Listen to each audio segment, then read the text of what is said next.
Peace and love, and welcome back, everybody. Salutes to all of y'all that's in the chat room. We are back with a very informative and enlightening live stream. As always, drop a one if y'all can hear me. Peace and love to every single person in the building now.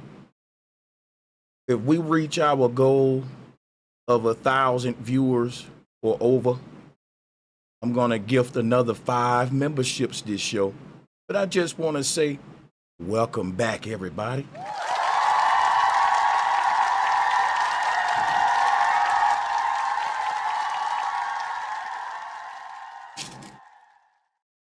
Salutes to all of my channel members and Patreons. Shout out to the Elder Barbara Son. Make sure y'all sub up to the Elder, to the Triple OG. Much love to all of y'all, man. We got a lot to unpack tonight. It's Friday, and you ain't got nothing to do. Come on, you in the best place for a Friday, nah? And yeah, man, you know we got time today, right? We're gonna talk about 3-Eye Atlas and the Great Deception, how it relates to the Firmament Dome and the knowledge of the ancestors, how it relates to what the Bible called the Great Deception that's going to be pulled off in the end times, and the Great Apostasy, the Great Turning Away. We're going to go into all of that, but we're going to show you that there are going to be a very small group of people on this earth that's going to be knowledgeable and wise to everything that's going on, and they ain't going to fall for that deception. I'm glad I'm one of those. Drop a fireball if you one of those. That's right. Because critical thinking is the most valuable thing to have today. With all of the great deception that's finna be pulled off by the powers that be up under Donald Trump. Okay? So we're gonna get into it all. We're gonna talk about how Operation Fishbowl tie into all of this. And when we deal with the firmament domes, plural, if you've been following me, you know why I say that. These are the Van Allen belts. And today we're going to talk about a little bit of who is Van Allen, the man who supposedly discovered these belts, all right? We're going to get a little bit into this fella, Mr. Van Allen, all right?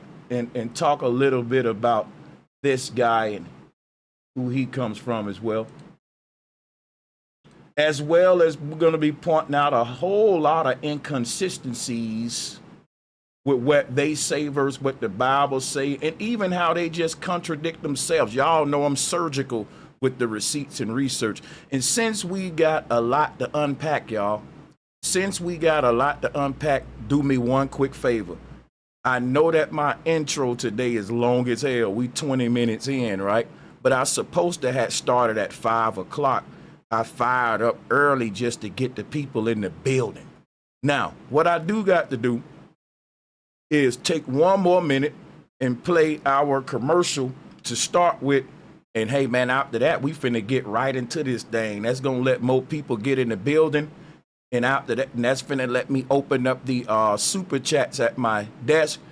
And after this little commercial, we'll read those. And we finna start, and we're gonna hop right into it. Peace and love.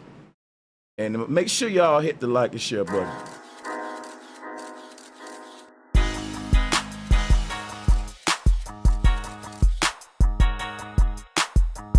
Support the content you love. Your contribution matters. It helps us continue our groundbreaking research, allowing us to create the unique content that you expect from our brand. Contribute today via Cash App, PayPal, or Patreon. Thank you.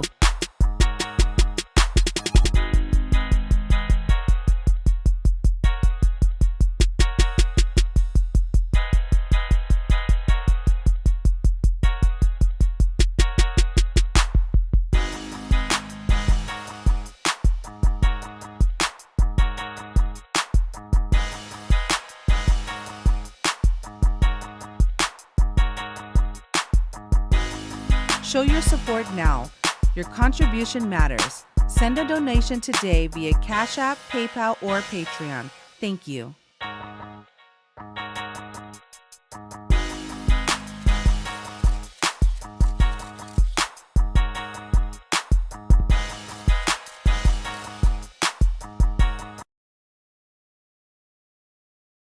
with no further ado, let's start this thing, y'all. How everybody doing? Let's start this thing. See, I want to start right off by saying that if most of the world had the knowledge of the ancestors, they wouldn't fall for what the Bible talks about in Revelation. It's two major things that affect the church, which is the great apostasy and also a known great deception. Let me give myself a little more headroom. I'm decapitating my head. Let's do it like that. Let's do this. Too big, first of all. There we go. That's better. Yeah, so the great deception, the great apostasy. How do they both tie in together? I'm going to show you today.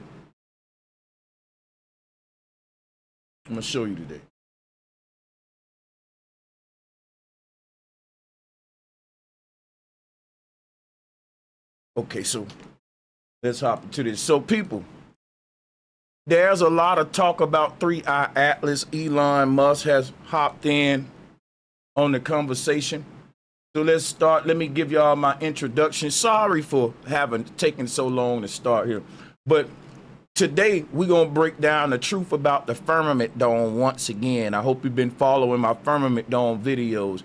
We're going to reveal why it's important to know what the ancients knew and how that changes everything about our view of space, or so-called space, you know. And it changes our view of so-called asteroids like 3i Atlas. So today we will explore the inconsistencies between NASA's own statements. For example, the one like the Orion trial by fire. And we're going to go into their claims about satellites, such as the James Webb Telescope, and even more. So today we're going to deep dive also into Operation Fishbowl, which were the nuclear tests that mysteriously targeted the heavens. And we're going to show how they connect to the upcoming Project Bluebeam deception, which I got a way today. I want y'all to reconsider what the Bluebeam project is altogether. Because what I'm going to come with today is going to make y'all go just beyond projecting holograms in the sky, which is one aspect of Bluebeam that we hear about all the time. But we're going to take it further than that. And we're going to show how Bluebeam tie into Operation Fishbowl. We're making a lot of connections today. So let's hop right into it. Hey, shout out to Mama. She said, I'm so happy I only missed 20 minutes. You don't... That mean it's a good thing that I had a long intro. That's another good reason it worked out. Thank you, Mama, so much for your donation, which reminds me, let me read the other donations. Appreciate y'all, Neezy the Great. Salutes family, ready to hear the beat and teaching tonight. You got it, bro. Shout out to Truck Life Tierra. Once again, sis, appreciate your continued support, and peace and love right back to you. Neezy said, if you have time, can you... Oh, yeah, I ran that for you. Hey, much love for that. That's one of my favorite ones, too, bro. Shout out to D-Dub Exclusive, Flat Mother and Power Then, Alabama Life Trucks the Life We In Here. 100. Flat motherfucking Power Then. Shout out to my brother, D-Dub. And, yeah, let's start. Now that my intro done, I done called out Super Chat.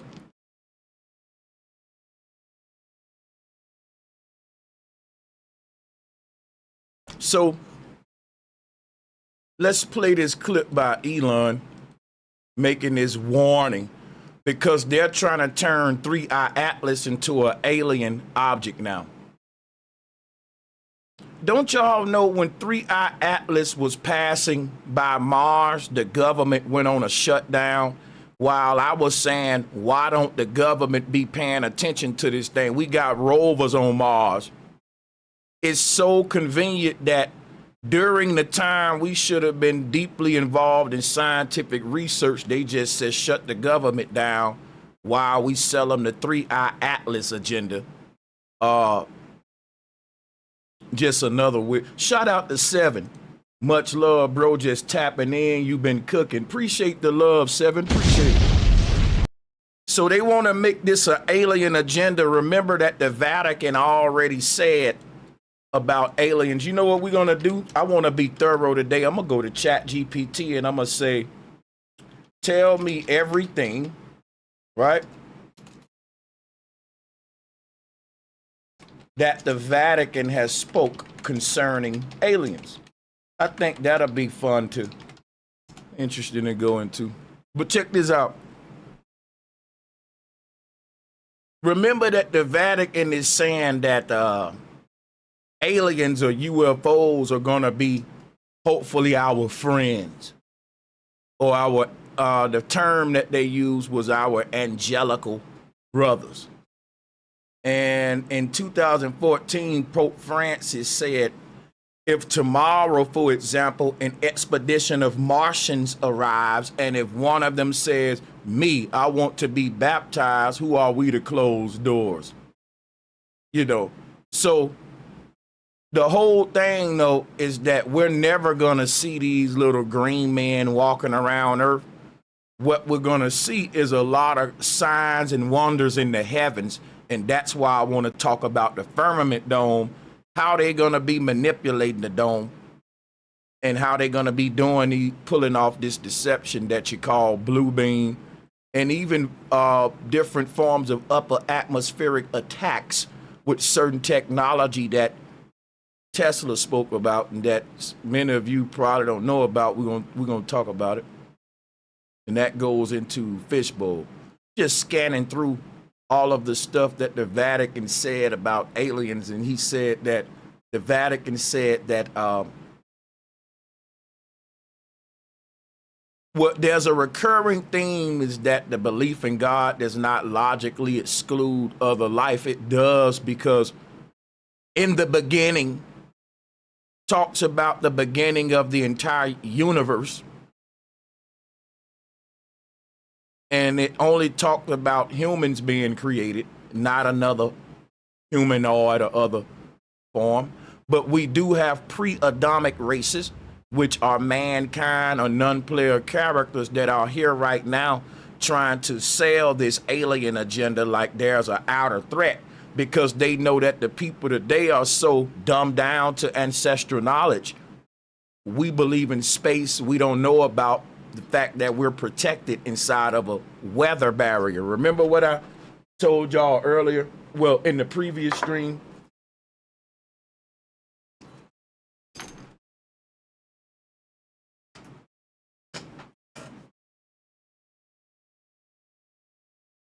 Can't no asteroid like 3I Atlas get through the Van Allen belts if we can't, y'all. It's simple.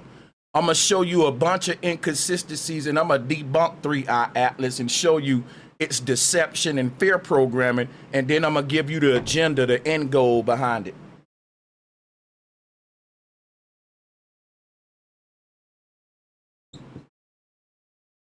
When the Bible talked about the waters above,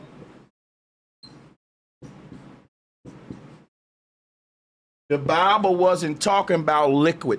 The Bible was talking about plasma membranes that were called the ethers, which is why we see the word ether in the word water, but the word water in the sense that the ancestors used it,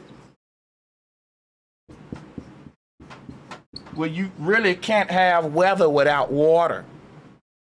You can't show me weather, I show you water. But at the same time, I show you similar examples of what the ether is, okay? Nothing can go through the ether because it is a weather. We're inside of a tornado. Anything you that touches that thing gonna get shredded up and ripped to pieces.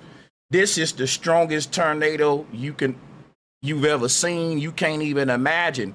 A lot of pilots and a lot of ancient explorers spoke about what's beyond the ice ring. And they said that the further you go out there in that ice, the stronger the winds pick up. And all of the explorers that tried to go beyond and take it to the outermost realms of the earth, they all said the same thing. They reach a point where they just got to turn around because it's like something is, the winds are picking up the stronger they go. So continuing to go is like a death sentence, but it's the same thing at the middle of the earth. You reach a point of no return that if you keep selling, then you get sucked into a vortex. There's something happening in the middle and around the edges of the earth, which proves we're in a big tornado or torus field. That's what the firmament dome is, and we got to talk about what it is so you can talk about why NASA can't get through the Van Allen belts and why them trying to say that 3I Atlas is a threat to Earth is BS by their own physics. Because if we can't get through the Van Allen belts, 3I Atlas can't. It's that simple. We're going to talk about some more inconsistencies about what they tell us about our reality too. 3I Atlas will get shredded up, man, the moment it come in contact with one of those belts. It'll get ripped to shreds. They know that, but you don't know that. So they know most people don't know that. So let's talk about this, right? Why are they trying to make this an extraterrestrial object? That's another thing we got to talk about. They want to have this psyop to where we don't know if it's a regular asteroid or if it's some sort of alien technology. They want to, play this game with y'all. What's that all about? You know why? Because whatever 3I Atlas is and an agenda behind it is some of their doings. Shout out to Sally McDermott. Thank you for the super chat. This is their doings. And guess why? Why they're selling this off like an alien object? Because we're going to see irregular motion in this thing. That's my speculation and theory. This is a form of blue beam technology, but I'm going to show you the different layers of the blue beam project. This is the main one we all talk about with them projecting lights up in the sky. Yes, they're definitely doing that. 3I Atlas, if we were to see it in the sky as this ball of light, and I'm going to show you some videos, they've done this before. This stuff never really physically hit any location. They can project a big ball of light anywhere in the sky because the sky is like a big plasma screen. You can project stuff up there and deceive people. The Bible said that the beast's gonna do signs and wonders in the heavens. 3I Atlas is the time we in a Revelation, but check this out. What's the sinister agenda behind it? You can project a light beam across the sky with a far away holographic projection technology easily. China doing all kind of stuff with this blue beam technology. We're going to play videos, but they'll project this fake holographic non-physical lightning bolt and make it appear like it's dropping at a certain location on a horizon line, but that spot will get hit with an EMP blast from the upper atmosphere. They got invisible technology. They ain't got to shoot you with a projectile or a bomb. They can literally make an impact crater in a location. But here's how you know it's all BS. It's never nothing left behind from the asteroid. There's never nothing left behind. We can't pick up nothing. And you know what else let you know it's bull crap? We have never found a non-earthly material from an asteroid or a comet. Now, all of these asteroids and comets are coming from all of these rare places, all in space and from different areas. They are obviously broken off pieces of some other body some far away, and they are picking up other stuff as they travel toward Earth. And when they land on Earth, they have nickel, and that's really all they leave behind other than nothing else but a crater and his nickel deposits. But why don't these things ever bring some non-earthly material? Because remember, Humans were non-earthly material according to science. What do you mean, Sanchez? The Earth didn't have human life according to them.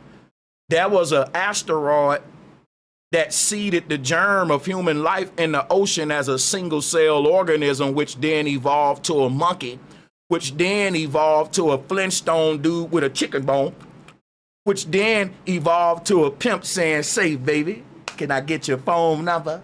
Right? Bull crap, right? So check this out. An asteroid brought a whole, we're like an alien, according to them. Human life is alien to the Earth, according to them, because human life being here is a mishap from space.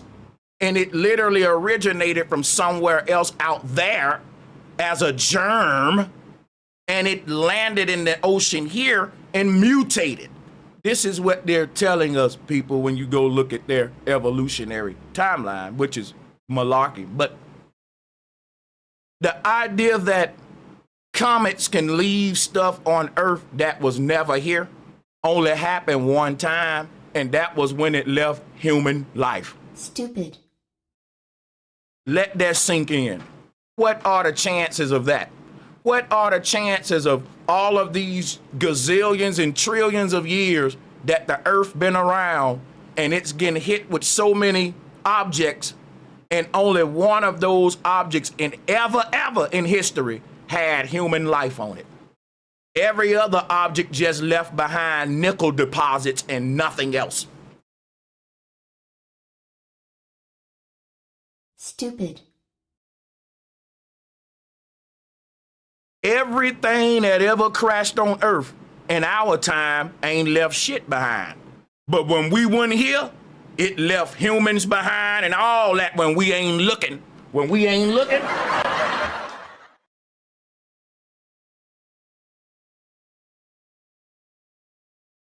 So my whole thing is this right here, y'all. And let me open this up, man. We can cook here. What we want to start at? Let's start debunking this thing. We got a lot to unpack because we got to go biblical, scientific, and all that. Christians believing in 3-eye atlas is the trick of the devil to see how well they read their Bible. The Bible, when it say no flesh and blood can enter the kingdom of heaven, that was an ancient Gnostic way of saying no physical objects can breach the Van Allen belt. No solid, liquid, or gas can penetrate the firmament dome. It can't. It just can't. This is an invisible, non-solid barrier that act as a container for solid, liquid, and gas. It won't let those 3 states of matter out, and it won't let nothing else in, according to the Bible and many other religions and ancients as well. You couldn't fool the ancient people with 3-eye atlas. They would bust out laughing and say, "What are you, some Greek? Are you some Olympian god believing dumb Greek who don't know nothing about the nectars and the ethers?" Because these were the group of people who didn't know about the firmament dome till later. And they always had these doomsday fears. Shout out to Mama. Look in the 13-year boy who figured out CERN and how they're lying to us about our reality. Why do you think they don't teach physics anymore and change math? Yeah. Shout out to Mama.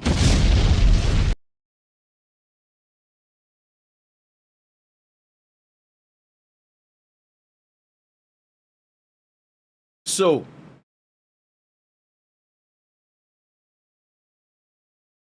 let's get into the biblical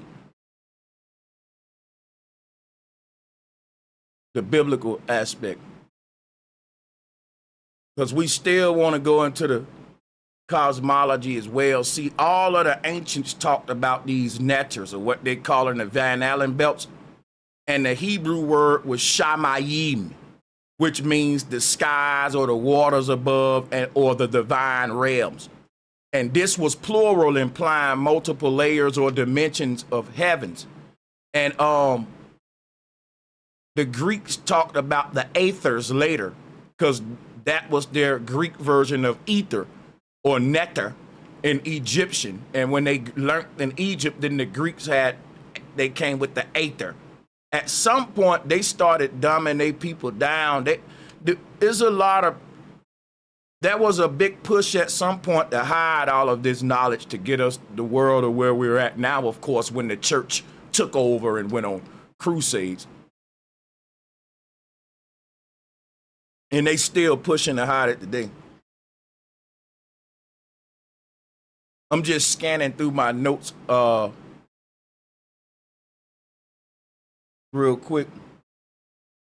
So, because there's something, when we talk about the firmament domes, according to Gnostics and Kabbalists, the heavens were reinterpreted as dimensional veils or vibrational membranes, not solid matter as we know it, but boundaries that limit what physical matter can cross, like I was just saying. So just as light changes speed when it passes through glass, physical matter cannot pass through certain densities of energy. The Van Allen belts in modern cosmology eerily mirror this ancient concept. Energetic zones that block radiation and objects from freely escaping Earth or coming into the Earth. So these are impenetrable fields that was spoken of by a lot of the ancients. The word rakia, they were saying between each dimensional plane is a rakia, which translates to a boundary of density. And it says that the higher you go, the less physical. The lower you go, the more physical. We went into that in the previous stream. Much love to Joshua Tellerton. Thank you.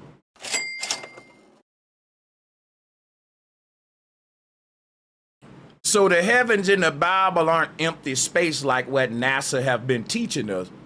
They are basically living membranes, like think of a cell wall or luminous membranes that separate the divine from the physical. To the ancients, they were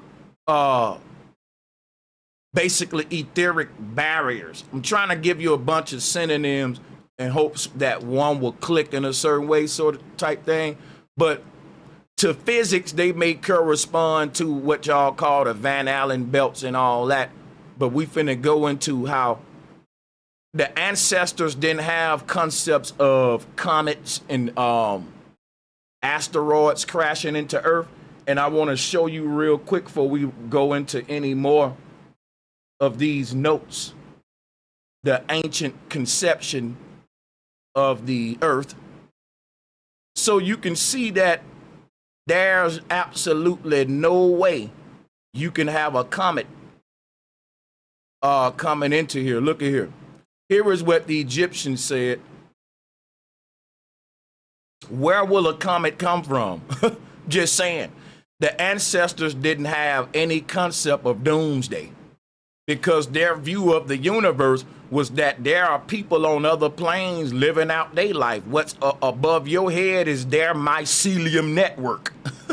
Like, come on, man. And above their head is another person's mycelium network. And if them people go to the deepest layer of their ocean, they will find underwater lakes that lead into this world that they can't penetrate. Impenetrable barriers. So ain't no way some leaving any world going into the next one, but because this is why they censored flat Earth. Listen, if they would have never censored flat Earth, the momentum that we was gaining, would have been like a worldwide rock star group. The truth movement literally was suppressed. They censored it because they knew they had plans later to do all of these agendas. Not to mention how much money these planetary defense programs making and how much money the space programs and all that making as cash cows based on deception. Where is a comet gonna come from, or asteroid? And you know what's crazy, right? Let me show you something else. Let's go to the board real quick.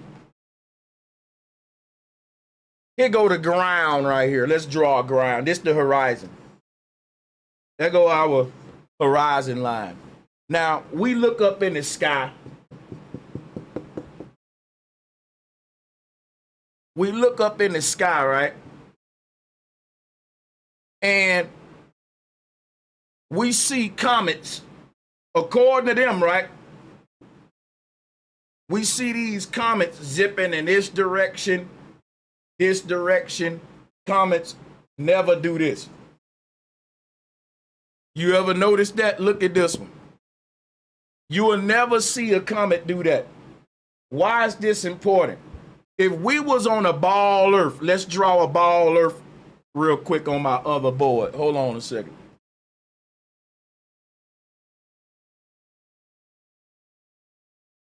If we were on a sphere, comets should come in all directions around the sphere. All angles. There, we should see comets coming in from, and if comets was doing this all around the sphere, which they said they are, hitting the Earth in all directions, because space is just so violet, right? Then guess how we would perceive some of these comets. Comets would rise up from the equator. I'm gonna say from the horizon. Comets wouldn't just streak across the sky from east to west. That's all they do. They're like shooting stars. They running in a straight trajectory on a dimension, on a plane above you. And they're not headed toward Earth. These are lines that are streaking in the sky. They're never descending. They're in a straight trajectory, which is what blue beam is doing. It's shooting a straight path, a holographic image on the sky, and it's shooting it in a straight trajectory. As this object go away from you, it will shrink and appear like it's falling down on the horizon line. A comet never fall in front of a person or like these. It always land exactly on a horizon line. But see, the whole thing is, okay, here we go. But like I said, you never gonna see comets come up from the curve of the Earth, which is the horizon line, coming up from this way. You never gonna see that. That's a problem. That's a problem.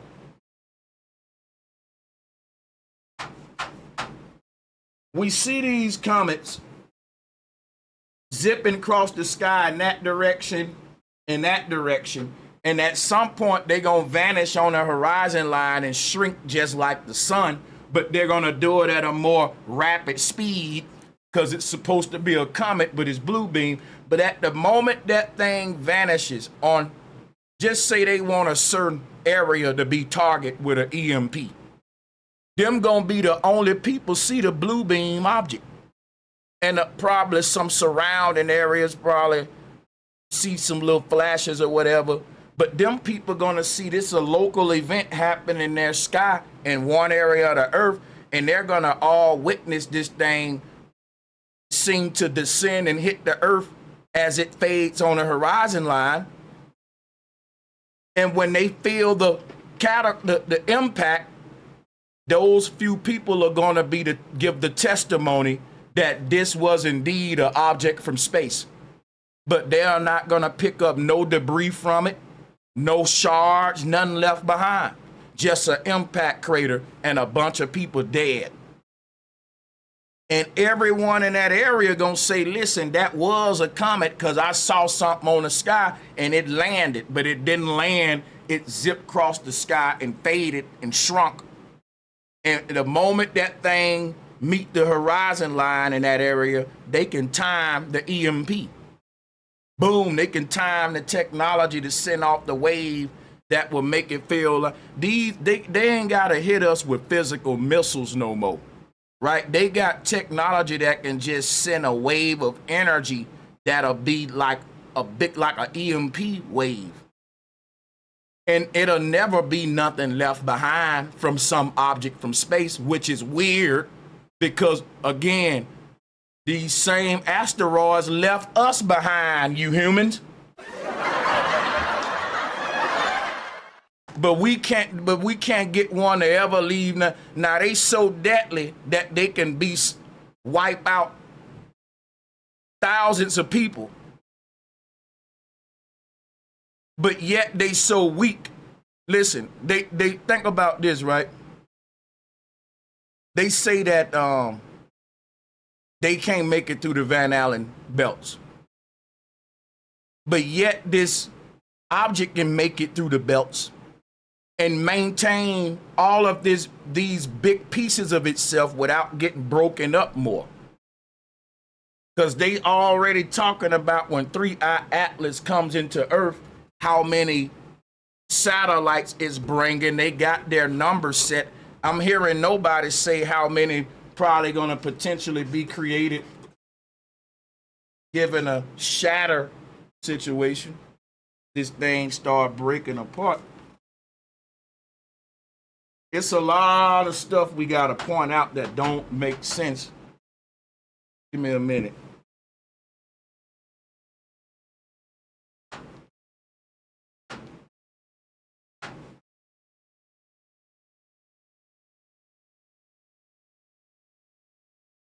Just smearing it, man. All right. So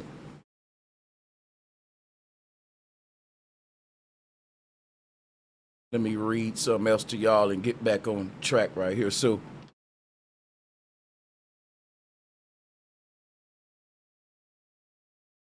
the Van Allen belts and the Gnostic barriers or heavens overlap in symbolism and in energetic function.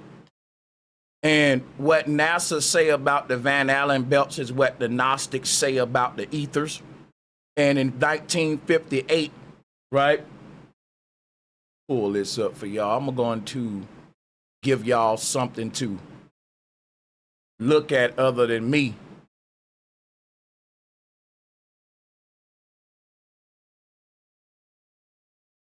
Hold on a second.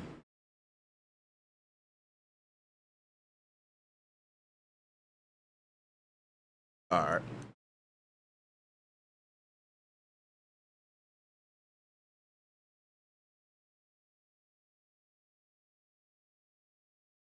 There we go.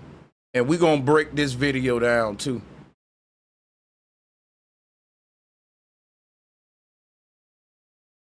So in 1958, James Van Allen supposedly was the man who discovered these radiation belts.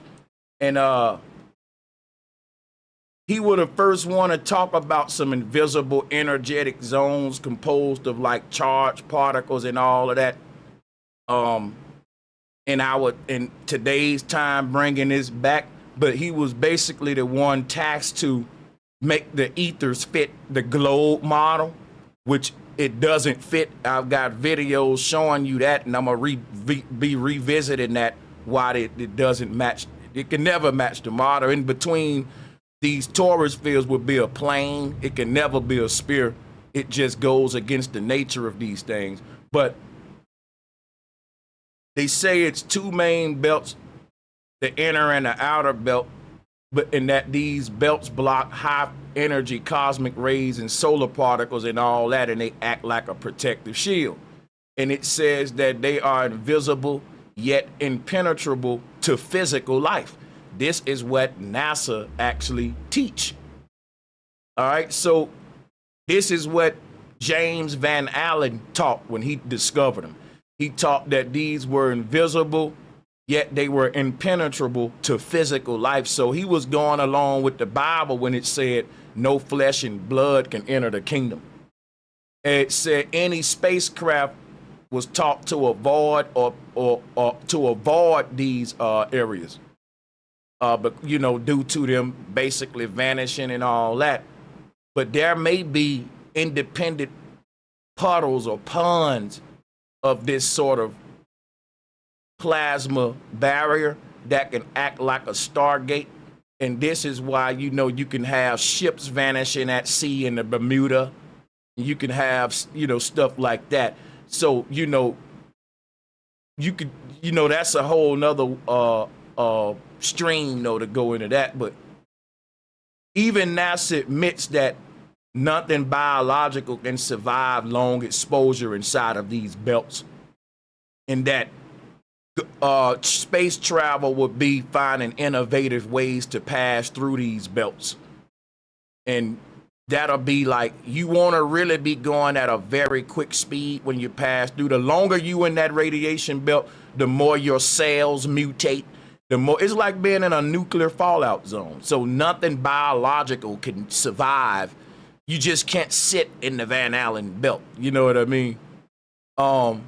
I think this mutation process is because, like I told y'all, when two oceans meet, if a fish was able to cross over into the other ocean, it'll either die or it'll have to mutate and adapt and grow like an extra gill, extra fin to make that transition. What the Gnostics said about these Van Allen belts, they described a heaven not as open space, but as layers of intelligent energy fields, and that each one was ruled by an archon. And I'll show you an image of those archons in different cultures. So in Egyptian, you can see each of these dimensional planes will have like a chief leading it. You know, for example, here you can see the pharaoh or whatever. Or if you go like here, you will see like these archons at the gate.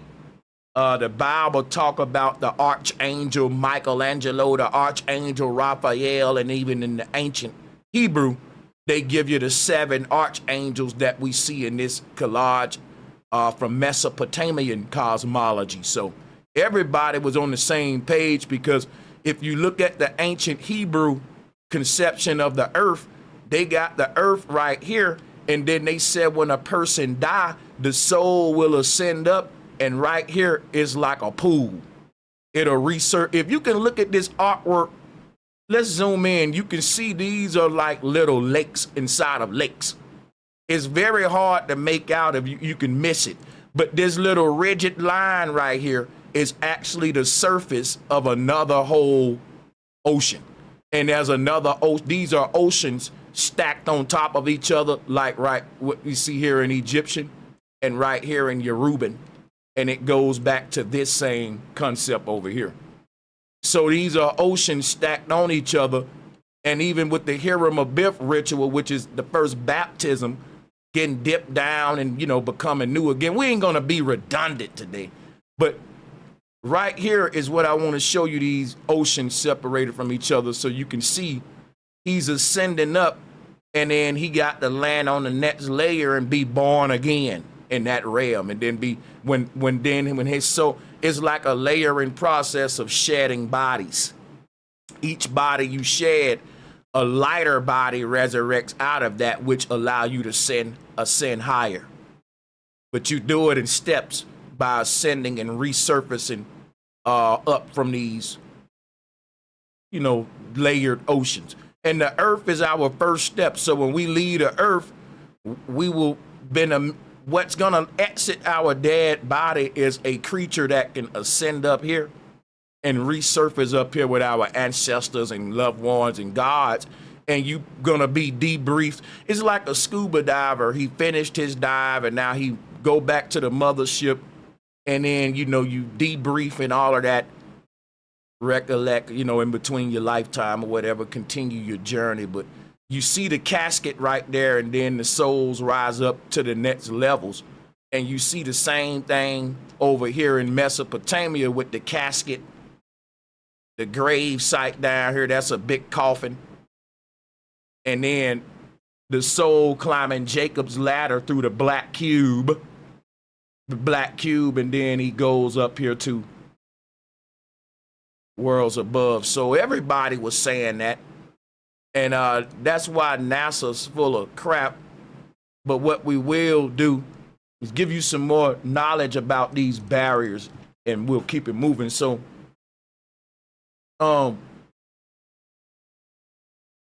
the material world, or what we call the earth realm, was created and enclosed by lower divine beings, the archons under the demiurge, who is the false god or craftsman of matter. So this demiurge is basically another way of summing up the culmination of world powers into a collective consciousness.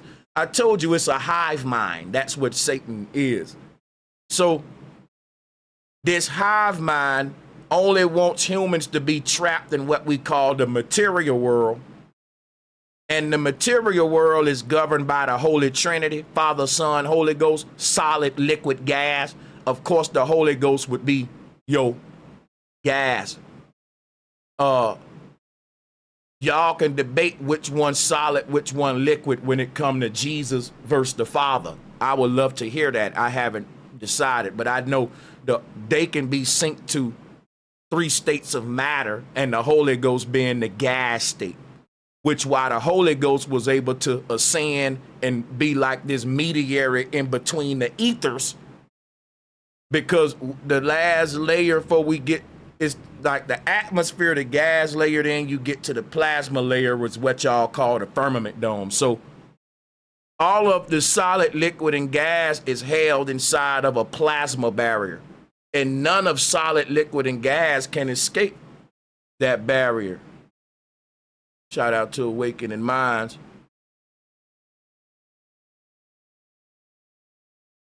So above the physical plane existed these vibrational shells that separated the human soul from the true divine realm called Pleroma. According to Gnostics, Pleroma will be the highest heaven.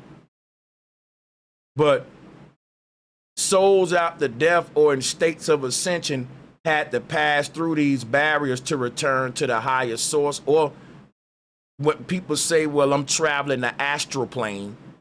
It should be, I'm traveling the astral planes, plural. Which level you on? Each layer was guarded by a different archon who tested or blocked passage, echoing radiation zones or energy filters. So that's literally, each earth is like, every realm you born into is gonna be faced with its own group of people that's trying to scientific and technologically bust out the dome. They're Satanists, or what we call NASA, the people that wear the serpent, right? And their approach to leaving the earth is brute, is rigid, it's let's blow it up. And the ancestors tried to combat that childish mentality, but they couldn't. It mutated into transhumans and cyborgs that I don't even think they're even concerned with trying to blow up the dome no more. They fell in love with the technology that they made trying to blow up the dome, and they started to use that technology to govern over people through inquisitions, invasions, crusades, and they built armies, and they changed their focus from leaving the earth. They gave up. These are condemned. This is Satan. This is the force that govern these realms that's trying to keep you stuck in there. And they got programs, space program, which is there to control where you can go. And that and them controlling space, keeping you confined to what? Solid, liquid, gas. Their science don't teach you about dreams, lucid dreaming, astral travel, deja vu. They hope you stay lost to that. They call it pseudoscience. They act like it don't exist, because they know this represent the knowledge of the people who was telling them they're stupid. We got to have a spiritual system to make it out of here. But these people won't stop. They still getting into rocket building, propulsion, it's explosives, you know, and they got these kind of programs right here with these guys playing smart, where they know we can't leave the earth. They know that. But the game is to keep making people think it's a belief system, it's a religion. They're believing in the idea that we will one day, but it won't be in your lifetime. But you hoping that The next generation will, but that's like Christianity. The rapture may not happen in your lifetime, but every generation gonna keep believing in this stuff, and it's never gonna happen. It's a world program to keep you in solid, liquid, gas, Father, Son, Holy Ghost. It's extended into the religious systems. It's beyond physics. It's beyond just science and NASA. It's connected to the Vatican and the way we interpret the religious texts. They don't want us to see the Gnostic truth behind none of the stuff we read in the Bible, which was talking about the fourth state of matter and was talking about how to get through the firmament domes. And they took a lot of books out of the Bible as well, because like the book of Enoch especially will reveal a lot of stuff that'll let you know we're being deceived about 3-eye Atlas. The way that the prophets spoke about ascending through these domes and how these domes are made, ain't no way anything physical can breach them. And these prophets were showing us in this artwork that if something wanted to cross over these domes, they had to do it either through death right here or an out-of-body experience, astral projection, lucid dreaming or dreaming, right? You're traveling parallel realities that way too. You don't just have to die, but you can't go physically because the idea is that you already there. It's called a parallel reality because it mirrors this one, meaning you're there because you're here and it's a mirror of this one. So you can't have both yous, right, in the same ether. That's just like the you in a dream can't go visit the you that's sleeping in the bed, because you are inside of your own self, in your own head, in another layer of your own imagination. So all of these ethers are like different heads of the beast that they spoke of in Revelation. And they said that there were many names written on the head of the beast that were blasphemous names of God. It's because neither of these alternate versions of you is the real you. It's blasphemy. You're not Bro Sanchez. You're not the next person you're going to be in the next lifetime. You're going to keep living these false versions of the self till you ultimately wake up as God, and that's who you are. That go watch the movie Jet Li the One. Even in the Matrix, Neo was a teacher. He was a bunch of things in many lifetimes, but it was when he found out he was a god that he rose up above all of the matrices and made it out of the matrix. Shout out to Awakening Minds, Astro Equatoris, playing this day. See Mindful Family, 7 levels to master. Yep, that's facts. That is facts right there. Salutes to that brother.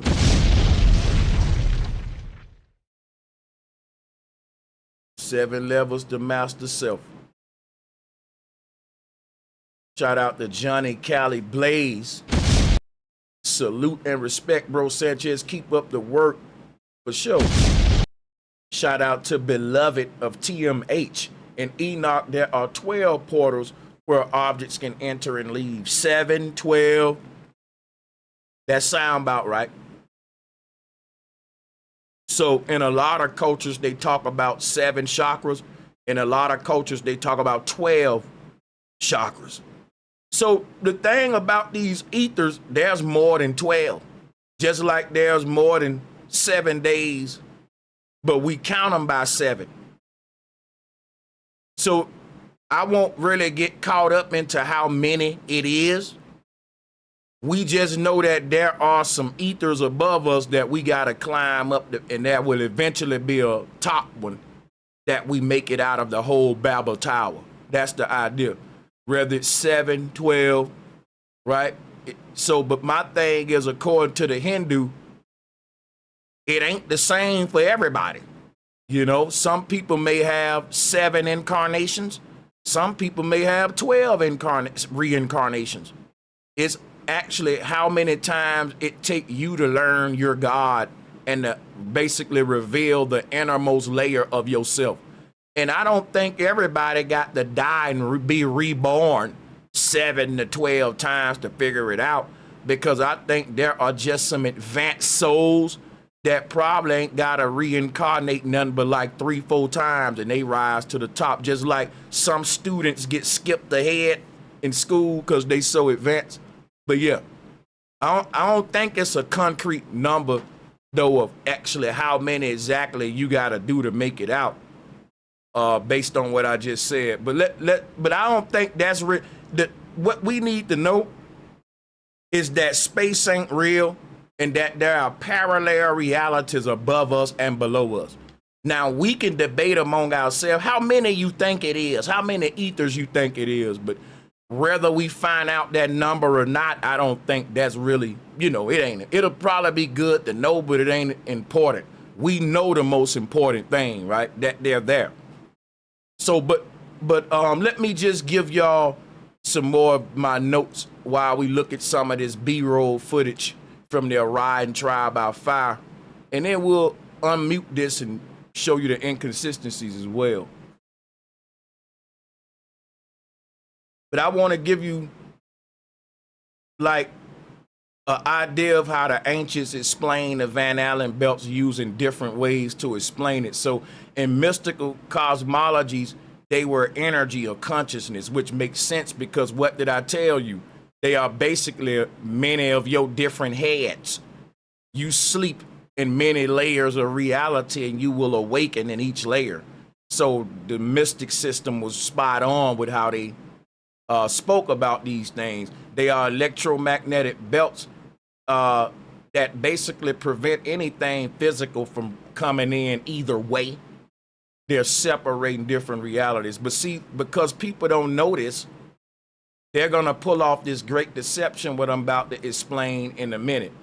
Let me go ahead and move to the next portion of here, because I got a couple of things to read from our notes. Hold on a second.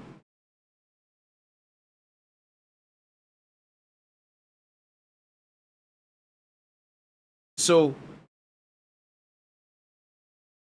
all right, so let me see. Okay, so let's get to a little bit about James Van Allen, right? I don't know if he's a Freemason or not. I would bet that he is. He was supposed to be a member of the Academic Honor Society and the NAS, but he went to Carnegie University, and Carnegie have some very interesting ties to different secret societies and all that. But I'm gonna move a little bit further from Van Allen because I will be revisiting him when I get enough information on his family and all that. I want to see who these people are because he was tasked with the work of re-explaining the ethers on a globe model because they denied the ethers. But when people start waking up, eventually they want to have their version to explain. Oh yeah, that's just the Van Allen belts, and then they want to have their narrative on what there are. And he gave them that. So, but we're going to talk about how Operation Fishbowl happened during the time of Mr. Van Allen's rise to fame, or in between a decade of that time. I think the timing is interesting because they found out that the dome, they reconfirmed that the ancients were right during Fishbowl. They found out the dome were there, that is there. And that it nothing we got can penetrate it. The strongest physical matter that we got, if anything could penetrate the dome, a nuclear weapon would. So when they was nuking space, which they was really nuking the dome, right? They was seeing if they can penetrate this thing, and you can't. You can't. Now, why can't you? I want you to look at this image, though. I'm going to show you why you can't. Just like the Hennessy commercial, it is a watery surface. But it ain't water. It's plasma. It acts like water, but it's much stronger, which it can be a barrier for water itself and any element that's beneath it, which would be solid, liquid, and gas. This is a container. But you see, let's look at what we see. Look at the pattern. Look at the pattern that we see that this thing making, and I want to show you some real quick. Watch this.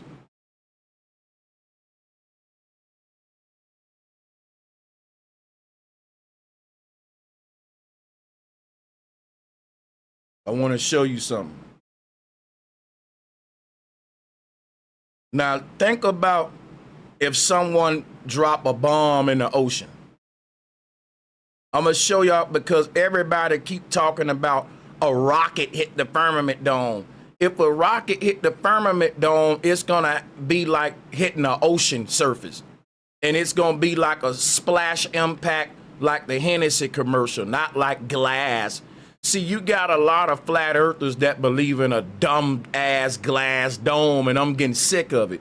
But let's talk about this splash pattern. Hold on. It's when you explode something in the ocean. Let me see.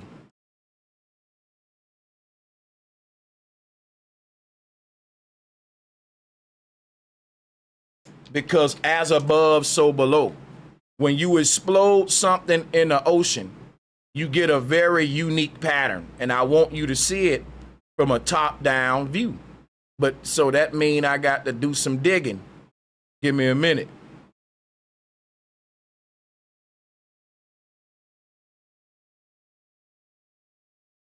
I want you to see this from a top-down view.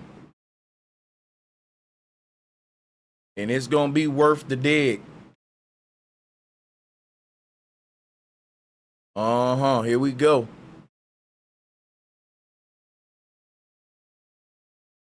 Yep, let's talk about it. That's a good one. Pipeline rupture. See how that looked like the Milky Way galaxy? Come on, let's pull it up. See, because let's talk about Operation Fishbowl. Where's my fishbowl explosion? Check that out. Now, what is that pattern? They want you to think that's a nuke that just exploded in space. Actually, that's a nuke that actually hit the dome. See, they sharing. Let me show y'all the psyop, because today we got to really show you all of the psyops that's going to lead up to this great deception, right?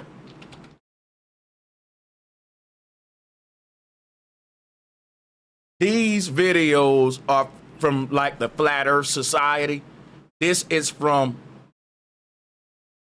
the enemy trying to paint a narrative. And what they want to do with the Flat Earth movement, shout out to Flat Erie, is they want to give us the glass dome to throw us off. They don't care if you know the Earth flat. They don't want you to know about the ether. When you go to talking about the domes and getting up out of here, now you playing with NASA and the space program. They the ones talking about how to get out of here. Now you competing with them. They want to be the only ones teaching about how you get off the earth, and they only want you to think about solid, liquid, and gas, which is what the space program is all about. Let's build rockets, and you never gonna do it. It's a big religion to keep people stuck here. But see, watch this, Flat Earth Society. If you look at the Flat Earth Society model, they the ones giving y'all Christians the glass dome. But see, they the ones who got the Freemasonic ties to King James and the early church. They the ones who wrote in handiwork, glass, crystalline, solid. They revised the Bible and all of the books that was talking about waters above and separating waters. They just scanned over that, reinterpreted or deleted it. And they got everyone thinking about a glass dome, because that is the Flat Earth Society, which is the controlled opposition. That's their model. Because the government always said, we don't care if they find out the earth flat. What we're really hiding is free energy in space. The fact that space ain't real. And that what's up there is parallel realities that all of the people on earth with souls, you already up there. They can't go. They don't have a copy of themselves in the heavens because they condemn. So they want everybody to think everyone just trapped in this little glass. It's a solid barrier. And if you making God, think about it. It say that the kingdom of heaven is eternal. This barrier was called a heaven, plural. There were 7 heavens. All right. And these eternal heavens can't be solid because solid matter ain't eternal, which is why flesh and blood can't enter it. What's going to happen, you're going to resurface above a plasma ocean, like an ocean full of water, but this one is just a bunch of electromagnetic waves and vibrational energy, acting as a barrier for anything physical. You can make a sound barrier and prevent water, solid, and gas from passing through it if you got the right frequencies and volume. This how the ancestors was manipulating reality. This why Tesla said if you want to understand the secrets of the universe, thinking sound and vibration is not physical, it's a holographic simulation. But here is what it looked like when we explode stuff in the ocean. And here is what it looked like when the nuke made contact with the firmament. They showed y'all this with the Hennessy commercial about when some crash into the ocean above. And it's we in an ocean. And when you go up to a certain height, it's like resurfacing. It's like a fish going up the resurface. You're crashing into that surface water. There's gonna be a tension. It just like when you falling out of a plane into the ocean, if you don't hit the water right, it'll feel like you hitting concrete, right? This is the Van Allen belt. If you don't hit it just right, just like a diver trying to dive in the water and not make a big splash, you can't penetrate it. The diver that make the less splash will penetrate it, right? And that's what your soul is. It's an advanced diver that can penetrate this barrier and it will not make a pattern of Saturn like what you see here. This is the Target logo. Remember, there's a store called Target, right? And there was a psyop with Target a minute ago with the racism and stuff. But Target is a symbol of Saturn. Remember, what is the target? The firmament dome. It's all going back to Fishbowl. They was targeting the ether. But check it out. Their God bears this symbol of an all-seeing eye. Their God can't go beyond the firmament dome. Why is it funny to me that this is one of their symbols and is actually a symbol of failure? They wear it proudly because they don't want to go no further. What they found out, I'm telling you, these people fell in love with the technology of explosives themselves. And it stopped being about blowing up the firmament dome, and now it's about blowing up each other to see which man gonna rule the earth and control all the resources, because them dummies long time ago got scared and they was like, we're stuck. There's no way out. We can't blow our way out. But the ancients was like, you got to work on yourself. Get into spirituality. You got this place. I like it. I like it. I'm so glad we can't get out, y'all. I love it. I know exactly why they did it. If you want to get out of here, you got to, if you want to leave this world got to leave you. Because if that don't happen, you're just going to bring the same corruption from this world into higher planes. And this is quarantining bullshit down to its own level.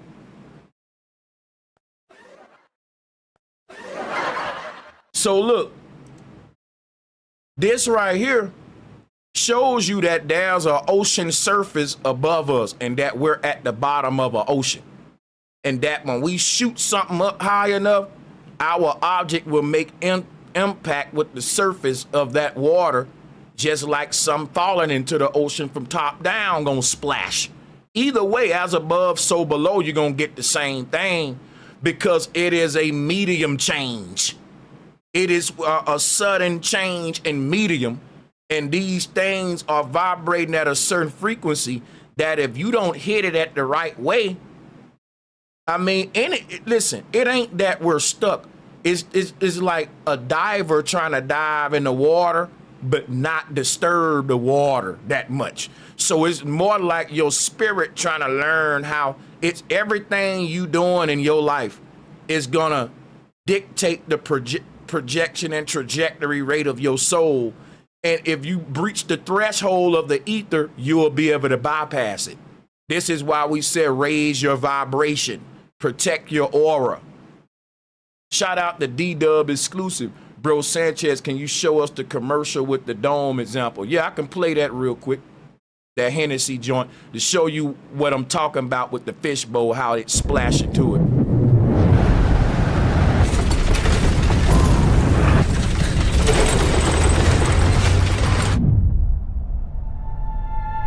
When a man reaches the edge, after he goes as far as any man can possibly go,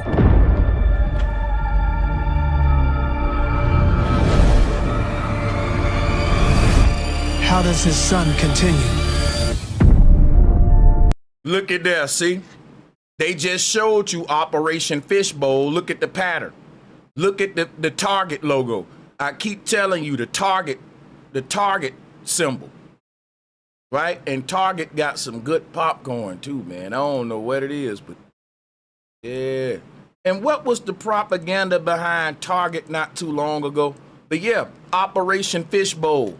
It waters above, man.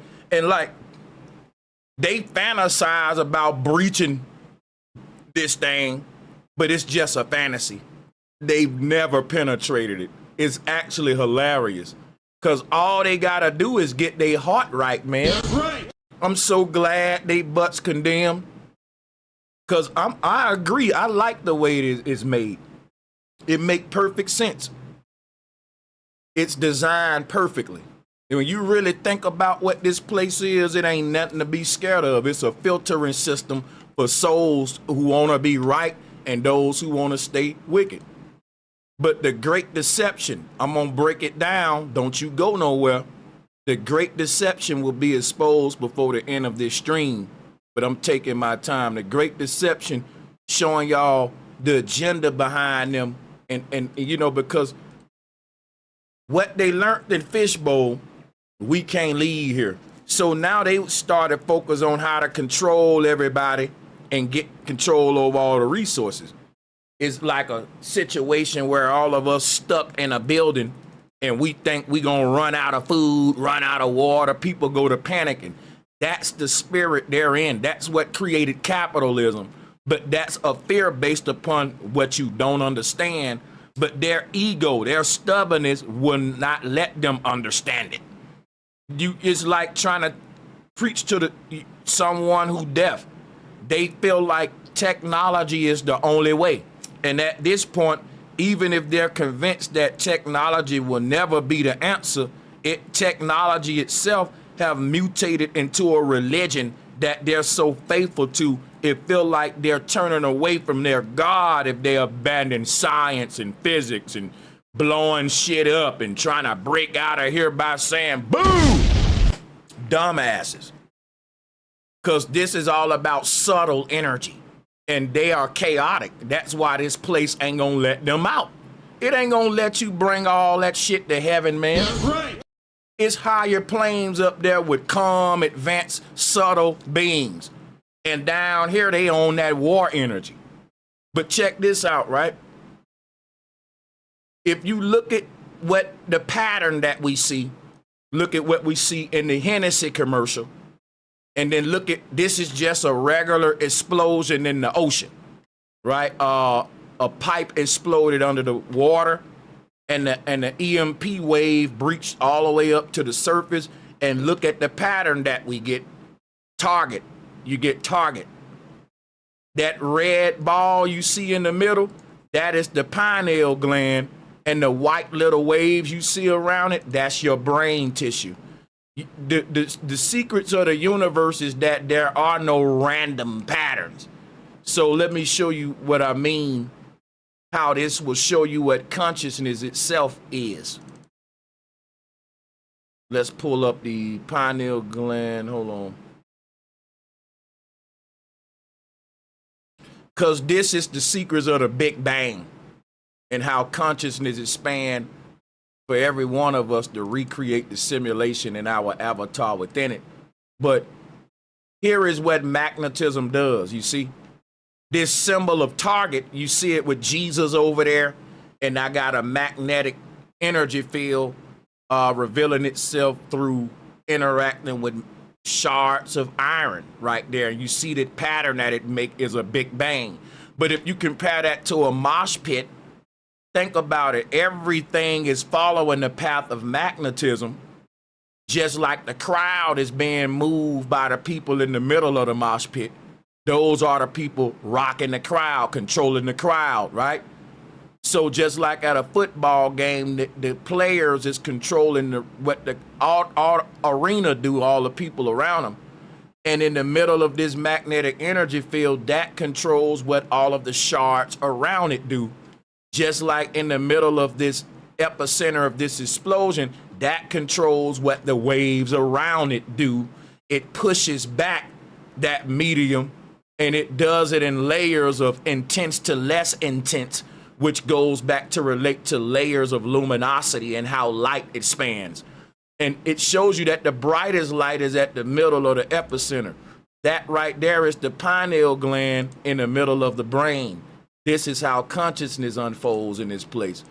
They were unlocking the secrets of the universe, but they were telling us, oh, we just blowing up nuclear bombs. You ain't nothing to see here.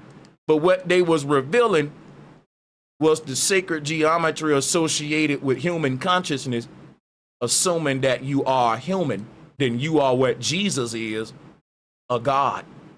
Ye are gods. Jesus personified the seat of the soul, the part of you that can ascend through the ether. That's the part of you that is like a Big Bang. It can literally breach the water surface. What do you mean, Sanchez? Okay, here's another underwater explosion. If the explosion is strong enough, it will blow above the surface and blow its way up out of the goddamn ocean. This is what happens when you die and your energy is released. Life is an explosion, and you're the bomb. Shout out to Golden Spark. Bro, I didn't even know I got a membership yesterday. I couldn't chat. I was driving. Man, congrats on your membership, and thank you for your support. Doggone right. Congrats to everyone that got. I gifted 5 memberships yesterday because we reached 900 and some K. Now the next goal is to go over 1K viewers, and I'm going to give 5 more. We only got 2 more 100 people to go. But check this out. Let's say all of us under the ocean. The people who lead a body after death and they didn't gain enough knowledge, which is power, they can't breach that upper back. They can't breach that ether above. It's like these explosions, not all of them breach it. Some of them over breach it. Like this is a little one. It breached it. That'll be like a soul that learned just enough to get it, to make it on out. Like I passed with a D, right? I done passed some classes with C minuses, some D's before. At least I made it out.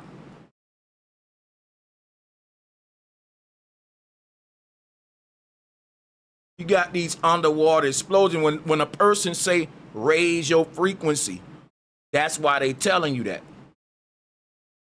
People are talking to you like you're a damn bomb, and they saying, hey man, won't you be more explosive? When they tell you to raise your vibration, raise your frequency, they saying, man, you ain't really blowing up like you supposed to be blowing up, man. That's right. You supposed to be making a bigger impact. The people that make the biggest impact in this world is the ones with power. How did they get it? With knowledge. Where does all that power go when it's no longer contained in their body? It just flies out, boom, like we see right here. And that's exactly what frees a person from the matrix. Knowledge is power, y'all. This is what you're gonna look like. when you leave here. This is what they showing.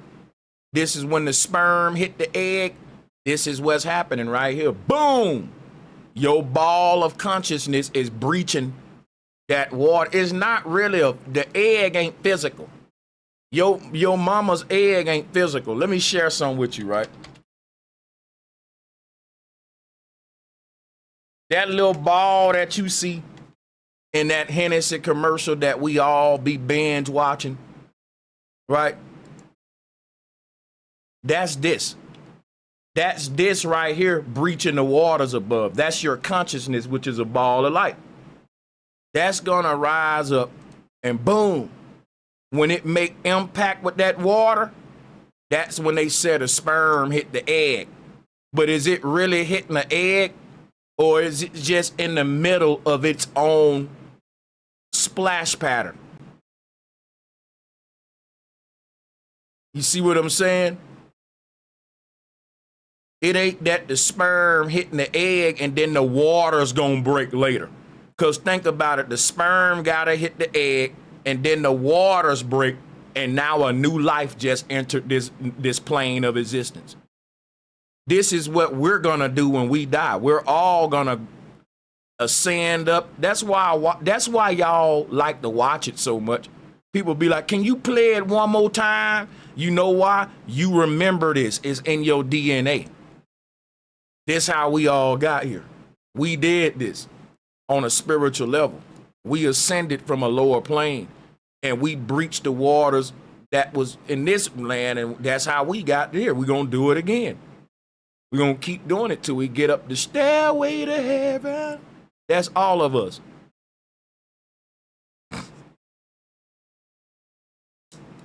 Mm-hmm. And can't none physical do this. The only thing that can breach that thing is consciousness. Physical objects can't do it. This is the only thing that can do it. That little ball of light.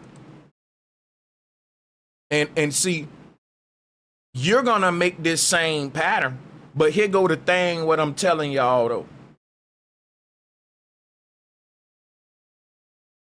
Think of a hurricane.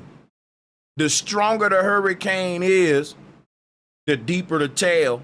If the hurricane is very strong, it'll push back all the water, and we might even see the ocean flow from a helicopter. That'll be a deep fall, wouldn't it? And see, the thing is, the hurricane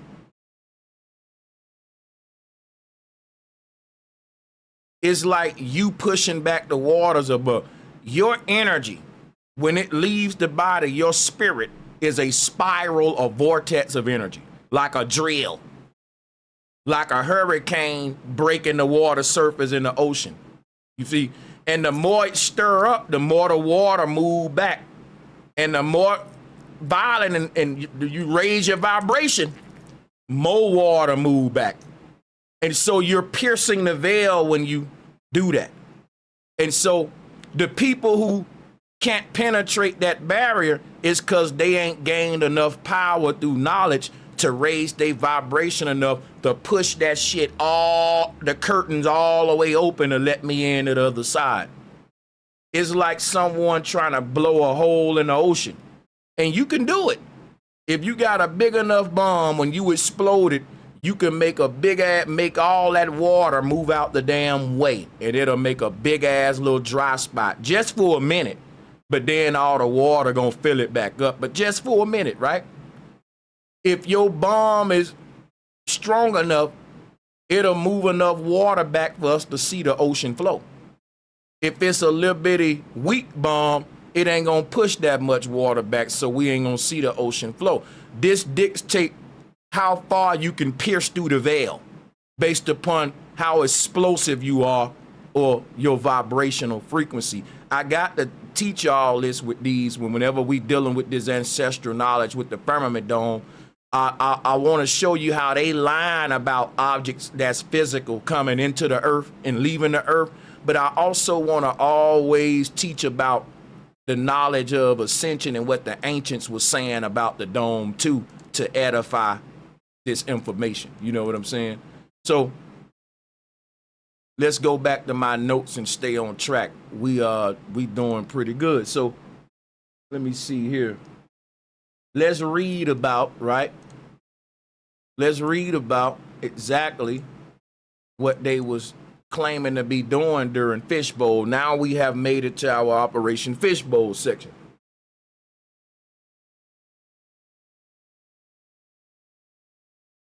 So what they was saying was that hold on. It was 5 programs under Operation Fishbowl. It was Starfish Prime, Checkmate, Bluegill, Triple Prime, Kingfish, and Tightrope. And these were different detonations in different places at different altitudes and stuff. And I want to break these down to y'all because it's very, very important. Now, why did they do different locations and why was it at different altitudes? Well, let's take a look at how the firmament dome shaped, and that's going to answer that. I'm going to go to my board real quick.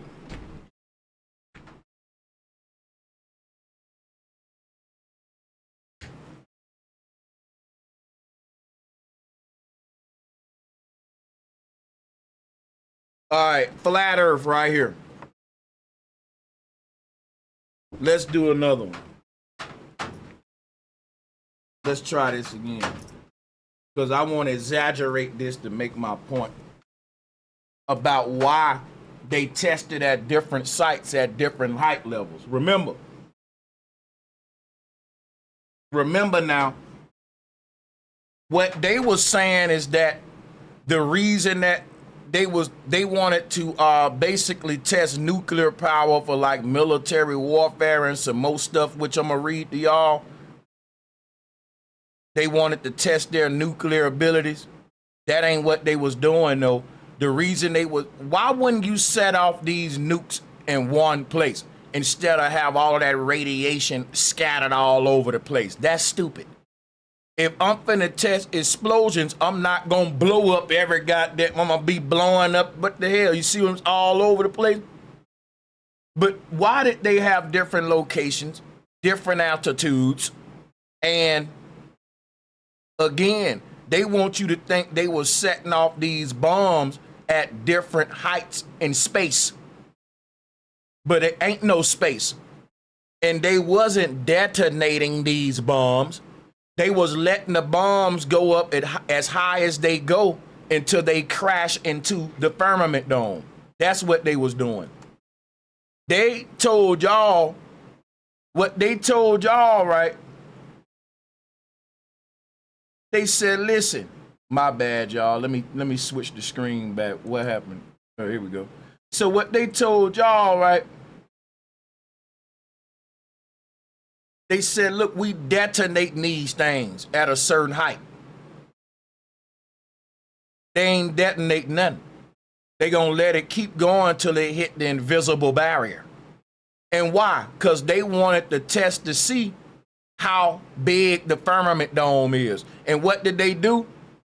They set off bombs here, here, here, here, here, here. Guess what you can do? You can measure the size of the dome. Boom. You're going to have an impact right there. Soon as you fly your bomb up. They said that they doing it at different heights where they detonate them. That's a lie. The reason that they blowing up at different heights is because they trying to measure how big the dome is. And they set them up in different places in the earth to see when are they gonna make impact with that invisible barrier. Boom. And what they find, boom, is that there are lower altitudes that it make impact with the barrier at in these outer places. They can confirm, yes, we're in a dome, because if we set off these different explosions at these different points, then yes, we can use that to calculate how big the dome is. You wouldn't need nothing but like 5 points, which is what they did, 5 explosions. And each 5 will be at a different level. and you know that the one in the middle, it's gonna go higher. They say, well, we detonated that one way up there. You ain't detonate nothing. It crashed with the dome way up there. And that's when you knew, okay, that's the highest point in the dome. You had one, boom, crash there. Boom, they just was blowing up. They said that they was setting off nukes in space, but they was really crashing them into the dome. They didn't breach the dome, even though they would have loved to. But the data that they got allowed them to measure the dome if they couldn't breach it. So it was trying to kill two birds with one stone.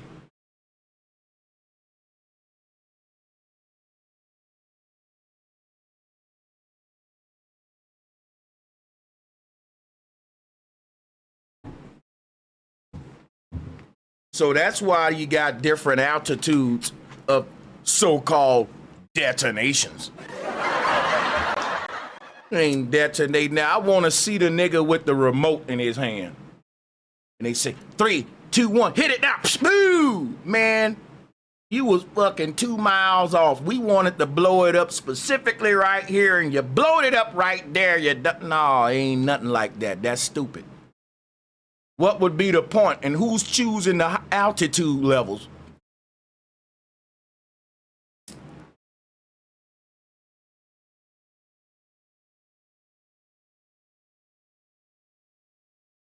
You question it, you see the truth behind it. I'm telling you, you ain't even got to question it that deep because they depending on folks just being hella dumbed down for real. That's right. So let's talk about this, right? Because we ain't even got deep yet with the technology they gonna use to exterminate and depopulate the earth. They finna make aliens normalized. In our time, we're gonna get impacted by so-called meteors and asteroids, but it's never gonna be no debris left behind. Listen, people, I'm finna share some with y'all with the technology they got. It's like electromagnetic energy pulses, and it will never leave anything behind, but it'll push trees out the way. It'll pull up concrete, leave impacts. And they can say, well, this crashed there and this there. They can target areas, and that's what they're going to start doing. So when during Starfish Prime, which was one of the detonation sites of Fishbowl, they produced an EMP that affected areas far from the detonation. Even in Hawaii, street lights went out. Circuit breakers tripped. Burglar alarms activated, communication systems were disrupted. It was like a little Y2K event. Now, if they want to cause a great reset, which they do, if they want worldwide Y2K events, they can have objects that they can say is disrupting our satellites, our magnetic field, and that's affecting communications. And they can even stage impacts and really bring us into this biblical apocalyptic scenario that the Bible speak of to go ahead and get this reset going, right? They got, it's not natural. It ain't like God throwing rocks. They got the whole world to see. They got the church thinking that God is coming back to destroy the earth by hitting it with rocks and diseases and making people suffer. No, that's the God of this world. The biblical God is not the true creator. It's the people in power playing God, controlling the weather, genetically modifying organisms, deceiving everybody, giving you their version of reality. They have become gods.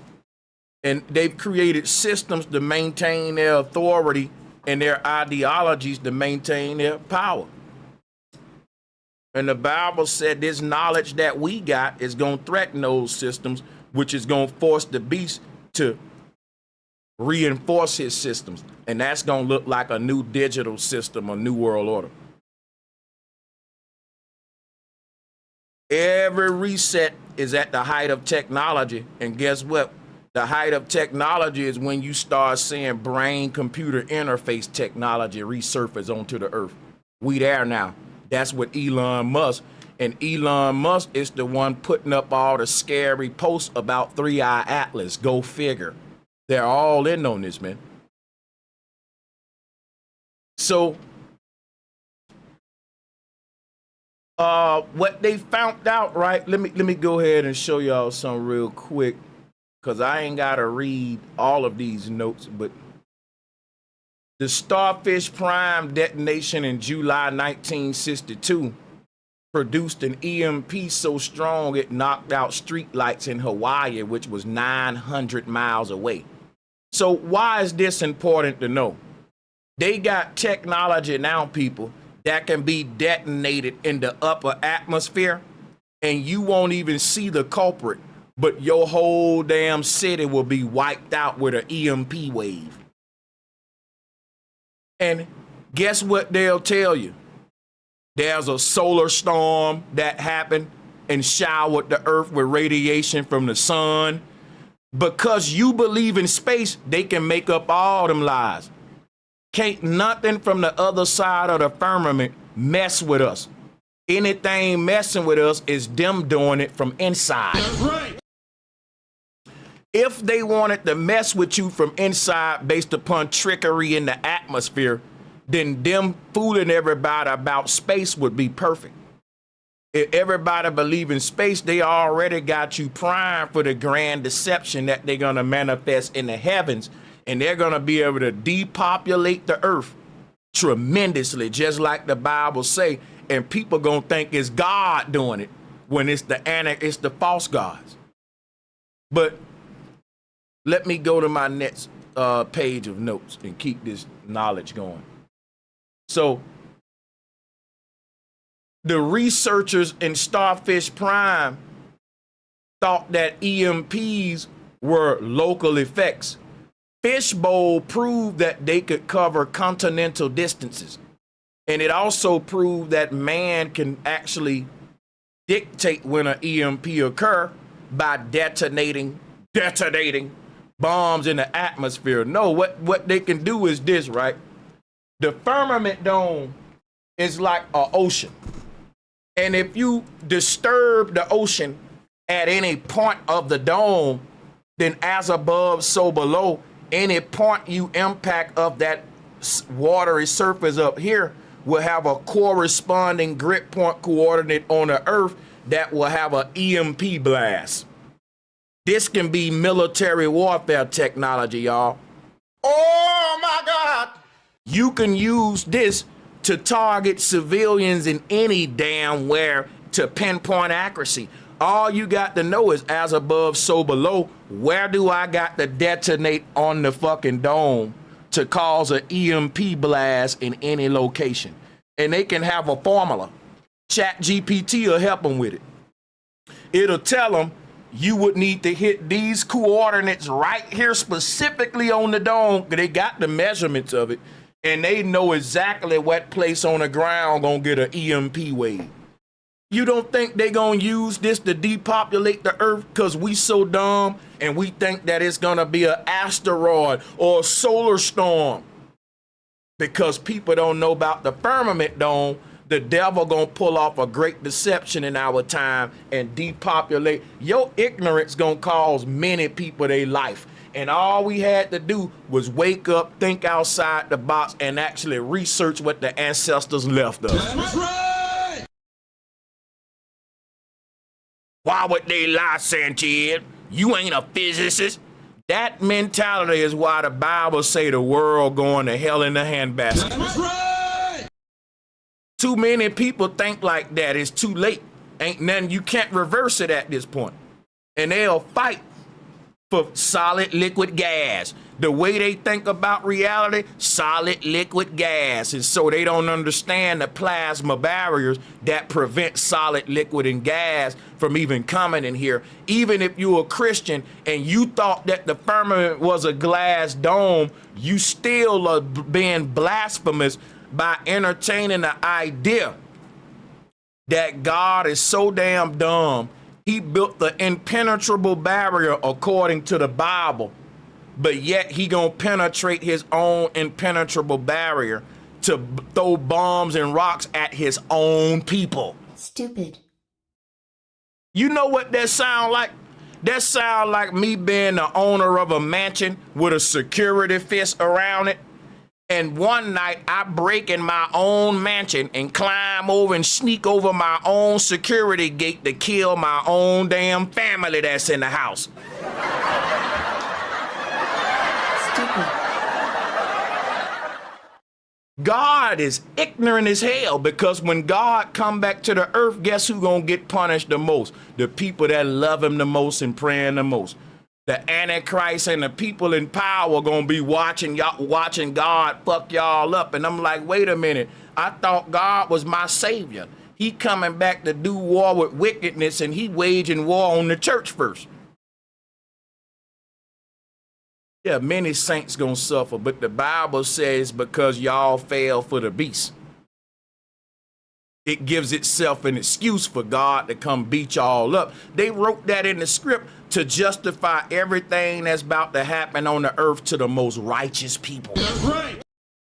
Because I don't care what the saints doing wrong, y'all ain't more evil than these people in power. That's right. So God still shouldn't be attacking y'all first. It don't make sense. Someone revised that strip to justify what's about to come. And it ain't an act of God, because it said God wished that no man shall suffer. That's right. You know how many gonna suffer under the beast in the end times? And you think that's the doing of God when the Bible told you the beast gonna be free to do what he want. But everything that happened during this time, people gonna say that's God.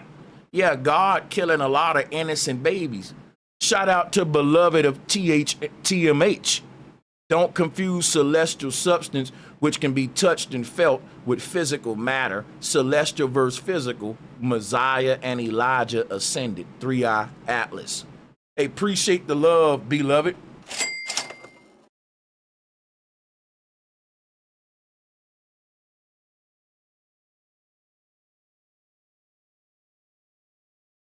I'm gonna play some more. Let me read some to y'all real quick.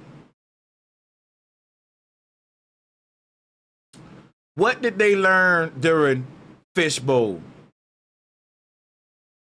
After Starfish Prime, sensors detected new intense radiation zones trapped inside Earth's magnetic field.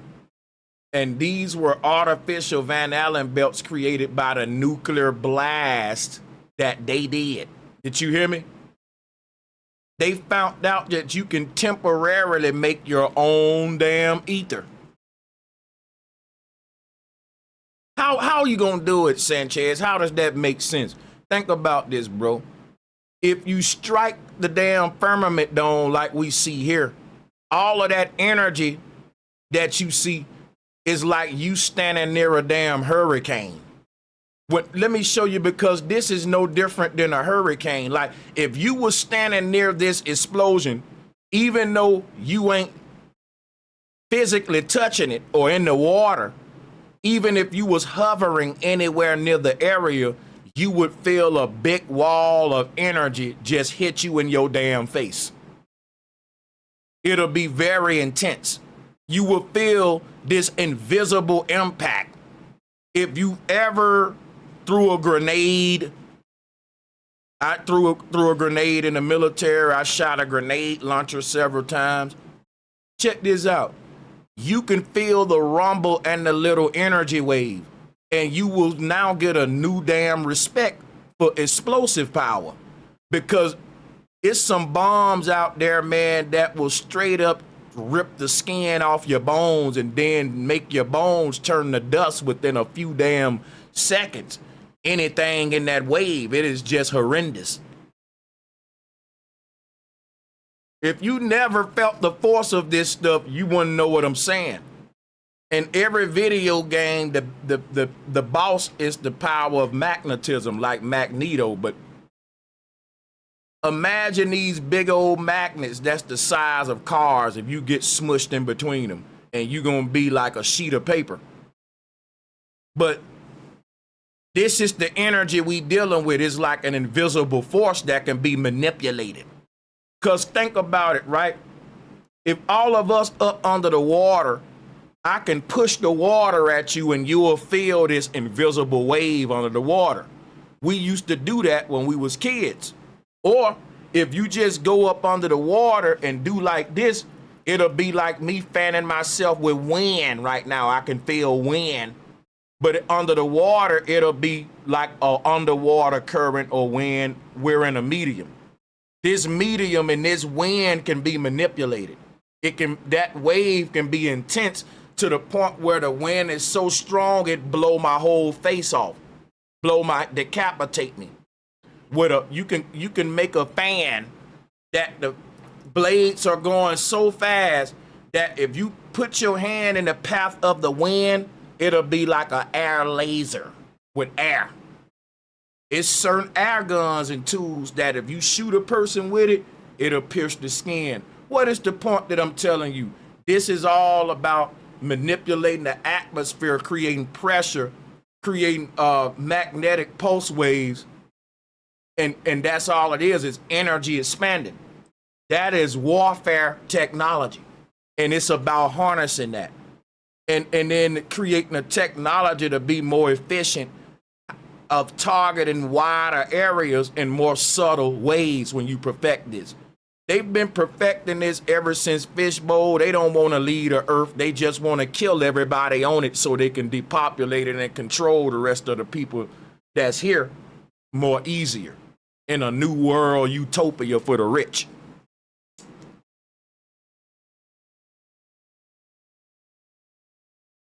So this EMP technology ain't nothing to play with. Nikola Tesla knew all about this. And why it's so important to talk about with 3-Eye Atlas, anything that appear to enter the earth is going to be deception. And I'm telling you what they're going to do right now, right? Let me show y'all some. I'm going to go back to the board. And the good thing about the board, it allow me to get a thought out of my mind real quick by drawing it and keep the show going. But the only thing about this board, it's a BITCH to keep cleaning. Because it tend to just smear everything.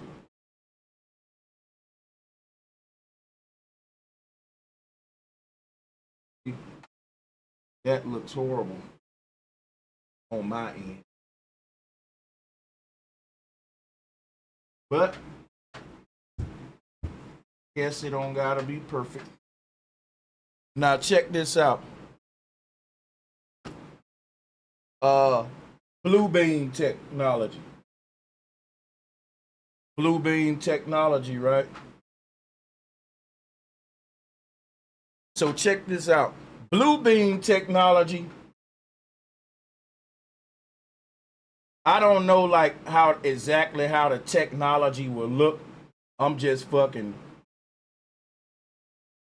freestyling of what I see in my head or what I'm trying to show y'all. Watch this. So with the blue beam tech, you can have this sort of technology.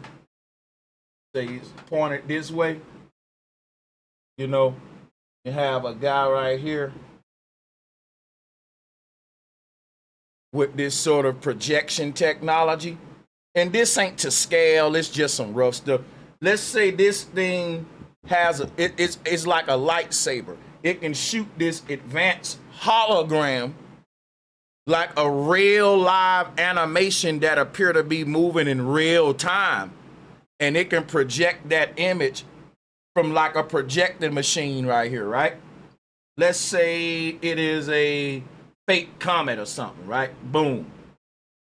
He shoot that, boom. Like, I'm just telling you, like, this would be like a moving hologram. They got these, you can buy these nowadays, but this would be more complicated.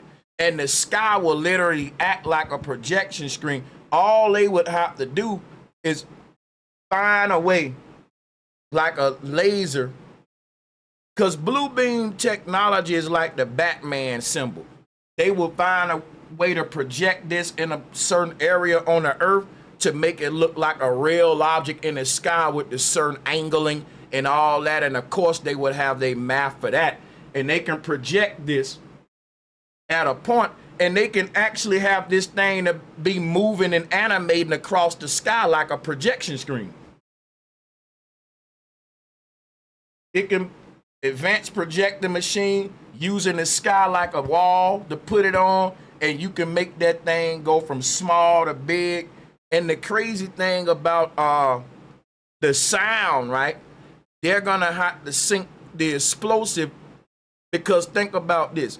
If they're setting off an object in the upper atmosphere somewhere, and there's a spot on Earth that's gonna have an EMP hit, they're gonna project the blue beam in the area on the dome that spot on Earth will be able to see.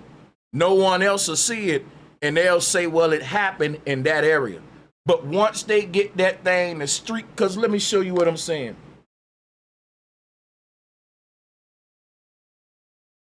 Show you what I'm saying. So let's say they shooting this object. Let me redo my technology. Let's say there's a tower. Big ass tower. I don't know. Some technology though that can.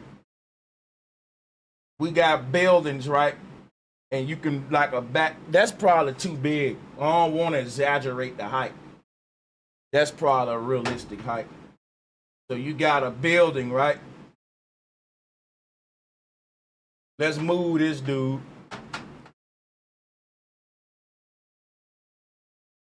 Now look, on this building, got, this ain't to scale, but fuck it, y'all know. Then you got a dude, right? Now let's say they can project the image across the sky and have the image be projected on the dome right there. So they can project the image on the dome right here. They know who all can see this image on the Earth. They know that you can pretty much draw a triangle from that image and a circle at the base of the triangle, and everybody in that circle will see this image in their sky. And that's who to be the witnesses, right? For the blue beam. But watch this. As it projects and it passes through this little bubble right here. This a rough draft. As it passes through this little bubble of viewpoint, it's gonna appear to go down on a horizon line and shrink. And they're gonna make this thing animate itself to appear like a physical object shrinking as it moves away from people on the horizon line. And the moment it goes out of view and they see it actually like go down on the horizon line, everybody gonna know here come the impact. And that's when they actually, the EMP blast gonna make contact with whatever part of the dome that they need to blow up to make an EMP wave in the same triangle of view. So look at what I just read. They know where to bomb the dome at to create an EMP result down here on the ground. No one will actually see an object because it's invisible energy. They'll feel it like some just impacted, it'll be shaking of the ground and all of that. But since they can't see nothing, that's where blue beam come in. It gives them a visual for the invisible energy. It tells them that was an asteroid that just fucked you up. That was a meteor. When all of along, it's them projecting rockets from a remote island somewhere, way back here. A remote island way back here in butt fuck somewhere, coordinates no one know is so secret. And they got the coordinates exactly where they need to hit the dome at to make the EMP blast in the same area that's in the triangle viewpoint where we projected the blue beam at. People, this simple. It's just hard for me to explain it. But this is doable. This totally doable. And it's so doable that they can time the sound of the impact. They know how long it's going to take for their technology to be launched and for it to make impact. And all along, the sound of this EMP blast is the sound of this thing is going to get more and more tense. So they're going to time that sound with the blue beam trajectory. So they're assuming that the moment the people see this thing flying in the sky, they supposed to hear it. So the moment they fire off the hologram, they got to launch off the rocket at the firmament at the same time. This got to be synced together. Because the moment they sitting that nuke off at the dome, people gonna start hearing that. The moment they project that projectile out, and people gonna start seeing it. So it got to come from an angle that the only people that hear, cause think about, people gonna start seeing the blue beam. They ain't gonna see the nuclear bomb, cause remember, they shooting that from somewhere else. But eventually, once that thing get in proximity to the people who they aiming at, they're gonna see it appear. Once and what I'm talking about when it get in proximity, because I don't want to confuse you, when the EMP wave, because listen, they're not shooting the missile at the people. Look at my drawing here. Here go your missile. They shooting that up at the dome. And when the missile right here, let's make the missile red. I know this look like shit, don't it? But we gonna work with it. Here go the missile. They shooting that up there. And when that make impact, they gonna feel it down here. But as it gets closer, though, they're gonna hear the missile but not see it. If anybody see the missile, they gonna know it's a government job. So the missile gonna be launched from somewhere else. But they ain't gonna never see the missile because it's going up to the dome. They're gonna feel the impact below though. It's gonna fuck them up. But watch this. At some point, they're gonna start hearing something. Because that EMP blast is very loud. It's like a wave of energy. Soon as the missile, boom, hit the dome, all that energy gonna start expanding down here, and it's gonna land on everybody. Houses might get crushed. Alarms gonna go off. Listen, communication signal, all that impact wave, when they hit the dome up here, invisible energy it's gonna be destructive, like biblical shit. Now they're gonna hear this energy just like you can hear a wave, but they ain't gonna see the wave. It's invisible wave. They gonna feel it, they gonna hear it, but ain't gonna be nothing to see. And if there's nothing to see, guess what the nerds are gonna say? It was like an EMP wave. So guess how they get around that?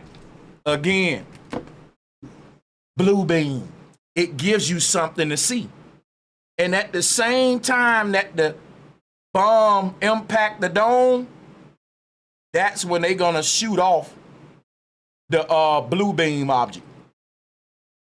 The moment the missile hit the dome, they're gonna say send the blue beam fake object.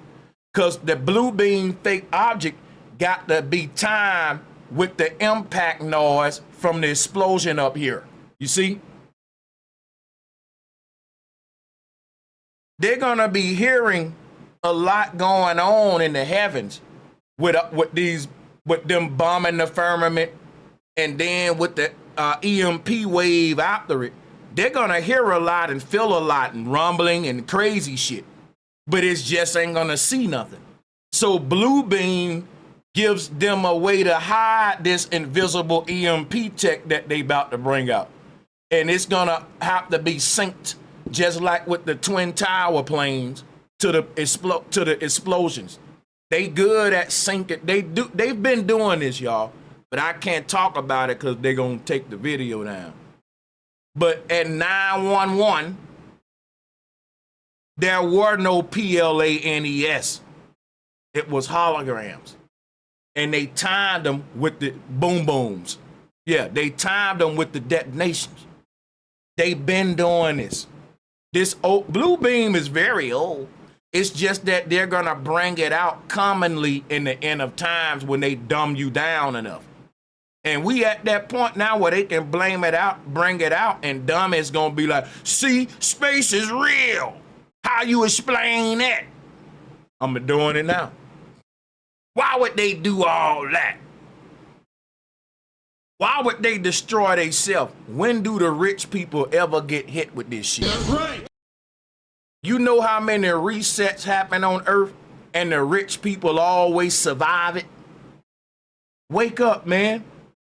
You know who agendas this is. It's the UN, the elites of the world. But hold on, let me read these real quick. Hey, shout out to Easy W. Shout out to Edgar Anderson. Bro Sanchez, your lessons are a blessing. I appreciate y'all. I really appreciate y'all. You see that? It's easy because the moment that nuke hit the fucking firmament dome, people gonna start hearing this huge wave of energy, EMP coming toward the ground. And they're gonna have to time what people hearing with what they supposed to see with this object. And as they have this blue beam object go toward the people, the sound from the impact up here gonna be getting louder and louder. And that's when the sky gonna get brighter and brighter with the blue beam object. And the moment that thing hit the horizon line, that's when all that EMP energy gonna hit the ground, and it's gonna be devastating. Timed perfectly. Even if it's 2-3 seconds off with latency, it'll still be good enough. So it ain't gotta be like 100%. Because I do audio dubbing, and my audio don't be synced perfectly, but people can't tell. You can get away with like a little bit. You know what I'm saying?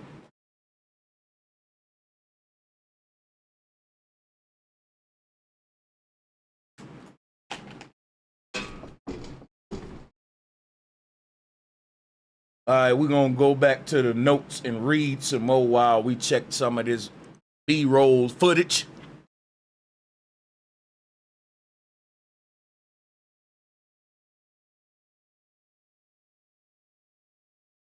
So let me show y'all something, right? What they learned during Operation Fishbowl, particularly during the starfish detonations, is that at high altitude, detonations can alter the Earth's magnetosphere for months. Did you hear me? These people found out during Operation Fishbowl that if you strike certain parts of the firmament dome, right, what they found out is that it will alter the Earth's magnetosphere for months. Why though? Let me show you why. It's like saying, listen, if you explode a bomb in the ocean, it'll alter, what's it called? The surface of the water. You see how all of the water around that explosion is peaceful and still and level, but this part is disturbed because it's been altered by an explosion, right? And depending on how big your explosion is, then it can alter, right, the water surface for a long time. It may take that like 10 minutes or 30 minutes to fully dissipate and for the ocean to settle back out in that spot and stop, wobbling, because it's got to keep, like, it's like a dribble, and then it's settled back, right? So when they sitting in this stuff up, these nuclear bombs up at the firmament dome, it disturbs that part of the dome for months, y'all, because it ain't like our oceans on Earth. It's more, this plasma is more gummy, gluey. It's more sticky, if you will, but it ain't physical. It ain't physical, but the way it acts, it's like, so it's more fluid than water. I'm gonna find a way to go deep into that in the future to articulate that. But when Sir William Crookes called it radiant matter, he would have the same problems I got now of trying to articulate the fourth state of matter, because we trying to explain what our soul is made out of, basically. But in a nutshell, it's just like a detonation at the ocean, but it's gonna take hella longer for these waters above to settle back out when you disturb them. Yeah, they're way more malleable, more, I don't know what's the right word, but you know, water gonna settle back out more quicker. But you know, when they go and disturbing those waters above, it take that a long time to recover. So it basically leaves what they call a hole in the ozone layer. And then what they say later, they say, you know, all the holes in the ozone layer, they went away. They just vanished. They got patched up with a Band-Aid. What the fuck? Stupid. We used to have holes in the ozone layer, but now they gone, they say.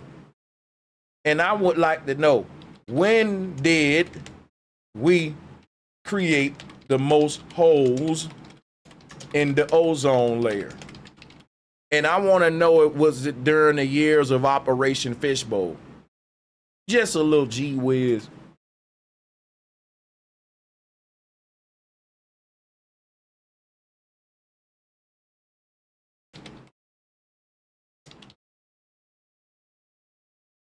Let's see.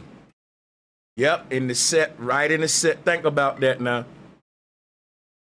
I want y'all to think about this shit, right? That's why I do this kind of research with y'all, right? That's right. Look at what I just found out. We first started discovering holes in the ozone layer. Excuse me. We first started discovering holes in the ozone layer in the 70s. And guess when Operation Fishbowl ended? In the late 60s. Come on now, people. Oh, my God. Operation Fishbowl took place in the 50s and 60s. It didn't go into the 70s. And just so happened, they started telling people in the 70s, there are holes in the damn ozone layer. Right after they put them there, y'all. Oh, my God. That's why I do this kind of investigative research, man. Look at what we just found out, y'all. Come on, man. Drop a bomb for that, bro. That's what we do, man. That's just what we do over here, man. Look at that. And you know that's too big of a coincidence, bro. We know what we talking about. Now, y'all started finding, bro, I'm going to show you if y'all think I'm lying. Let me show you my receipts. Look at here. In the 1970s is when they started realizing that human-made chemicals called CFCs could destroy the ozone in the stratosphere. And then they went on after that to start discovering all of the holes in the damn ozone layer. That's crazy, because NASA found a lot of these damn ozone holes with their instruments, supposedly. But remember, these were the same people participating in Fishbowl. Now, these people was putting huge holes in the ozone layer. And then right after they bombed the damn dome up and left these sort of craters in it, like the moon craters, they start talking about holes in the ozone layer. Like, you can't make this up, man. Can't make it up, bro. After all these years, nobody talking about no holes in the sky. And right out the fishbowl, oh, look at what we discovered. Ozone holes up there. We never saw these before. Even though We been up here, we got satellite, and this our first time seeing them. Just so happened to be out the fishbowl. Stupid. Come on now, dog. Come on, man. Come on now. How y'all missed that all that time? It's a big ass breach in the barrier. You missed that? No, we was looking for moon craters and Andromeda. And what's crazy though is I'm finna debunk the hell out the globe. Well, a lot of what NASA say, I'm gonna debunk it in a minute. I got time today, man. But let me stay on track with my notes. That's coming. So, here's where we finna get good with the research, because what else did they learn during Fishbowl? That artificial belts damaged or destroyed at least 7 satellites, including early American and British spacecraft. These satellites are not orbiting the Earth in space. They are advanced balloons that are making a coordinate grid network in the sky. And they just hover in one spot and they all online and interconnect to make a big grid. And it ain't to study space, it's to surveil us. These are the eyes in the sky. And they gonna only strengthen and rebuild that system in our time, which is what Trump and Elon doing, which is what 3-Eye Atlas is all about. It gives them an excuse to, because let me tell you what they was doing. In the 50s, 60s, and all that, they was putting all the satellites in orbit. But the satellites are satelloons. They are these advanced balloon. It's like cameras on a balloon. They can hover in one spot in the sky for so long. I would argue that they got technology so good that thing can just hover in one spot in the sky for a couple of decades. So if they put the satellites up there in the 50s, I'm guessing that the technology they had, they would have to redo that whole system by this time. I do think that they replace them individually over time. One drop out, some happen, boom, they can launch it up and replace. Yeah, I can show you all these things. It ain't no damn orbiting the Earth like with wings. It's attached to a balloon and it hovers in one spot. And it got solar panels so that it can power itself. And that's what it looked like. Them little things that you see on the wings, them solar panels to power the camera. Of course, it need the energy source. It's an eye in the sky. They got a huge network of these all over, and you can't see them when they get up to a certain height. They invisible. And guess what? But they can see you, though. They can tell the time on your watch from up that high, but you can't see them. This is what satellites are. They are a network of a balloon grid network that the Archon's using to spy on humans. You already been under surveillance in that war. This is the Truman Show. And they talking about they monitoring planets and all that. They monitoring y'all. And it's time to replace. They got a new system that they want. So I don't know whatever technology they had in those older versions, but at this time they really just want to replace this whole system with new technology. We got a lot of new technology now. And they got to reset everything. They want to replace the entire old system with this whole new technology in all areas. That includes the eye in the sky surveillance system that they done had up for the past couple, damn near about 100 years. That got to be replaced too and reset with the new technology. But their excuse to do that is solar storms destroyed our satellites. They keep telling y'all the solar storms picking up and it may damage satellites in the future.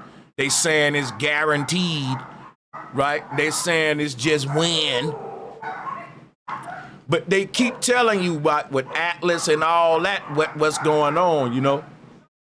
And they need this excuse to rebuild his infrastructure everywhere. Like they gonna make excuses to put surveillance systems in the streets. They gonna make excuses to basically eventually create this Internet of Things. And these gotta be some radical excuses to bring forth these radical changes, or like, you know, problems that they create so that they can solve them with this new system. Let's go back to the notes real quick, staying on track here.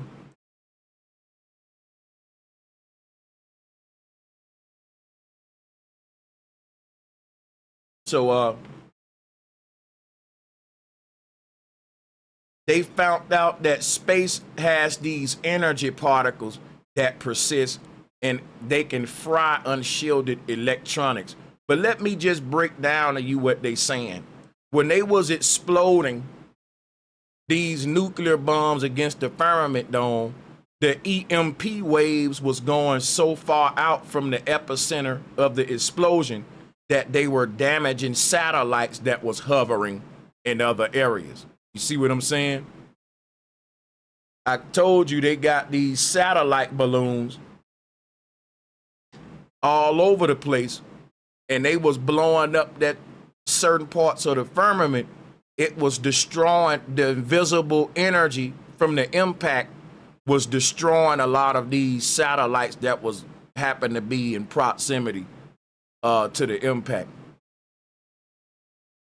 So during Fishbowl, they blew out a couple of satellites, and that's easy to do if you don't plan for how big the explosion may be or how close the impact and all that. But a satellite ain't nothing to replace. That must be added too. But I'm telling you, now that they know how to destroy the satellites and replace them, they can say, oh, it was a solar storm that destroyed them, when they really know how to send invisible energy waves anywhere they want based upon what they learned from Fishbowl. That's right. But the invisible energy waves that they're creating, what they learned, they don't want to tell you that. They're going to say it's a solar storm.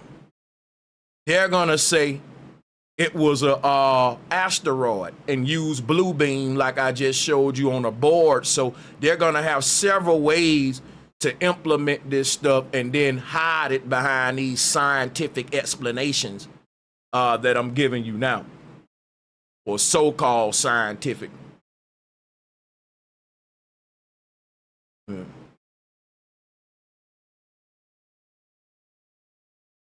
You know, when they was doing these operations, they created a man-made aurora borealis, man. I want y'all to take note of that. During Operation Fishbowl, they caused the damn aurora borealis to appear in Hawaii. Sanchez, why are you bringing that up? I'm going to tell you why, right? Check this out, right? There was something called a Carrington event. And during the Carrington event, that was just a huge explosion in the upper atmosphere of invisible electromagnetic energy out of nowhere. Now, science today, what do they say? It was one of the biggest solar storms of our time. What am I going to say? They've been using this technology to wipe out certain areas and depopulate certain areas. It's land grab technology. You can just erase a whole area and come in and reclaim that land, turn it to luxury properties. But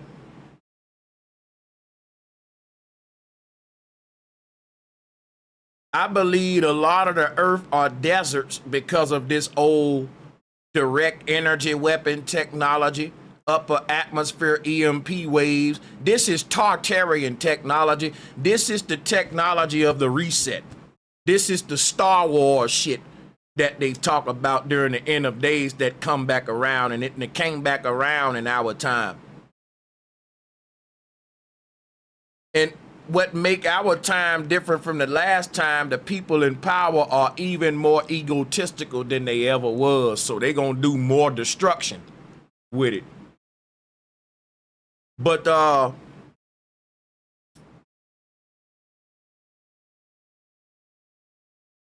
people, the Carrington event is very mysterious.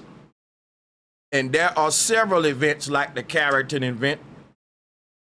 Even Noah's great flood, it wasn't a flood of water. It was a big ass explosion in the upper atmosphere and a flood of electromagnetic energy that destroyed damn near an entire. You can scale this up to horrendous proportions, y'all. It'll just take that longer for the water to settle. But that can mean a reset moment for every biological object on the earth. It don't mean, see what that mean is life won't go away.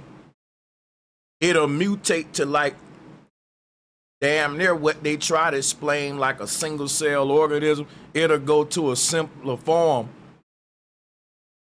Our reality is holographic, and all that EMP wave does is distort your cymatic frequency. Your cymatic frequency is what's giving you your dimensions. It's what make a butterfly shaped like a butterfly and a cat shaped like a cat. It's why you shaped like a sperm at one point and now you shaped like a human. So they can manipulate organisms with this stuff too, because think of like a radiation zone. Now, if you find a way to subtly sit in these electromagnetic pulses in a small, calmer way, like we sit in the ocean and I just sit in a little quiet wave at you, but that will manipulate and change your DNA over time,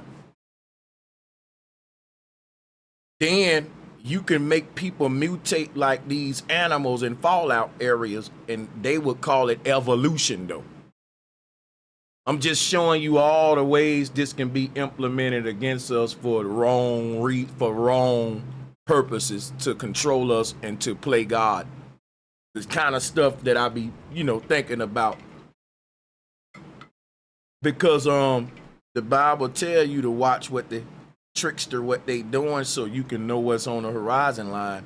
You will be able to have an example that stop you from reacting and marching right into the slaughterhouse like the sheep.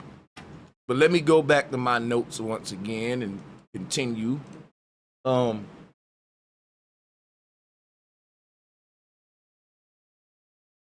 Charged particles from the blast that they set off followed Earth's magnetic ley lines and precipitated at magnetic conjugate points.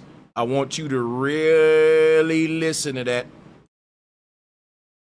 Look at that. This is what they learned. Charged particles from the blast followed the magnetic ley lines of what? The firmament dome. And they started to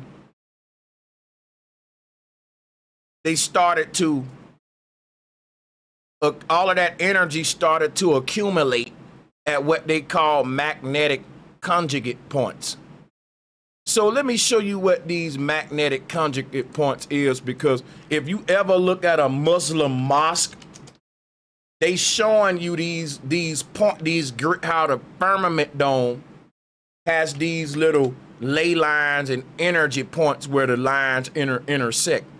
It's like a brick wall. Let me show you.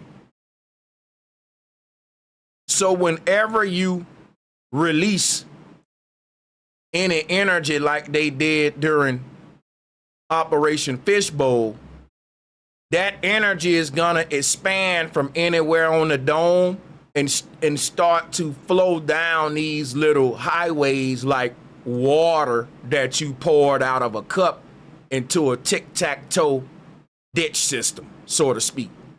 You see what I'm saying? I'm gonna see if I can show you on the board.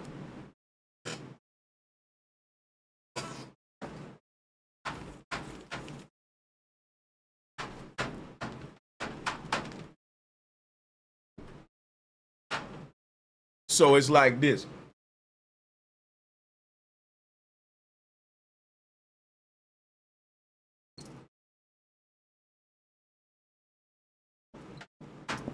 So look, if I explode something right here, all of the energy gonna be released.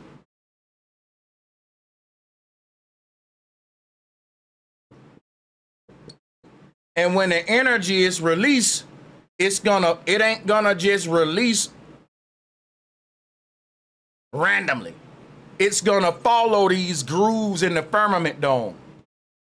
It's like a wicker basket. And all of the energy, when it's released from right there, this is what happens. Instead of it doing what we see here, it does something else, and I'll show you right here.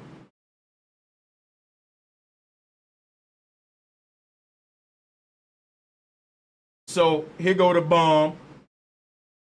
And when the bomb blow up, right? Let's say the bomb blows up. Let's exaggerate this. Let's say you got a bomb. Boom. The bomb blows up right there. Instead of the energy just going out like that, it follows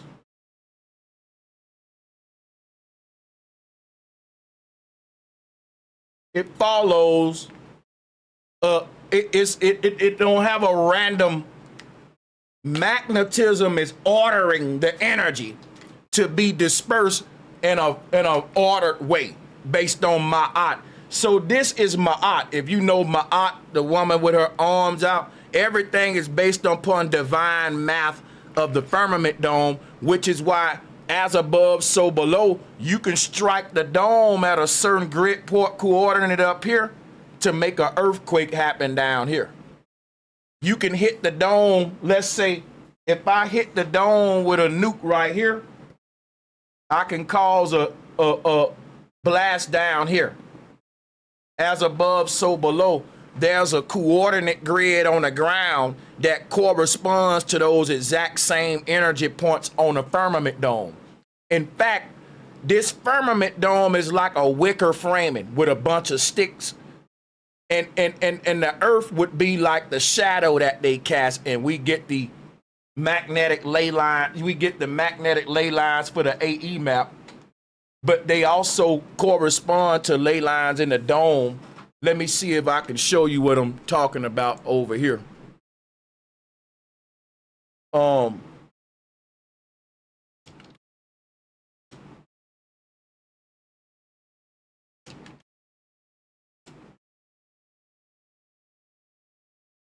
Like this.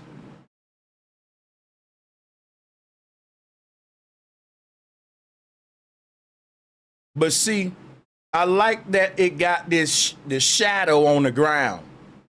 The shadow that you see, if you look at the firmament dome, it's like a web. It's like a gridded checkerboard pattern, just like this, what I'm showing you right here.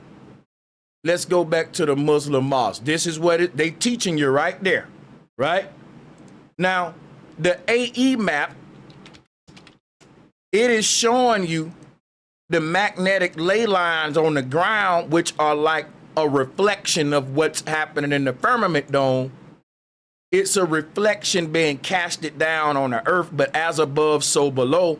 These magnetic ley lines are three-dimensional framework for the firmament and a two-dimensional coordinate system for the circle of the earth. And that would be the shadow pattern. And we use that to get around. We look up at the stars and we use coordinate points on the ground that we refer to in the heavens. And as above, so below, we look at the star positioning, the sun positioning, and we sync that with grid point coordinates on the ground that correspond with them, and we know where we at all times under this firmament dome, in this tent, in this terrarium. Because for the points in the sky, there are earthly coordinates on the ground that correspond with them, just like this shadow that's casted here by the firmament dome on the ground. That's how we navigate. So when they set off the explosions, the energy followed the path of these, and it accumulated at those points where all of the lines intersect. So it'll be right here, like in the middle of the stars where all these sticks would make a point. They said that so the energy left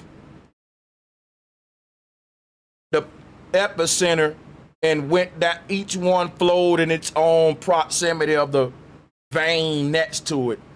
And then it accumulated into the next checkpoint or intersection where these things are intersecting.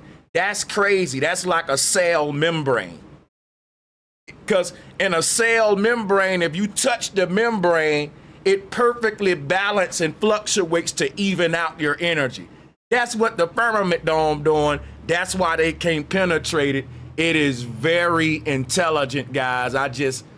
It's fuck, man. Like, it's breathtaking when you start to see. This is very divine stuff, bro. Like, whatever created this earth is fucking a genius, man. Like, and I know what created it, but I don't want to tell you because you gonna think I'm blasphemous. Because if I tell you you did it, you gonna really log off. Let me stop while I'm ahead.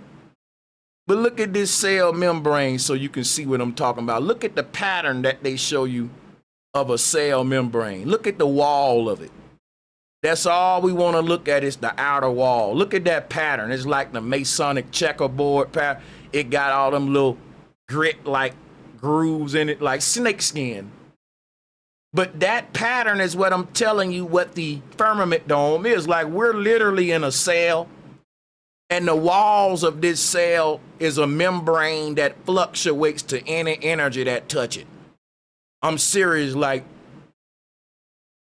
a cell wall is so interesting, the way it handles any energy that, like, you can't really blow this wall open, because what'll happen is this, right? If you set off a bomb down here, the wall will just open up, but it'll close back again, like the ocean.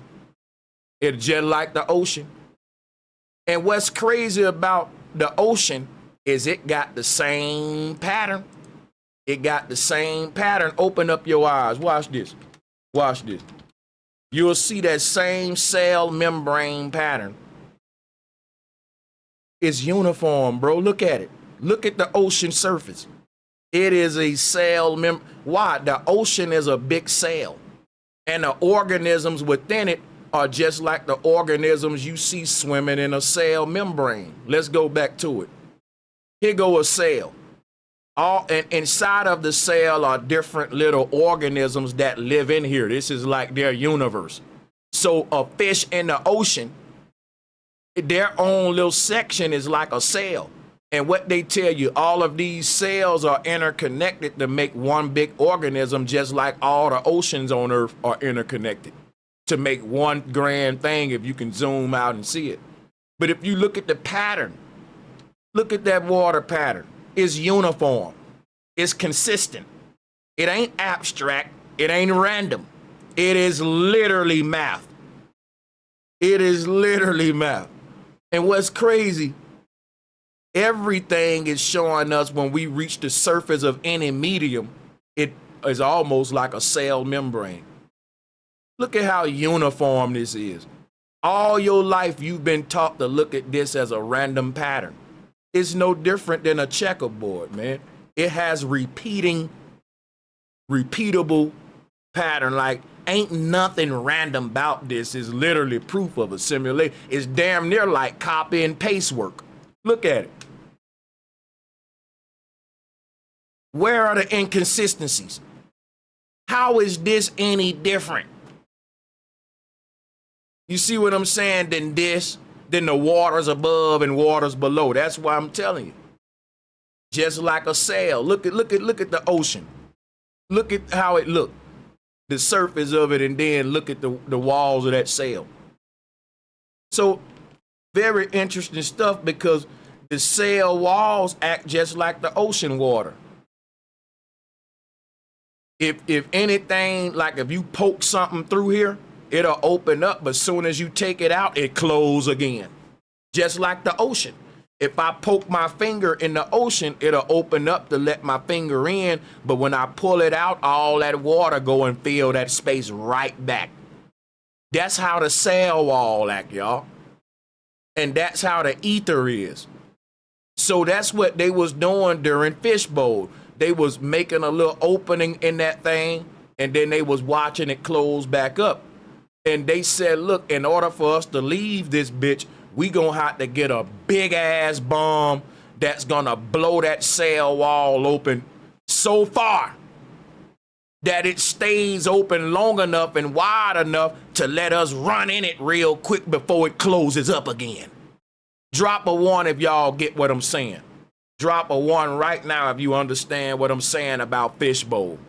Because the firmament is like a cell wall membrane. It's gonna close back up. You hoping that my bomb is strong enough to keep it open long enough for me to run in there, and then it'll shut me in. Now I can explore, and somebody can blow me back out when I'm ready to leave. But I only got a little while to cross over because it's gonna close up again. So it's like, it's creating a Stargate. And that's what they was doing with Fishbowl. Now, I'm about to go real deep and show you how parallel realities are created. Now that you know what I'm saying about they got to really make a big, stronger bomb if they want to make that wall go open wider and stay open long enough to let us cross over, right? Now, here's what happens every time. Here go the scary part, or the sad ending to everything what I'm saying. In their attempts to blow this cell wall open big enough so that they can peek inside of it, guess what happens, y'all? They always blow the cell apart. It happens listen. In their attempts to blow a little hole and pierce the veil and cross over, every time they say we need to blow a hole wide enough to let us on the other side, guess what? When you pierce the cell to that degree, it splits into 2. So we can never peek into the other side, y'all. Because every time, let's say if we do get the technology to blow a hole big enough in the firmament to see what's on the other side, the moment we do that, that entire world will leave us. And we'll be stuck in our world, and that world will separate from this one. Listen what I'm telling you. I don't think y'all hearing me. What I'm telling you is the firmament dome is a cell wall. And every time they want to play God and peek over the other side and do and break these laws, they create another hell or a parallel reality, which is why everybody got to say theyself, because when they fire up the CERN, that's exactly what they gonna do. Everybody else already did it before us. They ego. They think they know everything. They think all we need is a bigger bomb, and they keep destroying the damn Earth. And every time an Earth is destroyed, a new one is born and the old one fade away. Go read the book of Revelation. They talking about there's gonna be a great war that climax with a new Earth rising up out the old one. That's a cell splitting. The Bible is explaining mitosis or meiosis, cell splitting. Every time they say, yeah, we need a big enough bomb and then we can pierce the veil, they don't want to do the spiritual work, man. You can't cheat this stuff, and that's what the space programs are. And they ain't gonna do nothing but keep destroying and rebuilding and destroying. They gonna destroy this Earth forever. And they gonna create endless parallel realities. But good thing for us, we escaping this damn chaos. Because our Earth gonna split in our time based upon the technology they got. And you gonna have to make a choice which world you gonna go with. You gonna go with the futuristic world that the Archon's creating, or you gonna fade back into the old world and go on a path back home to the ancestors? Because these two worlds gonna split. They gonna split the cell, y'all, in our time with CERN. CERN is their new bigger bomb. They said, you know what? We gotta get smart. We've been trying to blow open the firmament dome because they never gave up trying to pierce the veil. It's almost as if they're mad that the universe is smarter than them, and their fucking ego got them saying, I'm not gonna bow down to you and admit that I'm wrong.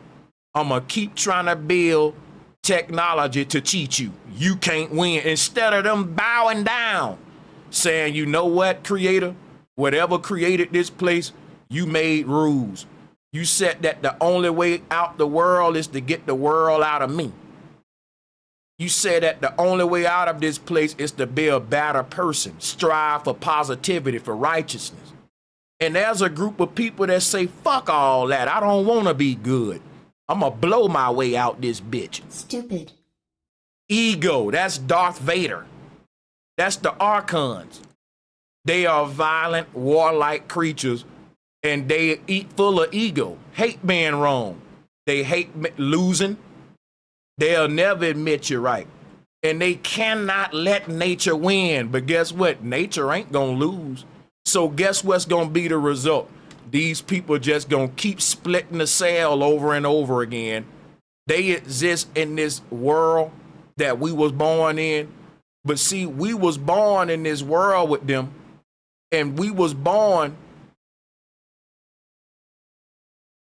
in the midst of all this. Prior to it happening, they are used to these splits. They know about the split. They've done several splits. They've created several. And one of these universes is Berenstain Bears. In another universe is Berenstain Bears. See, listen, y'all. It's a holographic spirit like a cell. And what the CERN machine is their new bomb. It's better than any nuclear bomb. They got smart, but they still ain't gonna win. Because with the CERN, what they gonna do, they said, we gonna outsmart the firmament dome. And they said, instead of trying to blow a hole in it, we're gonna make a hot laser. We're gonna make a bright laser of piercing light, and we're gonna cut like laser surgery.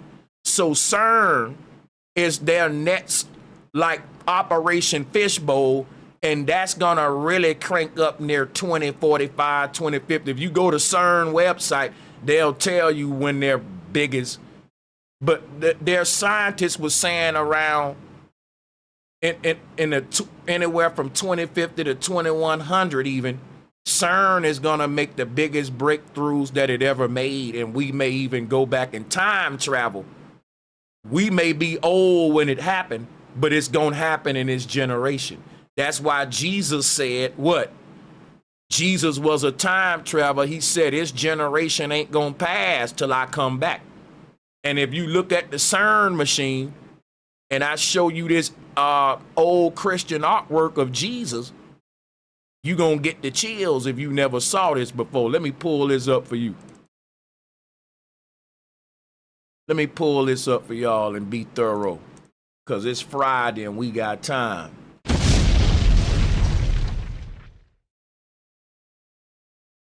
So here is an old picture of Jesus in front of a CERN machine, bro. Like all of these people, Walt Disney, and all of them know about that the CERN machine is a time traveling machine. Because if they able to pierce through the veil, these netters are literally sections of time. They can go all the way back to the Big Bang. So there go Walt Disney in front of a CERN machine. There go Jesus, and this got flat Earth all in the middle. You can see the flat Earth with the AE map with the ley lines going to the North Pole. What does Walt Disney know? Huh? What did he know? Because that's Disneyland, that he made Disneyland resemble the flat Earth and CERN machine. Because in the middle of the earth is a laser beam that's piercing through the veil, just like CERN, keeping the door open for us to get out. You know how they learned to make CERN? By studying our ancestors. That's right. CERN is the UFO ship, and it don't fly and leave the Earth. What it does, it spins around and accelerate the ether. It's like a fish in the ocean that start to chase its tail like a dog and create a vortex to pierce through the ocean itself. That's what CERN is. Let's look at it. Shout out to Mama. I miss how you said we will go with our ancestors. Shout out to you, Mama. Appreciate the love. Sweet of you. So look at what the CERN is. This is your UFO ship. But how does this thing allow us to leave the Earth? It don't fly off of the ground. It pierces a hole in the firmament dome. And they can take this somewhere, aim it up, it'll shoot the beam up, and it'll like a needle, it'll stick through that cell wall like a mosquito sucking your blood, right? It's trying to pierce through something like this. Because let me show you, it's like a syringe, right? When they inject stuff into like a cell or something, and the wall, that's all that CERN is. But see, what they gonna do with CERN in our time is create another parallel reality, and they gonna make a new Berenstein. So this one may be, in that universe, it may be the Berenstain Bears, right?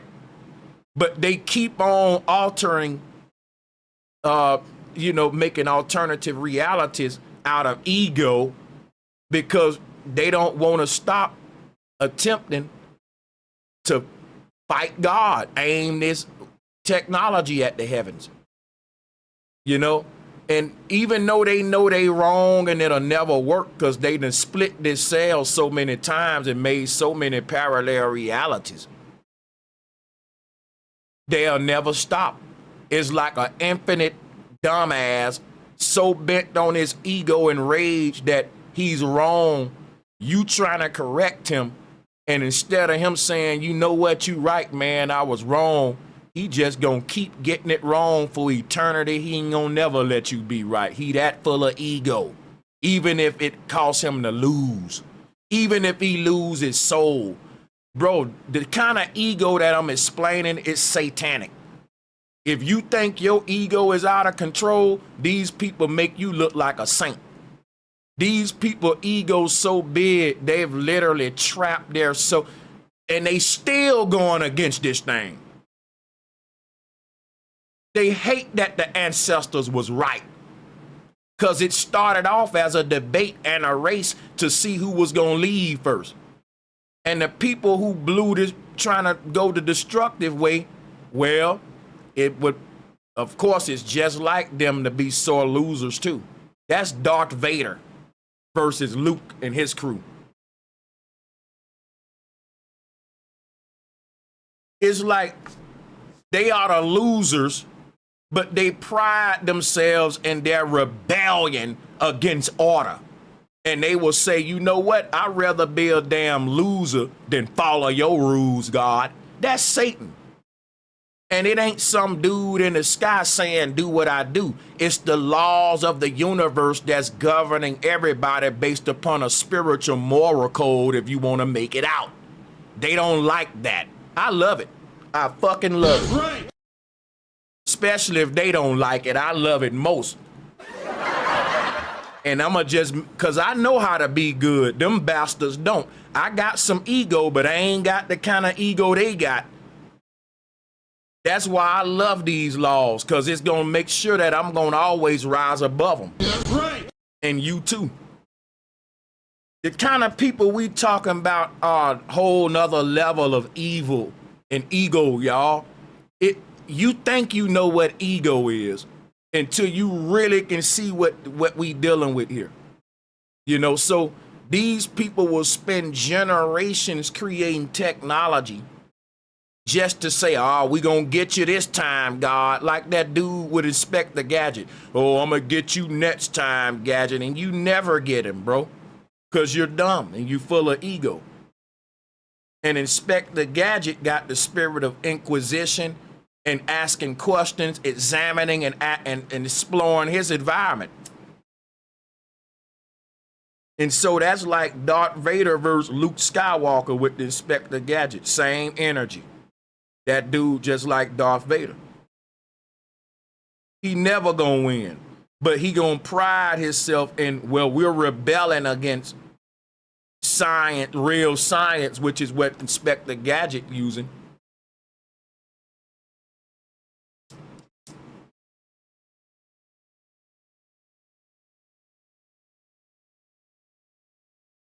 Back to the notes. I'm all over the place. Let me get back on track. But let's go with some of these big contradictions and go with like debunking and showing the inconsistencies.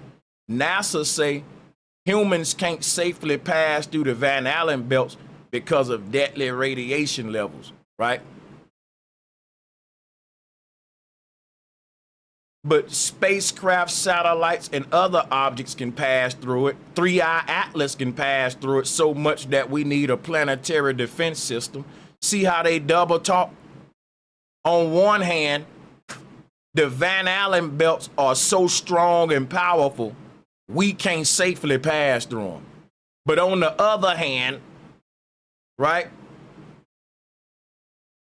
Spacecraft, the James Webb Telescope can go through it. Now think about this, right? The Van Allen belts, right? They are like the Aurora Borealis.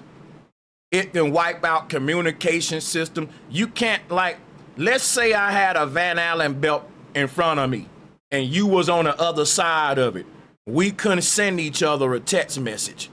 I couldn't send you no wireless signals because this ocean, just like when you try to shine light through a piece of glass, it's gonna distort the light. My message it's gonna be static. Our communication systems ain't gonna work because you won't be able to translate what I'm saying over the sound of this medium in between us. So how the hell is the James Webb Telescope transmitting an image of a galaxy through the Van Allen belt that we can't pass through? The same Van Allen belts that they said are gonna knock out most of our communication systems, because a solar flare ain't nothing but like the sun shooting a wave at you. Like, it's like the sun having its own Van Allen belts, and the sun farts one day and boom, and it shoots one of those belts, one of those ripples, and it hits the earth with a wave, a EMP blast, boom, right? But the thing about this, they're saying, well, listen, you know, we can't safely pass a human through the Van Allen belt. Why? Because we are electrical beings. Your nervous system it's an electric system, an advanced form of electricity called plasma. Once your body passed through the Van Allen belt, it'll be like you getting a defibrillator shock. You will be unconscious. Any of your nervous system will be severely damaged the moment you cross through that radiation belt, bro. You're dead. And that's why they said we can't safely pass humans through the Van Allen belt. So how did we go through the moon? Did they shock them astronauts back to life with a defibrillator? Because whoever did that, they would have had to survive the Van Allen belt too. You know what your nervous system is? The same reason your nervous system won't work, it's the same reason your phone won't work. Trying to pass a signal through the Van Allen belt. I can't call you once I cross over the Van Allen belt. We can't communicate no more. It separates the dead from the living. It separates all of our technology from whatever is out there. We can't communicate beyond that point in any of our systems.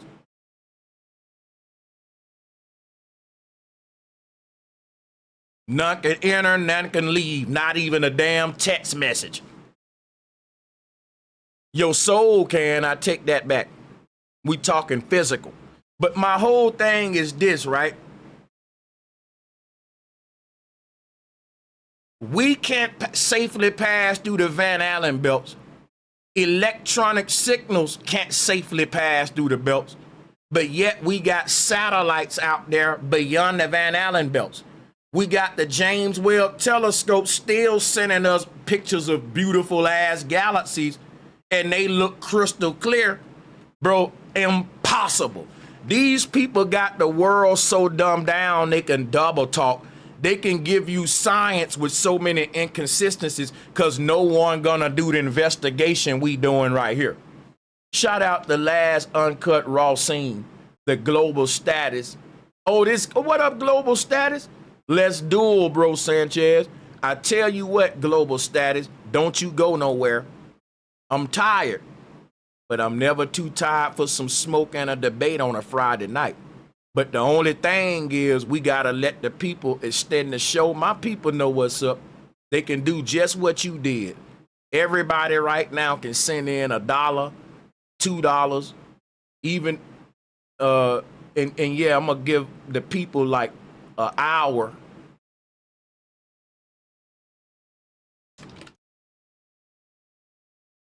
And everybody just like a pastor that sends around a collection plate.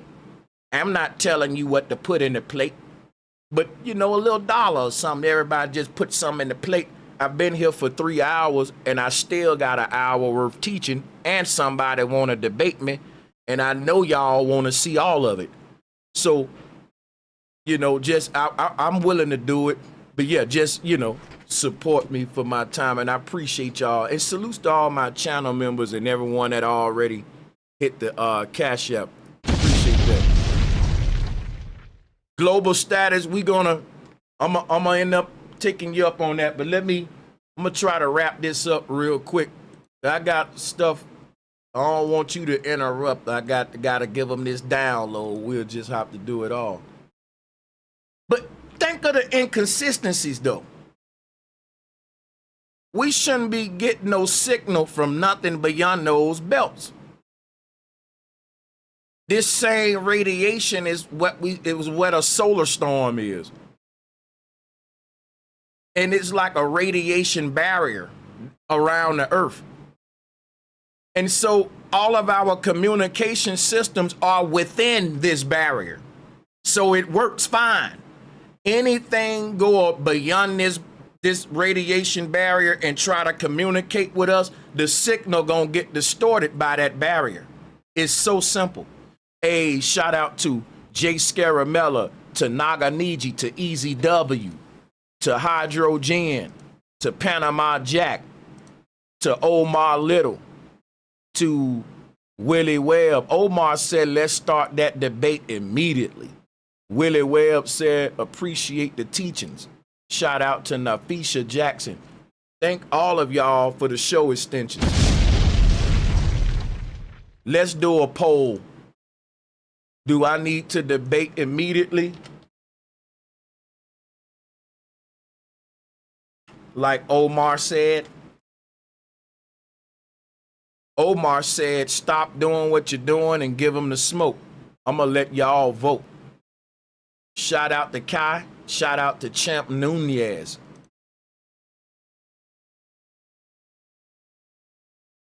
We're going to see global status. They might make me stop doing what I'm doing and just come on with it. We'll see. Shout out to Carl Scott. And when we get the 100 votes, that'll be the deciding factor. Get your votes in. We need 100 people so that we can keep the show going. Go ahead and vote so that we don't spend a lot of time with the voting. Go on, put your vote in. We need 50 more votes. Big shout out to Leonard Robinson. Salutes, bro Sanchez. Salutes to my people in Mobile. Shout out to Dolph Obama and to Lazarus. Appreciate y'all for these show extensions. Don't go nowhere, y'all. It's really about to get crazy now. We about to have a damn debate. Okay, get the likes up. Sanchez cocinando. The people is voting. It look like we about to embarrass somebody tonight. And like I'm telling you about these archons, when you tell them the right thing, they still choose wrong because of their ego. but y'all about to see Luke slay Darth Vader. 15 more votes. And we see where this is going. Let me go on, open up the Zoom and get this brother on. Global status. Where you at, brother? You ready for the link? Shout out to Bo Arabalism. Said, let's go. Shout out to Joshua Tellington once again, and to SS7 Naki. That's Snake. My brother, I love you. Thank you for saving my life. Love you too, man. Appreciate you. Shout out to I Am Well Meditations. Shout out to Sally McDermott. Thanks, bro. With your help, my soul is on such a higher level. Y'all really, I'm humbled, guys. I appreciate you so much. Shout out Son of Sons. Shout out Kelly Nushka. Thank y'all for the show extensions. I'm gonna get this call line open for the brother. Global status, get ready. I'm about to drop the link. Don't keep us waiting, man. The people have voted. They want you up right away.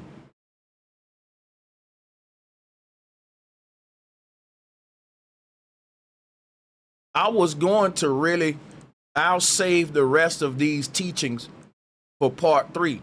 Drop a 3 in the chat room if y'all want me to continue this Firmament Dome series. I also will be doing edited uploads as well as the live streams, so you can have different forms of the content. You know what I'm saying? It may be redundant, but it'll still be interesting. I'll add new stuff, new syncretism, of course. But I am going to make edited stuff too. But let's get it, man. Let's get this brother on and get that link out there, coach. So here we go. I see the 3s. I'm gonna keep this Firmament series going. Global status, I dropped the link for you. Actually, let me pin that. Let's pin it. So we never made it to Elon Musk section, which is cool. I can just do a part 3 like y'all said, and we're going to go into the Elon Musk, and we're going to keep debunking NASA with the inconsistencies. Be fire. It'll be fire.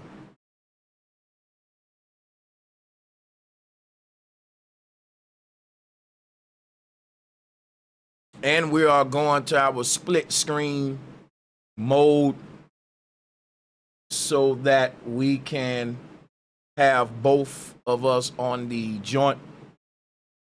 But y'all might not see me on camera. That's fine. Global status. Mic check, bro. Mic check. I'm here, man. Shout out to the panel, man.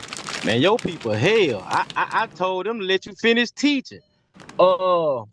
Let me give me 5 minutes. I ain't going nowhere. Give me 5 minutes. No problem.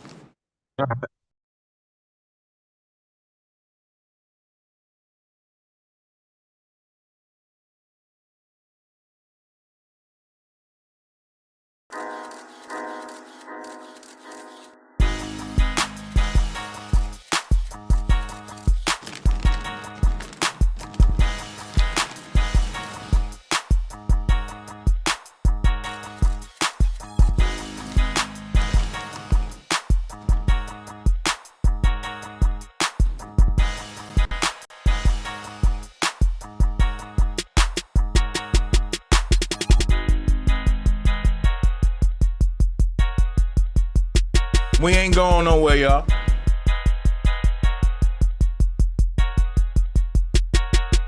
We just taking a break.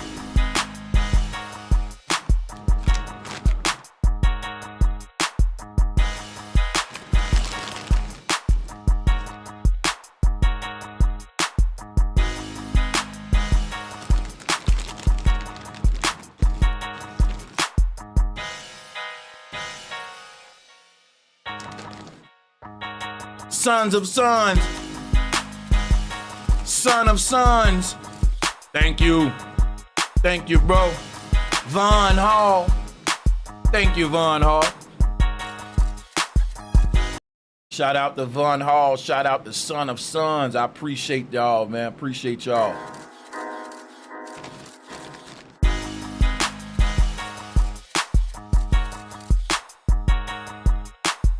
We setting up a panel. We finna get the debates going. Y'all ask for it. Can I say something right quick? Oh yeah, salutes. Welcome to the show. Respectfully, global status talk with the heart of a lion, but the skills of a hamster. Oh, that is him, ain't it? Oh yeah. Not the moment you said that, it clicked who he was. That's right. Guess what, global status? We don't gotta make it a debate. Make it a discussion. I'm gonna spare you. That way, you can ask all us flat earthers questions, and you don't feel like you're getting jumped, because we can have it however you want it. I can have them moderate me in your debate with a time clock, and then I'm gonna really rip you up. So I'm gonna let you choose how you want to do this now.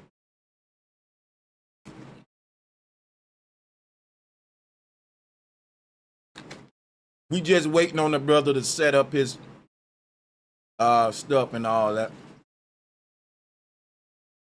And I ain't gonna lie, I'm stuffing my face. I'm eating, but I'm gonna be right back with y'all.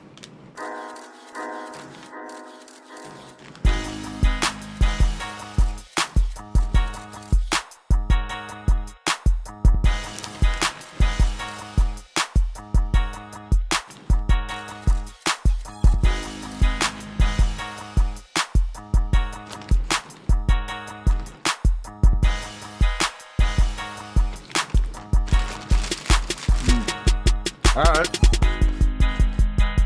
Okay. They joining the call.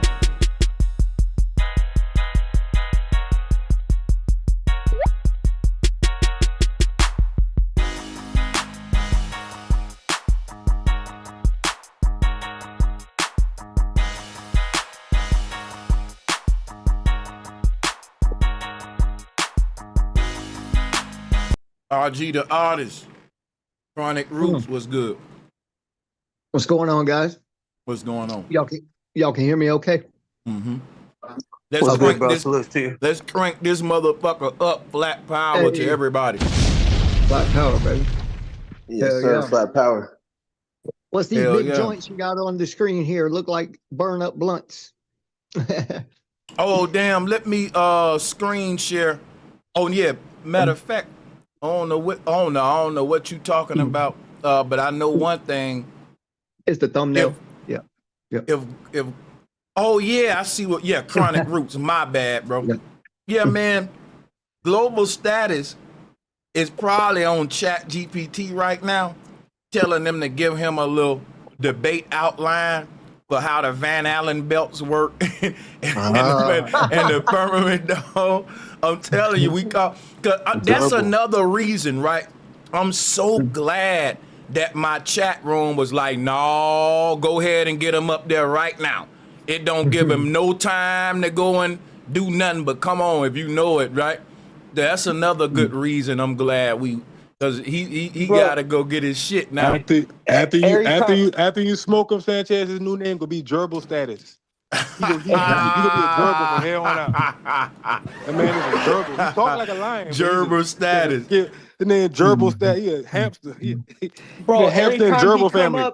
Every time he come up, we gotta teach him his own model, bro. Every time. Hey, Gerbil Status. My people voted for this because I would have been going in. Matter of fact, we finna keep beating up on NASA while we wait on him. Maybe we'll give him some arguments. So, for sure, man. This what I was doing before he showed up, and y'all can take some of this if y'all want some little licks in. You know, I got him on the ground if you want to get you some kicks in and shit. Because check this out, right? Here go the inconsistencies, right? You should not be able to pass an electronic signal through a radiation barrier. I don't want to feel like I'm freestyling. I want to think I know what I'm talking about these Van Allen belts. But are we right? Is that a good argument we can make from a flat Earth perspective? Great argument. Right. Here's where I can agree if I can jump in. Break it down. And thanks to everybody. I Sanchez, I love you. I love your show and everything. Listen, Appreciate you, man. And I like it when you join. Let's get it. Hell yeah. It's all sound frequency resonance vibration. Like, in other words, you can't that's what we are. We are not. They want to keep us in this physicality barrier, like in the mindset. So if you on that mindset, you're gonna believe the fact that, okay, this thing is a globe and the bullshit. But if you understand that we are not this physical thing, this is the vehicle that our spirit is inhabiting, then you're not confused that okay, if my spirit goes through another spirit, that's a problem. It's not gonna work right. If my vibration, my sound, my frequency, my resonance, my vibration is trying to travel through some other sound, frequency, resonance, vibration that's not on my frequency, then it's going to be some disturbance. There's going to be some problems. Yeah. That's a simple logic. And we don't have to even, we call it metaphysics, we call it all the things that we call it, all the subject matter that people are not willing to like go into and research, but we all do. Everybody on this call know what I'm talking about. Metaphysics is a simple topic to you and I. That's ABC. But to everybody else, it's the globe. It's the simplest answer. We are physical beings walking on a physical globe in a physical thing that's traveling. Hey, Gerbil status, your 5 minutes up, Gerbil. Yeah, come on now. You know what? Yeah. Come on, like. Let Gerbil take his time, because I got some good stuff for the panel anyway. And I got some stuff that I think my people gonna enjoy on a Friday night to keep the show going and keep it lit.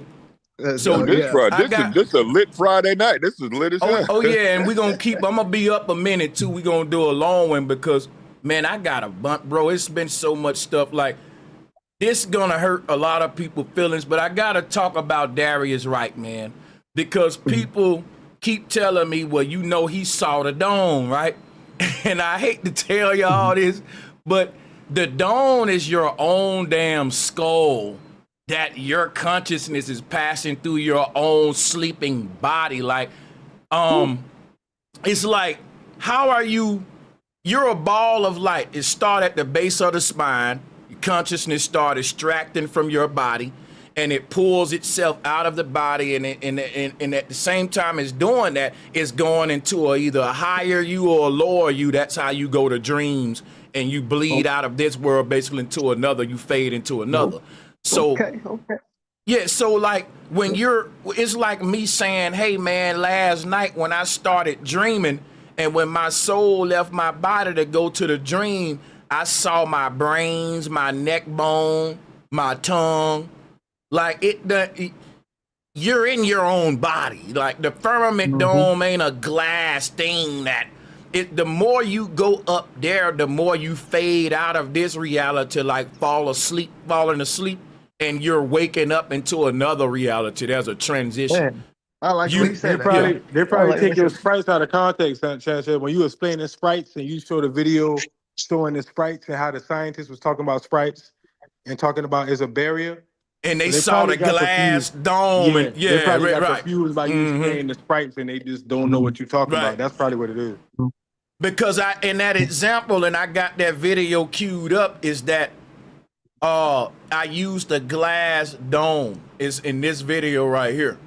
And all we wanted to do was prove that we're enclosed. Now, I can't create a goddamn barrier made out of ether, because who you think I am? That's spiritual material. That ain't even. So I had to give them a glass dome just to demonstrate what the ether is. But what happened throughout so many years of people recreating the ether with a glass dome model like this, people took it literally, just like Bible scriptures, taken literally. Yeah. It's like, how can you give them energy without having some way for them to misconceive what you're giving them? You know what I mean?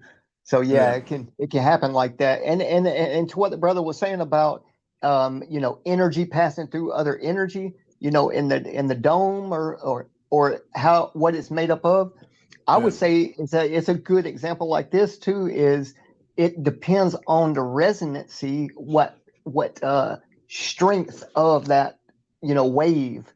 Because waves can penetrate other waves in a way, but not if they're slower, because slower waves create more of a close to solidity kind of environment, right? Am I saying that right? No, I'm chiming with you, and thank you for even clarifying more what I was saying. Thank you so much. Can continue, but I want to also chime in with you because you're saying things that really make sense. Go ahead. So I guess I'll land the plane here, but with them high pitch kind of ringing, versus like, kind of, it ain't gonna work, if it's a very heavy kind of sound versus a very high pitched, man, bro, because the low pitch wave is more spread out and the high pitch wave is I got you. Go very hell tight. yeah. But that's just like an echo. You can't get an echo without a surface. No, it's literally a piercing. In other words, it becomes a more directed arrow. So it's the frequency becomes, the faster it becomes more piercing. It can go through. Bro, guess what, Omar, guess what you explaining? The faster they accelerate them particles, the more they can focus that light into a beam at CERN. Go ahead, bro. Like, this is bro, y'all cooking. Omar, my bad. It's just, you got it, bro. You got it. Go ahead, man. No, this is, and thank you so much. Thank you so much. And thank you to the panel. Thank you to everyone. Like, these are topics that I live on. I've sound frequency resonance vibration has been my life. It's done everything for me. But at any rate, the faster the frequency, the more penetrating it is. That's why when somebody sings, or the glass thing, and a female is singing and she's singing at the frequency of the glass and glass breaks, it's breaking because the sound, the frequency is piercing or matching the frequency of that glass. You know what's crazy? In music, when you deal with high-pitched sounds, they actually use the terminology they say is piercing to the ears. Yeah, it has to be. It has to be. It has to be because humanity only perceives sound from the frequencies of 20 hertz to 20,000 hertz. 1,000 hertz. Yep. So but what's amazing to me is that there are frequencies below and above those frequencies that we cannot know. That your dog be hearing and your cat shit be hearing. And the babies. Exactly. Right. And the babies. And that is the thing, Sanchez, that is so cool to me, because they are closer to the frequency that we are talking about, meaning the piercing frequency, that we just got here. We just arrived here. Yeah, and what's cool though is it correlates to sound, sight, and smell, right? Those same frequencies, you're going to get a different effect, but they all, like you said earlier, Sanchez, how can you tell somebody to look at ether or feel ether? Bro, it's only your senses are doing all that for you. It's just certain pitch, pitch, frequency, resonance. You can smell kind of what, some people are like, man, I can smell green. Can't you smell green? It's like, man, what the fuck? Yeah, people do say that. Yeah. That's how I agree, because that's what really is the thing. Like, in other words, we see the colors that we see. There's only light spectrum. That's only sound. Like, even from the scripture, like the in Genesis, God spoke this. He spoke the shit. He said it was sound. He spoke the shit into existence. What's crazy about this CERN machine, right? They creating a lightsaber like that can pierce the veil, and that's the concept behind it. And hopefully they can go all the way back to the Big Bang when they pull the curtain back, because these are like, they're gonna go through different layers of time. Like, when we start talking about ethers, I didn't even go into the time travel aspect, but that's another stream. But this is what CERN dealing with, because if you think about it, they reduplicating what the Earth is while telling you the Earth ain't flat, because CERN is this right here. Like, if you look at the CERN machine and you take a look at the magnetic ley lines, right, that we see on the CERN machine. Let me put that back up. You can see that the Earth is a big CERN machine, and that the North Pole is the laser, or the Jacob's ladder, Jack's beanstalk, the lightsaber that's piercing the veil. And above this lightsaber, let me show y'all something real quick. Watch this. Watch this real quick. Just pay attention to this. In the Hebrew cosmos, it shows you this opening. It's called a vault of heaven. That's in the middle of the AE map. That opening right there, right, is created by the North Pole piercing through the veil. So this little hole, damn, this is a blurring one. Let me go again. Hold on. Hold on. So what I'm saying is simple. Like, there's an opening in the firmament called Polaris. That's the only way out. And that's created by the 0 point on the Earth in the middle of the ley lines. If you look at this machine, all of the ley lines lead to that, to create that beam in the middle that we call the North Pole. That goes all the way up and create a doorway to get up out of here. And it's doing what they're trying to do. My question, I be thinking like, I'm back. I'm ready. And see, my whole thing is like, they're trying to reduplicate the technology that allow us to get out of the Earth just because they don't want to follow the rules, which is just satanic, bro. That's what I'm saying. That's what we up against in this world. And the Vatican gonna have the church follow. See, the church is working with the scientists. All of you Christians and you church members, y'all with the Vatican and the technological gurus that's trying to create this technology to cheat this stuff, which is what the Bible called a great apostasy, when you turn away from the natural ways of God, because you don't really know the natural way. You've been deceived by the beast who reinterpreting the rules and giving you a new way of viewing reality. It's just what I call a grand deception. And the Bible call it the great deception as well. But the debate is now about to begin. We can get back to the globe earther and get the smoke going. Salutes to everybody. But if he ain't ready, y'all can speak on that. Or we can just hop right into the debate. Salutes to y'all. Salute. Yeah, salute. So they Sanchez, you even said it on the opposite spectrum. Like they don't even, Christians don't even, I mean, they going against their own doctrine all the time.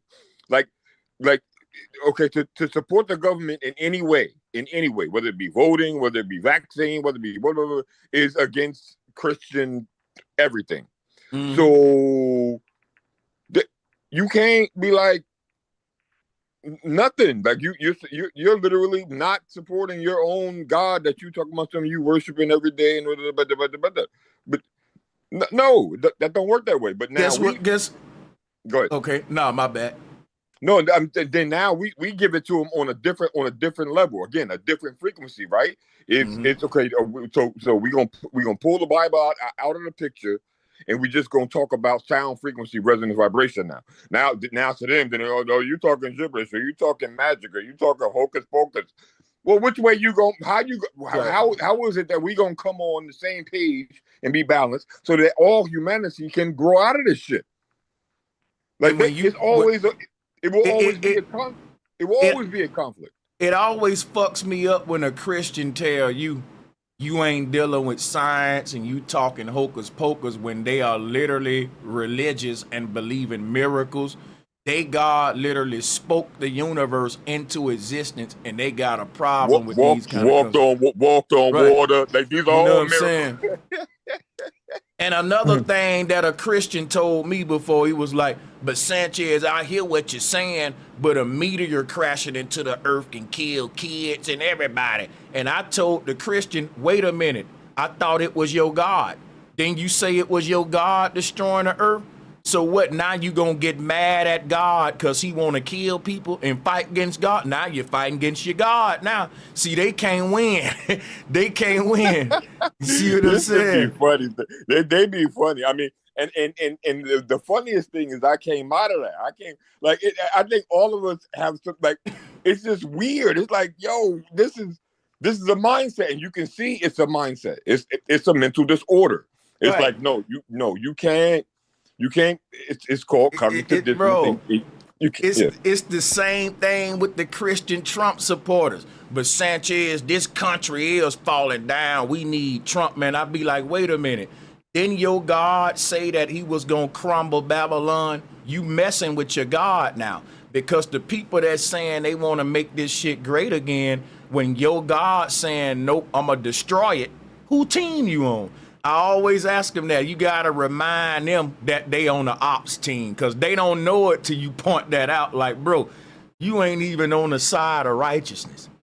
You trying to help keep this world going. You ain't ready to go to heaven. You voted for Trump. You ready to make America great and stay here on the earth. Talking about a rapture. Talking about you ready for heaven. Then when the world start ending, you start fighting against the damn forces of God that's destroying this shit for you. He doing that, but you said you wanted this evil world to end and for heaven to come. Soon as it start happening, they go to voting for world leaders. Save us from the rocks in the sky, which is thrown by our God that we've been praying to for years. He said he would come, but we need NASA's planetary defense system to stop God from ending this shit, because we ain't ready to go to heaven yet. We was just capping. Oh, I just want to stay on the earth. Hey, Sanchez. Type shit. Sanchez. So look, real quick, right? Gerbil say he ready, but I bet you before you even debate him, I can ask him a question right now, and either he gonna say he don't know, or it's gonna take him at least a minute or more to find out the answer to the question, because he ain't even gonna know how to spell it. Hold on before you. How much you want to bet, Sanchez? Right now, You if I know, ask he him a question probably right got now, about 50 tabs open with listen, I all bet, kind but of look, he shit. got all these Gravity, tabs. Listen, density. he got all these tabs, right? He got all these tabs, and on the subject, I'm gonna ask him a question, and I bet you he can't answer it right now. No, listen, bro. How much y'all want to Listen, bet? Everybody want y'all? we gonna start calling him. Hey, look, we gonna start calling him Harriet Tabman. Harriet, yeah, Harriet Tab, man. He got all them tabs. Harriet Tab. No, hamster Tabman. Hey, watch this. Hey, look, watch this. Listen, let me ask you a question. Since you had all the time to prep, let me ask you a question. No, bro, you was not gonna jump on me. Damn, like I can't that, ask you bro. one question. This about to see. We just about to see if you got the right tabs up. This gonna tell you you got the right tabs. Because literally ain't none of us talking with tabs right now. Hey, hold on, none of us hold talking on, with tabs. Time out, None of us. Listen, because if I ask him this question, right, since he did all this, he got all these tabs up. He should be able to have the tabs. He should be have this answer right here in the tabs. It's not going like that, bro. Listen, bro. All right, can I ask you a question, please? Listen, don't hold your horses, man. Before we even start, I just want to ask you a question. You know we gotta do this. You gotta come on now. You gotta be able to he's prove that you scared to worthy now. start. Come on, hold up. He said he ready. He's scared. What's sad is that you can't even come against the panel. Like, let Listen, alone the you whole. ain't even get to the final boss yet, and you scared. Once again, you want to jump me, bro. Every No, time. I just asked you one question. Bro. You need to Hey, listen. nobody will jump you. All you all you got to do is say, yes, I agree to the question. Listen, this is a learning Everybody moment, be silent. bro. Everybody be silent if you agree to the It's not question. going like that, Brother, bro. this is a learning moment. Listen, this is a learning moment, bro. No, That's bro, all. you're not jumping me, bro. Okay, fuck it. Time out. I Hold on. already know, bro, not to get jumped. I'm not getting jumped. Bro, Listen, it ain't about you getting. Me and you just been talking in the chat. Global status. Relax a second. Just let him land and see where he going with his negotiation. Y'all gotta come to something, man. This is All right, so look, hold on.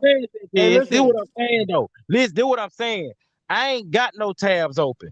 This is what I'm saying. And I was just joking. Yeah, we just joking. Listen, this is what I'm saying though. Cause You For said you this was ready, Bubba. You was talking to me the whole time in the dude. chat just now. That whole time in the back chat, me and him been talking, right? He said he needed 5 minutes to get I ready. tell you what, Me and then. him I been tell talking you, for let's 10 do it minutes in the like this. back chat. I got it. I got it. Let him go first then. Mute up, Retton. Let him initiate this debate. Go ahead. And you can respond to him. Let him, he ain't in his home court, so let him get the ball first. So I can't ask him a question. Okay, he running. Word. No, because guess what? I don't want you to give him no narrative. Let him initiate the narrative. Just go where he want to go. And if you good, you gonna get him. Just to keep, because this gonna keep going when it ain't gonna go your way. He ain't gonna let it start. It just ain't gonna be a debate. It's gonna be an arguing about, this is childish what's going on now. It would have been good if I just could have asked him a question to prove that He ain't gonna let you though. Yeah, I'm telling you, he not. Look at how long. Try. Go ahead. You can. You got it. I'm gonna step back. All right, so listen, before we start the debate, this ain't got nothing to do with debate, brother. See what I'm saying? Man. This ain't got nothing to do with the debate. This respectfully. Before we hold on, listen.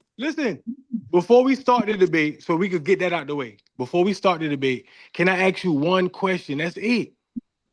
Bro, go ahead, bro. All right, thank you. There we go. Thank you. Thank you, brother. I appreciate you. Hell yeah, All right. appreciate it. Thank you. So global status. Do you know what the Kármán line is?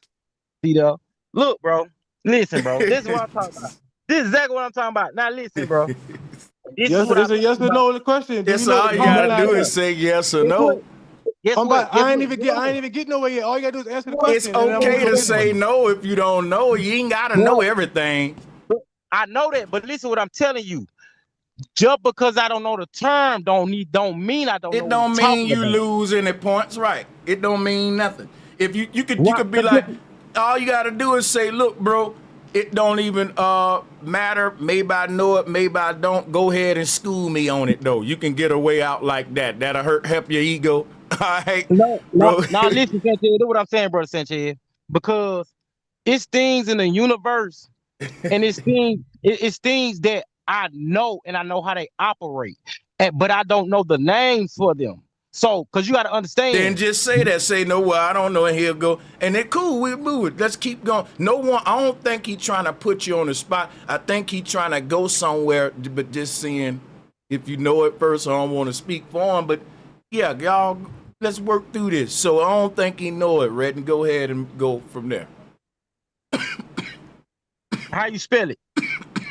Because you ain't gonna play the game. How you spell it? Oh shit. Yes, sir. How you spell it? Or you just talk? I know that's real. Tell me how you spell it. Bro, CARMEN line. Kármán line.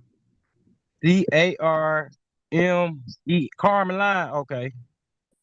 And see, that's what I want to establish too. I am, when it comes to things like this, I am using my chat GPT. That has nothing to do with. Let me explain something to you. Let me explain something to you.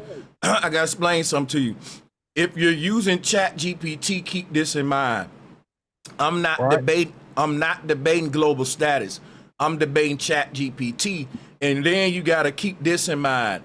I've already sat down with chat GPT countless nights whipping its ass in these flat earth debates. So you showing up with an opponent that I've already beat. If you showing up with chat GPT, it's only going to regurgitate some shit that a science communicator will say, and I'm going to just mop the flow with it, bro. Like, you got to do better than that. I feel that. Listen what I'm saying, though. What I'm saying is I'm still going to operate off of my system because I didn't use chat GPT. I want you to. I'm going to show you how far it gets you, though. But go ahead. Listen, operate off of it, though, and show me what's up. No, this is what I'm saying. I didn't utilize. You don't got to glorify chat GPT and tell me the powers of it. No, listen what I'm saying. I didn't see when it was wrong too. That's what I'm letting you know. That's fine. Right. So when I see the error, I'm still gonna speak from global status mind. You see what I'm saying? Okay, so you still debate. I got you. So what exactly do you have open on chat GPT now? Share some with me. Read it with me. The Kármán line, and it says the invisible crown where Earth's Birth ends and space begins. Let me give you the scientific, historical, and poetic Hey breakdown. yo, hey yo, hey! No, You already won the I debate, made my my bad. point. Y'all see how I'm you see sorry. how I made my point? Now I got a hold on, question. You don't gotta read. We know what the Kármán line is. That's why we asked you. So if you read it, then it was just for you. You don't have to reread it to us. We already chat GPT'd a while back, bro. Like, or whatever. We've been learned it. But so now that you know what we know about what the Kármán line is, right? The question I have for you is what is space? Because this Kármán line represents a place where space began and Earth's atmosphere end. So give me the distinction between these two mediums, one being space, one being Earth atmosphere that ended. I'm waiting. You can take your time. This ain't a trick question. gotcha. Okay. The differences I can point out between those two is that's that's like that's like that's like a basically like an aura field, just like a human being. Which one is the aura field? The Earth's atmosphere or space is an aura field? No, the earth atmosphere. The earth Okay, atmosphere. do the people do science? I mean, when you say stuff like aura fields, science don't support aura fields. If you want to be rigid with the science that supports your globe, they will laugh at a person bringing up aura fields. I'm just saying, you gotta be all the way over there if you're gonna be over there. Okay, so check this out. What does everything consist of an aura field dealing with a human, with a person? What does everything consist of an aura field? Dealing with a human. Right, correct. I would say the bioelectricity. You are an aura field. What do you? How we got here? How we got even here? Hold on. I don't want to deal with aura. I was just trying to. You can't explain. I'm gonna tell you. Hold on, no.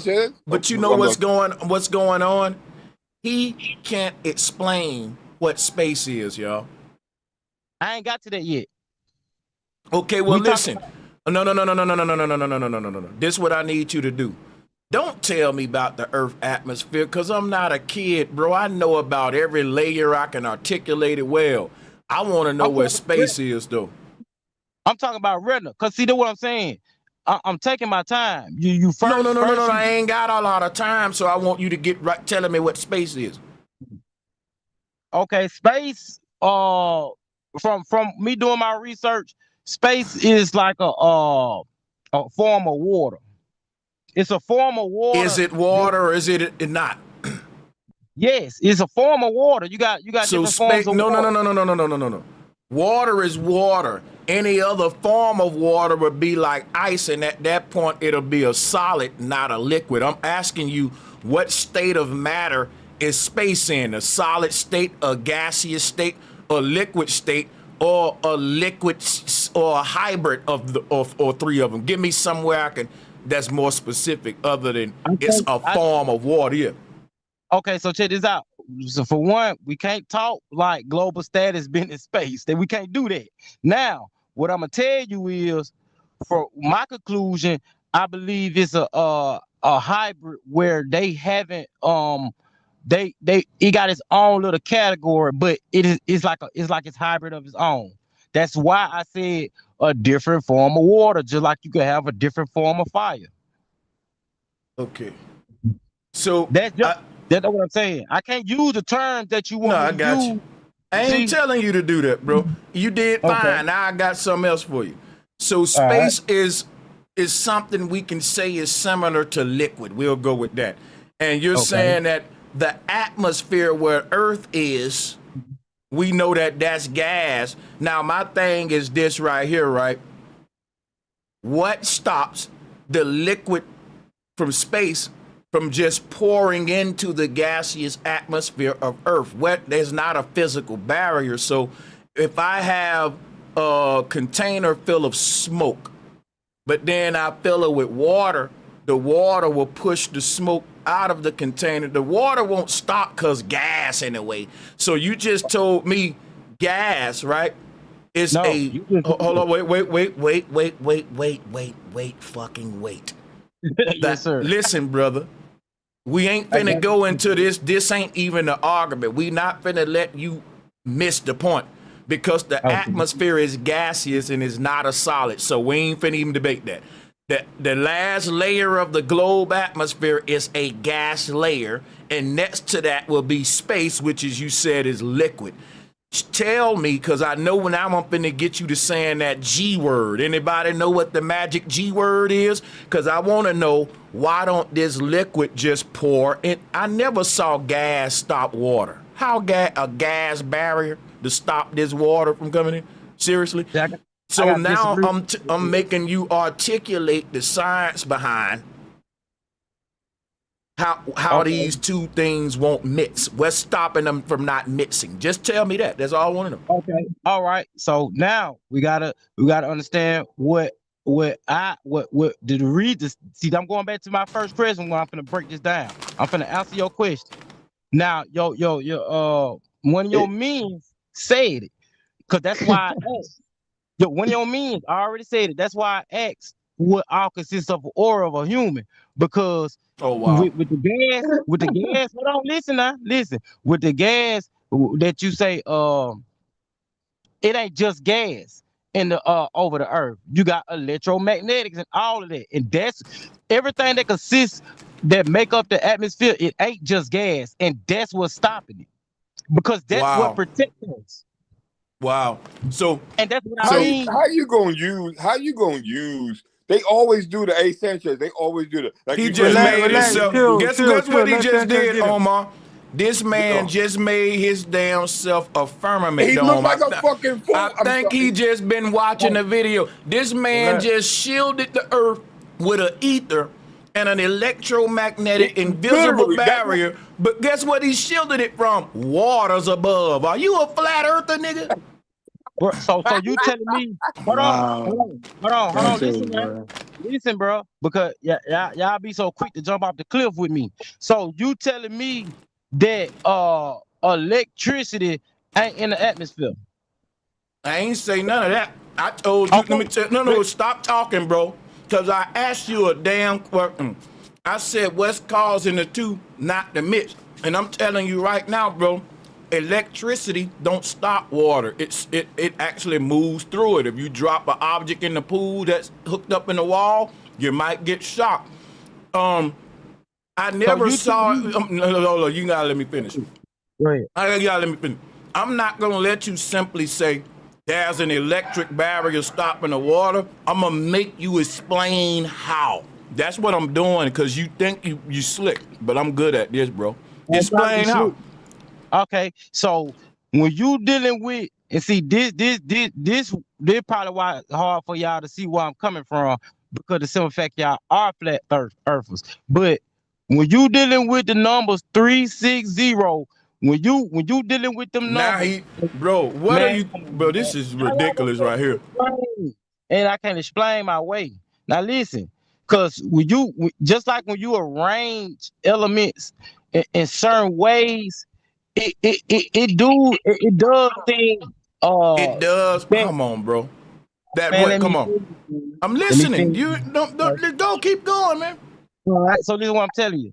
And y'all gotta be a visual. God damn it! Just keep going, please. Listen. All right. Because with the globe, you dealing with 360.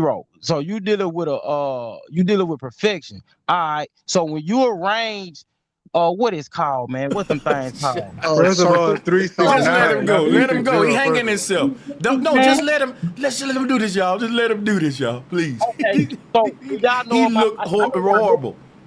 Listen, listen, bro. I know y'all know about it. I'm trying to find a name. It starts with a C. No one say nothing. No one say nothing. Just let him stand out there just like this. This is good. Right. Listen, it starts with a C, man. It's like CY.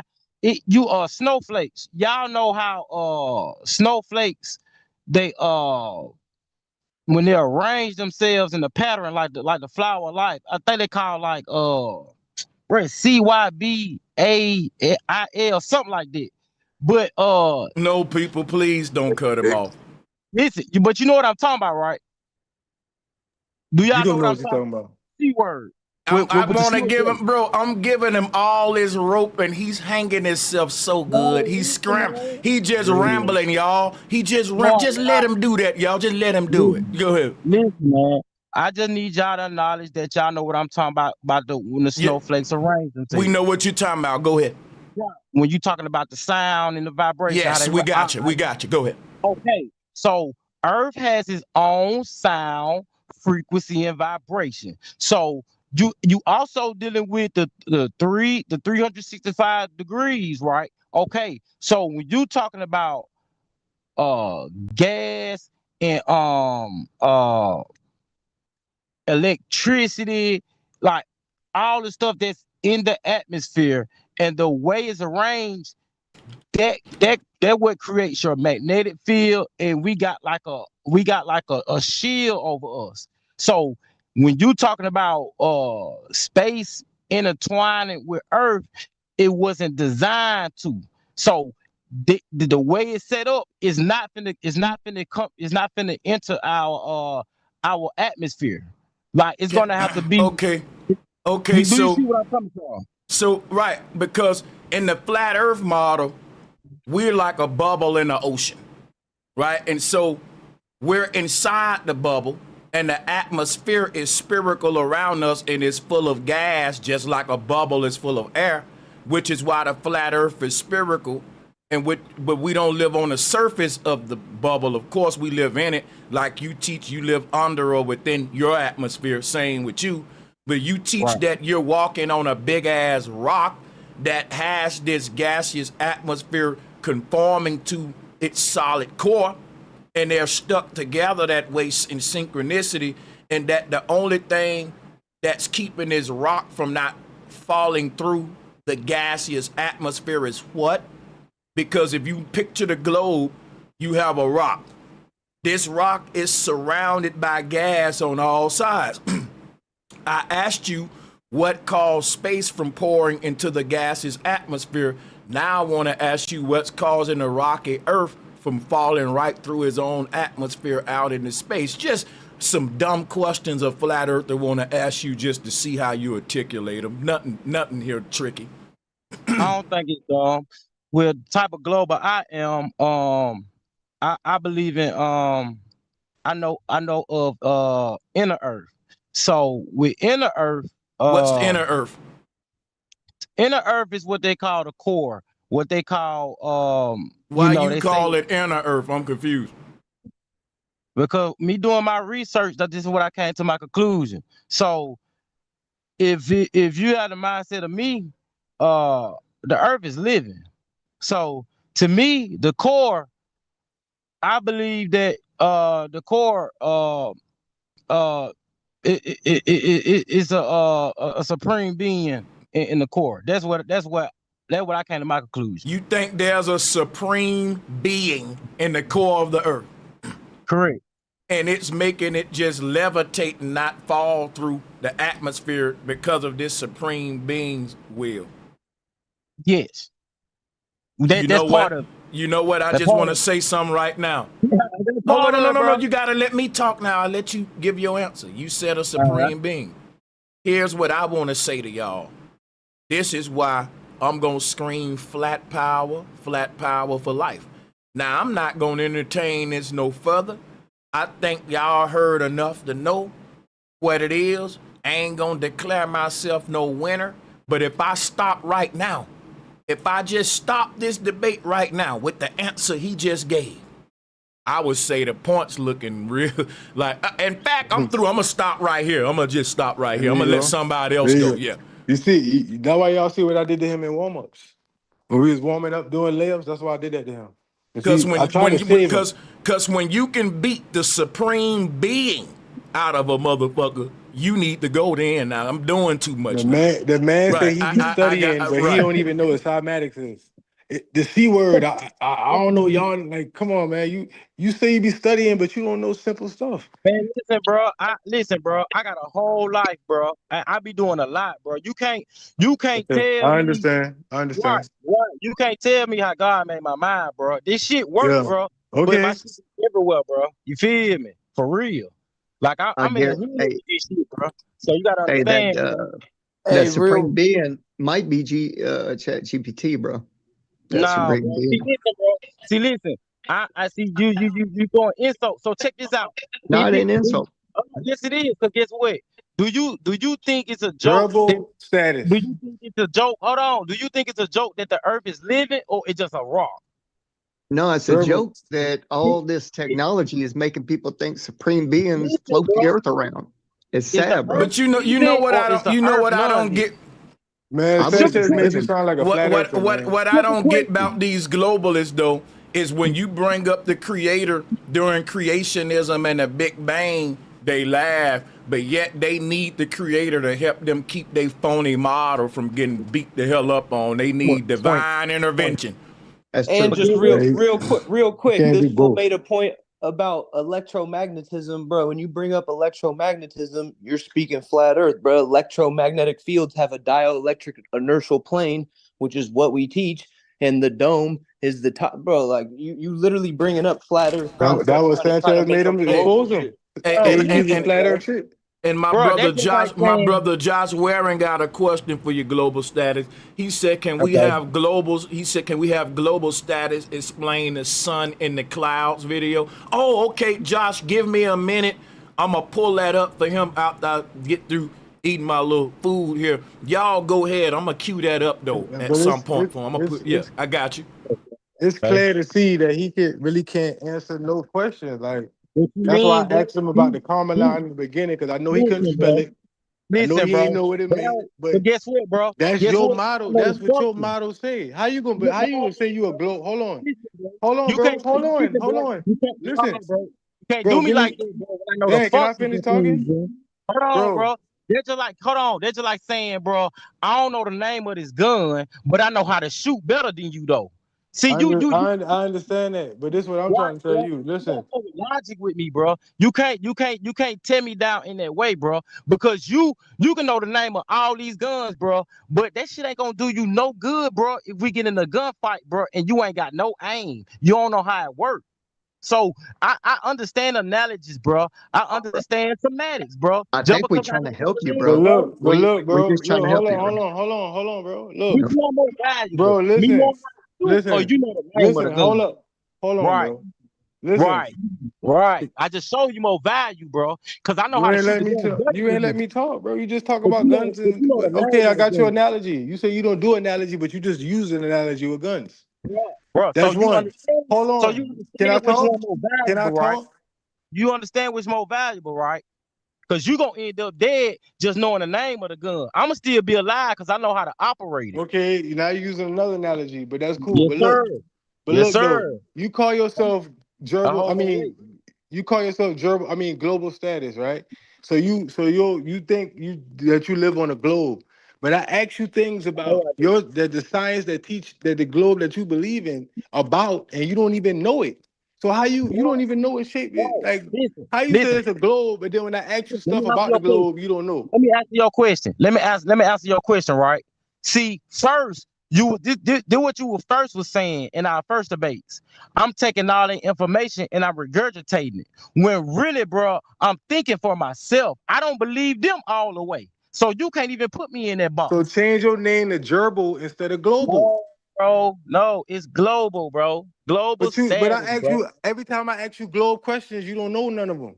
Bro, I I don't just ask you no told flat. you, I ask you bro. globe questions and you don't know them. But then when you No, get that's asked not what it questions, is, you use flat bro. Earth to describe your model. I don't get it. Bro, how I'm using flat, bro, and I don't. And when I pointed out the inconsistencies on y'all model, and When and you ain't never point, you don't even know your that's a own lie. model. No, bro, I asked you listen, about the bro, comma line. That's your bro, model. That's your thing for your bro, model. You don't know. You never heard of it. listen, You don't know bro, how to spell it. bro. How you None. how you gonna say you understand my analogy and you just displayed the I ain't same never said that. frequency? When I ain't never said I understand. I said you You say said you you don't understood go my by analogy analogies and you and you so now using what you telling analogies. me, so basically Hey what you guys, telling me is, listen, I got this one what you telling question. me, Redner. What you telling me is it's more valuable So to know now the my name of name your Redder. gun. So your name Gerbil. Now It's my more name Redder. valuable to know your gun more than to know how to shoot it, bro. Gerbil status. This what you just told me. You just Wait, told me that listen. One again. thing about you do now, you got the raw of a lion, but you got the Man, skills of a hamster. bro, You a hey, hamster, boy. look, I'm gonna see Hey guys, tomorrow. You got hey hamster guys, Let me see skills. tomorrow. Cause I know how to hey, can I operate get my a You got gun. hamster skills, man. Bro, I'm gonna can see I get a question in tomorrow. for Global? Can I ask you a question, Global? Do you think the Earth moves? Yes, it spins on its B- axis. But where does it move to? What you mean, bro? It spins on its axis, bro. I'm saying where does the Earth move to? The whole Earth? What you mean? You haven't seen the models of NASA? You haven't No. seen you don't know how the solar Okay. system works? No, I've seen it. I've seen it. I'm asking you, where does That, it go? Where does it go okay, to? so NASA, listen. NASA is correct about that. Correct about So you what it know, moves? bro, if you seen the model, then they correct about that. If you seen the motion of how the planets revolve around the sun, that's where they're correct at. It's just a model, though. It's not reality. Bro, it is reality, bro. Okay, then where does it move to? Bro, if you seen a model, then you know. After 1 year, where are you at? Bro, if you seen a model, bro, then you know. I'm not I, saying nothing different from the motion of the model, man. I'm not saying I, nothing different. right. I don't So if believe you that model, but listen, where bro, do you think you are after 1 year? bro, that don't got nothing to do with nothing, bro. It If doesn't. you if you listen, bro, if I tell you that they're correct about the motion of the model, bro, why would you ask me what I think I'm at? Because if you believe a false model, that's pretty troublesome. Bro, it's not, bro. Okay, so let me ask you a question, bro. Where is your flat Earth model? My flat Because realm, my realm listen, I live in. listen, bro. Because Mhm. y'all point out so much stuff on the globe because we actually have a model. Where is yours so I can show you your inconsistencies? Well, I stand on it every day. No, you need to show me like we showing. What We are you can't just showing up? talk. You're just showing a globe in the middle of nowhere. No. You have to show. You don't even have nothing to show. All you doing is just talking. You need to produce a model and you need to present it so we can evaluate. At You least do okay. at the very Oh, least, globe people have something that you can evaluate. You flat right. earthers don't even have nothing to Okay. evaluate. So that makes Okay. y'all That's fair feel enough. right all the time. Fair enough. Check it out. Check it out. What a Okay. model is a collection of systems, right? Mm-hmm. It's just like the oceanic currents, the solar winds, your mountain ranges, your geomagnetic, geothermal systems. Technology. Like you got your weather, what I'm saying, weather Yeah, patterns, your jet technology. streams. Check it out. It's a bunch of systems It's for technology. put It works. together. So it's not, when you say model, there's not one model. It's just a bunch of systems. No, bro. What It's I'm called what I'm technology. saying is what I'm saying is your model is a bunch of systems that move right in space, what you consider space. Our model doesn't do that, or not even model, but just where we live is a realm. It's called a realm, right? That's where we are. That's Global where is a we live. But the globe reason is a I realm. There's But no the reason like, I hold on. But the reason I ask where would you be in a year, you have to base that off of your position in a star system, and that star system in a galaxy within this quarter or whatever of the universe. Like that's why I'm wondering, do you know where you will be on your ball in 1 year? bro. Listen, Uh, bro. That mean hold on. That mean, mhm. bro, I have to have access to the technology and where that technology is at, bro. But see, this is what I can tell you though, bro. The Orion's belt, bro. In my area, bro, I know when it comes in the sky. And I know when it's not in the sky. So I've been doing this before I hit double digits. Can I Before I ask you a turn question? 10. Can I ask So you a question? hold on, man, because he act like he was cooking and he wasn't. Like Bro, You I'm not must cooking we anything. I'm you asking feel He you questions. actually was feel you cooking. feel yeah, and He you actually feel is. it because that's why you okay. go that's why Yeah. you got like this. Yeah. No, bro. No, bro. I've been doing this too I'll long, let bro. y'all have it. I'll let y'all have it. It's cool. No, go ahead, Thank RG. You Nah, you got keep going, RG. You doing your thing, boy. you got good Oh yeah. sportsmanship, RG. Go ahead. RG going in. Well, I'm just listening. Really, I want to hear where he's going to be in a year. Bro, that has nothing to do with it, bro. He don't know. I mean, Let me if give you a shout out. if you claim it does have a lot to do with it. But anyway, go ahead, guys. Much Let me love. give a shout out to Blunt Dogs. I really need to send more. Been rocking with you so long, but I'm on a fixed income. Much love, peace, and blessings. Blunt Dogs, I appreciate anything you do whenever you decide to do it. And I appreciate you just for being a subscriber and part of this community. I appreciate everyone that hit the donate button. Let me make sure I didn't miss nobody because I stepped away. Oh, I'm about to pull up that video, Josh, but I'm falling back. I yield the flow. RG, another thing, RG. Don't you understand? Because see, let me tell you how rhetorical your question is. You do understand that the globe makes a full spin in 24 hours. So for you to ask me that, bro, that's like I have to be on some real nerd shit to pinpoint that. Like in the wintertime, we'll be leaning further away from the sun, and every 24 hours it makes a cycle, bro. Not and to put on top of that, the globe constantly spins. So I can tell you Okay. 20 minutes late and still be wrong, bro. Like that question is just like out the way, bro. Okay. Let's slow down and take it point by point. Then, what was your first point? That every 24 hours the Earth moves. No, every 24 hours it makes a full spin. Okay. Every 24 hours. Who says that the sun doesn't move over your head once a day? Listen, bro. The sun is stationary, but it has movement too. But you just told me it Stationary moves and have through movement. the. Listen Right, what I I'm don't get telling you. that. Listen what I'm Okay, telling you're you. telling me that, but I don't Okay, see listen it. what I'm telling you. Listen what I'm telling you. All right. Imagine me standing in one spot, bro. And sometimes, from time to time, I get on my tippy toes, and from time to time, I just I'm on my flat foot. That's what I mean. It got motion. So hold on. I don't know if you can see my damn camera, but you telling me the sun doing that oompa loompa dance? Look, it's going up like it's Exactly. working its it's right. It's working its Hold calf on. muscles out. It's working them calf muscles out. Yeah, go Listen ahead. what I'm saying, brother Sanchez. It's not dramatic to the point you can tell. Oh my Because God, hold on, But damn it's it! but it's spinning It's 1,000 miles always an hour, man, listen. 66,000 miles an hour. Listen what I'm telling you. Because you got brother, the sun, that's a big ball of energy, bro. That if we talking about how big it is, right? And we talking about all that energy, living energy, bro. Like what's living that stays still? No, I'll tell you what. When you do your tippy toe like that, what you're doing, bro, is No, you're pushing the Earth down. You know what I mean, no, with them tippy toes. no, bro. Y'all some bad, Instead of you bro. pushing your body up, you're pushing the Earth Bro, down.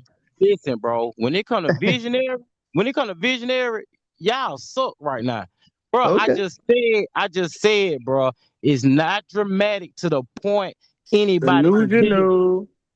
My whole thing is this, bro. Verbal status. My whole thing is this. Hold on, written. Wait, tell me what's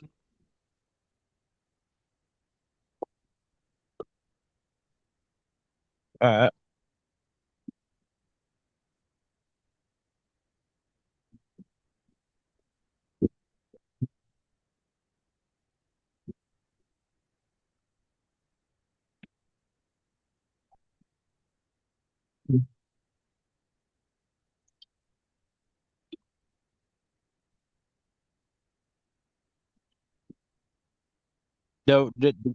Okay, okay. My conclusion, man. This is my own conclusion. This is my own conclusion. I just said it. Based on how big it is, and based on that's a big ass ball of living energy, bro. How can it not move a decimal or a centimeter? How can it not?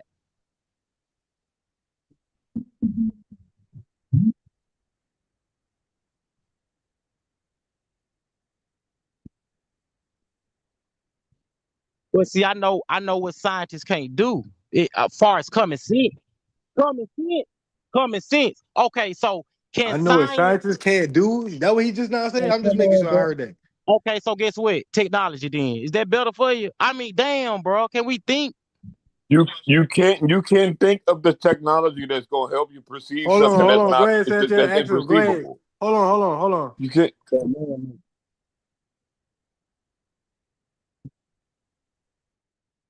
I can't. That's something I can't put a finger on.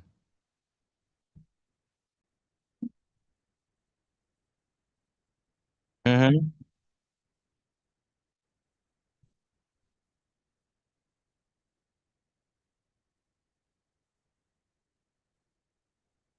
No,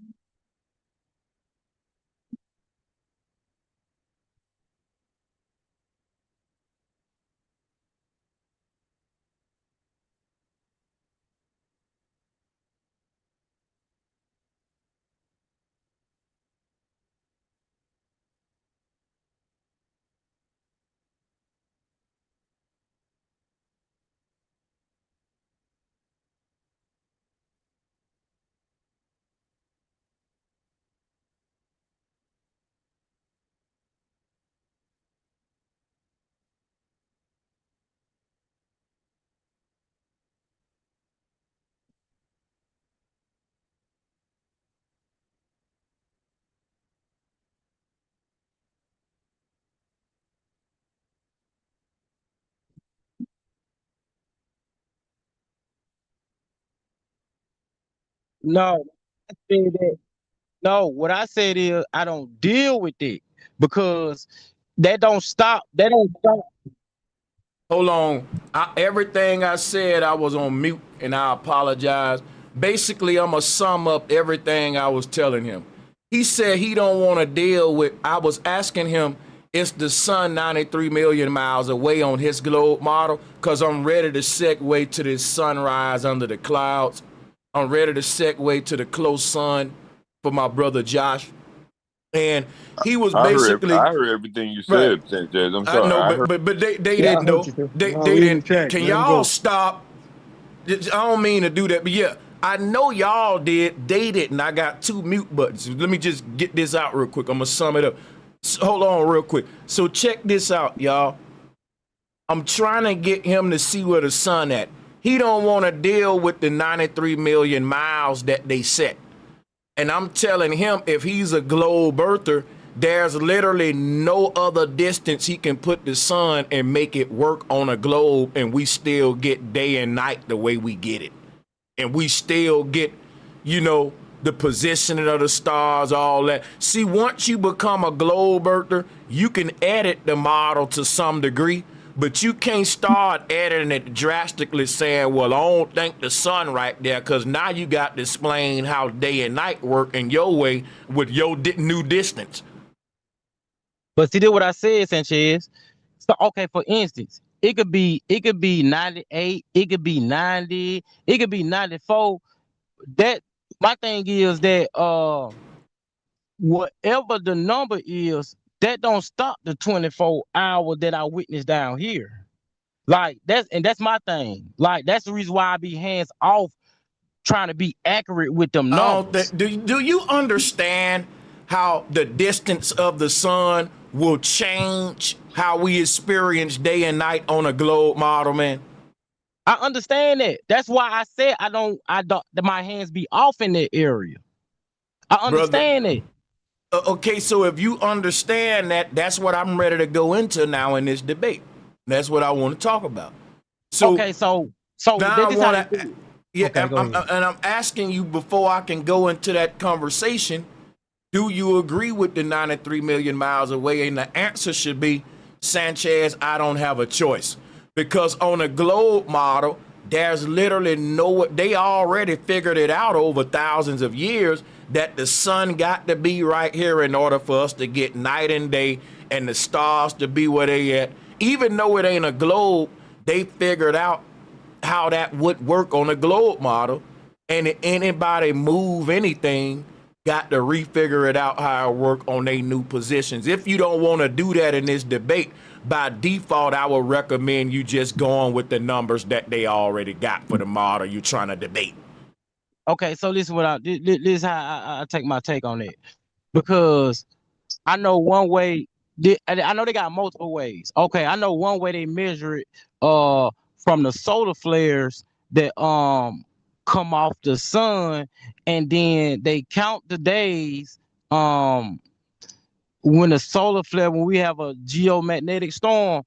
That's one way that they measure distance, and that's what I'm saying.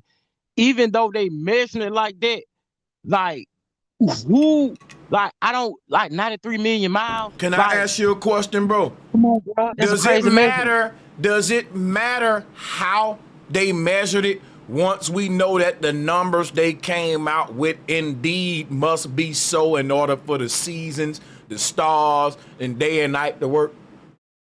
It wouldn't matter.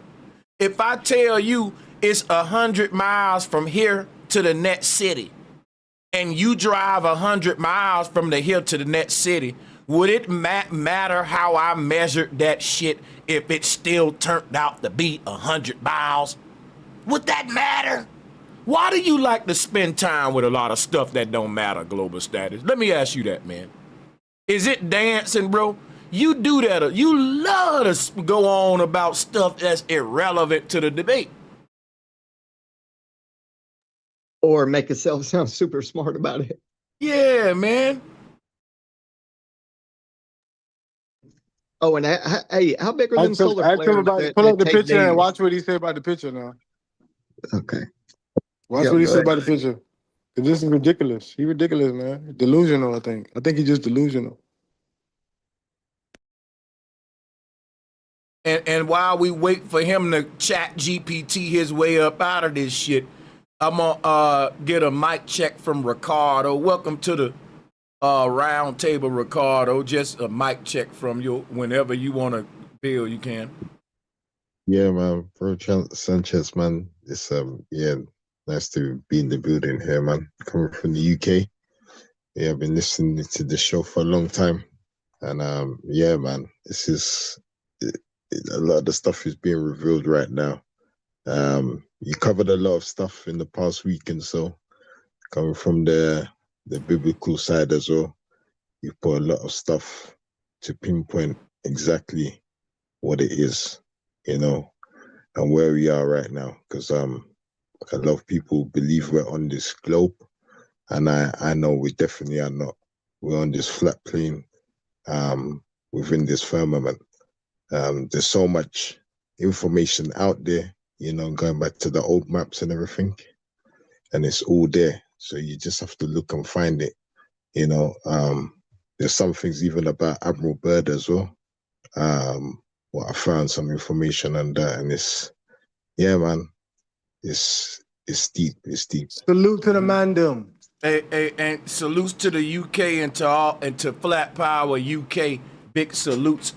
Hey, to everybody in the UK, guess what? It's crazy that the brother Ricardo mentioned Admiral Byrd.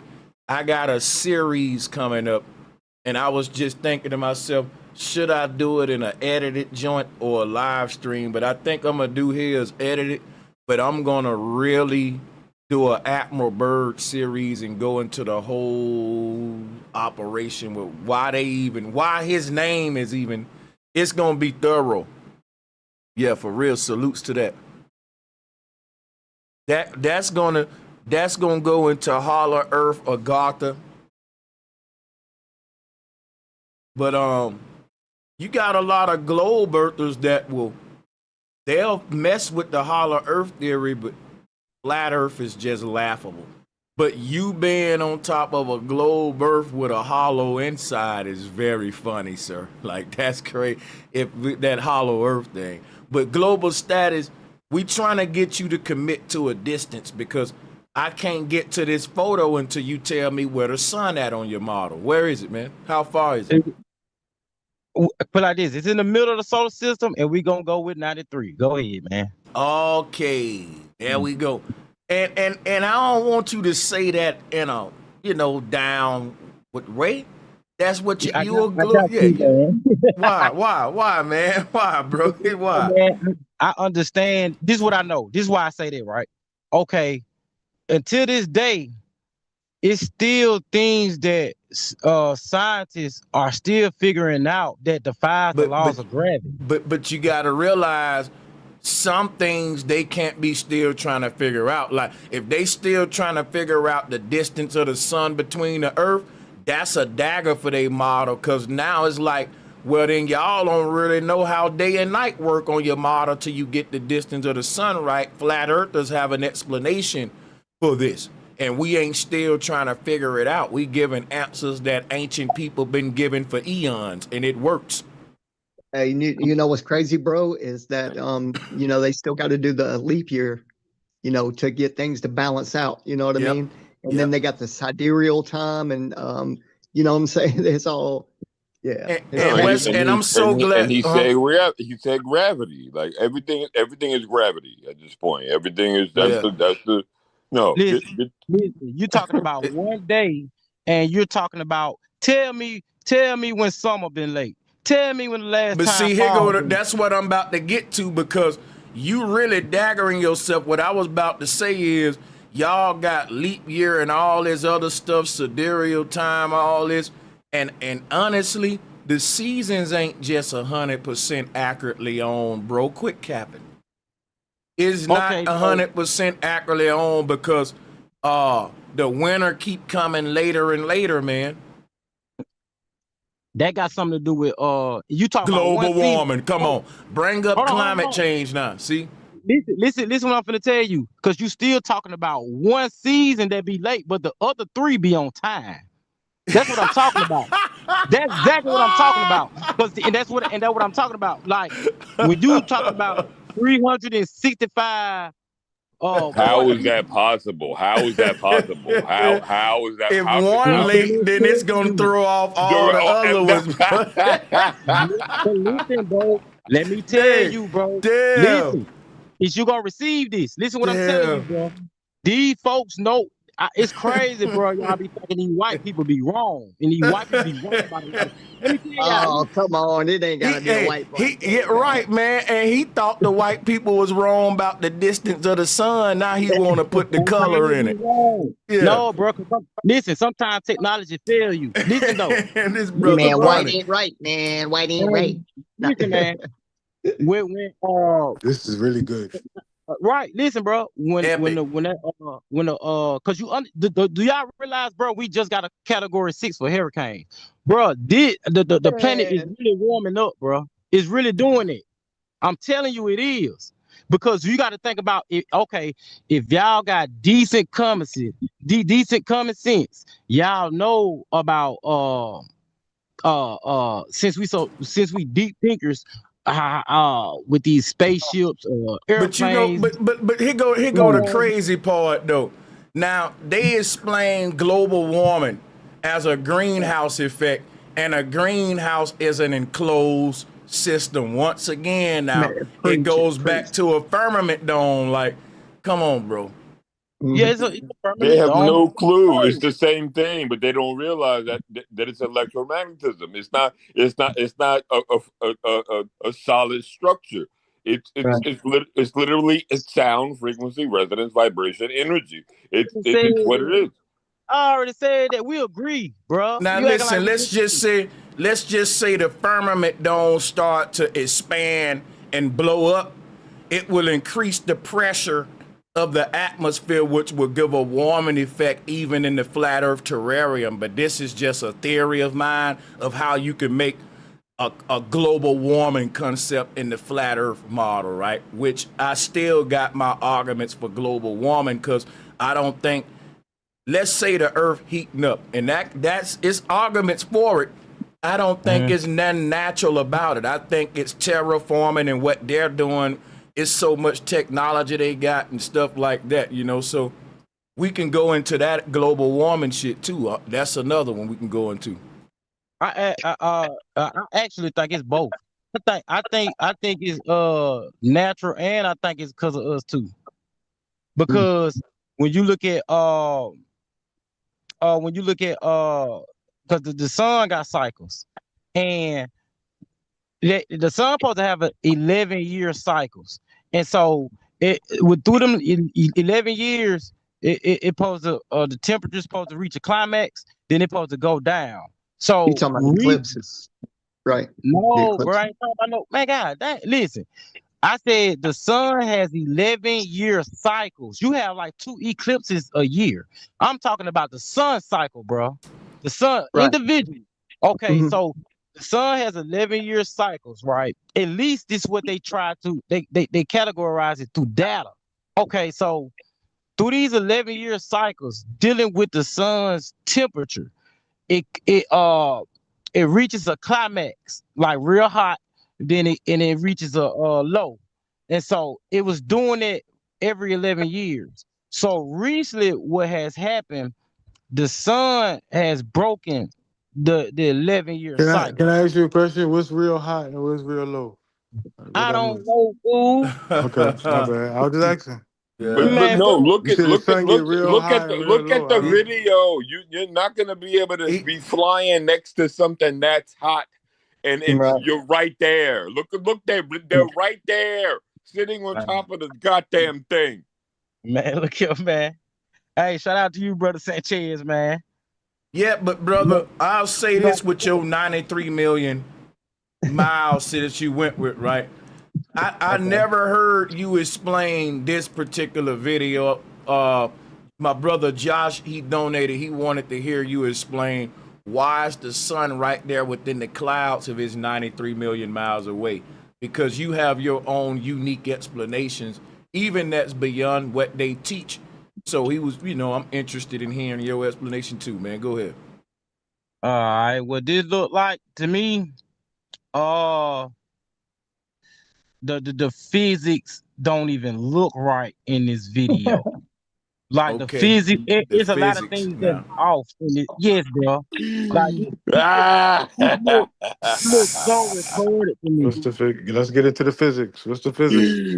What the fuck, bro? They, for one, bro. Okay, they flying over the clouds, bro, and like the sun don't even that shit look like AI, man. That shit look like I knew he would say that. Yeah, bro. It looked like now that, watch bro. this. Now watch this real quick. Everybody chill out. I'm gonna show you another one from another guy. And I specifically picked Y'all can hear the audio. Let me play the audio. Toronto, and I specifically picked the window seat because I knew I'd get a chance to see a sunrise. As you can see, I'm looking very touristy with my P900, but what I recorded was 100% proof that the sun is not 93 million miles away, so check it out. So here's the video I took. What gives it away is the fact that the horizon line is in front of the sun. If the sun, listen, if the sun is out, let me talk to him. If the sun is outside of Earth's atmosphere, then guess what, y'all? It'll never be behind the horizon line. Simple. Prove that. That's all I want to say. It's just that simple. You can see the sun is about to start rising, and it's not even past the horizon. You can see the horizon in the background, and the sun is going to start rising through that thick layer of clouds right there. Now, if the sun is 93 million miles away, it would be rising at the horizon, not in the middle of the clouds right there. So I was at about 34,000 feet when I was recording this with my P900, and I don't see how that is possible if the sun is 93 million miles away. Now, here go what the Hebrew said. Look at where the sun is right here in the Hebrew model.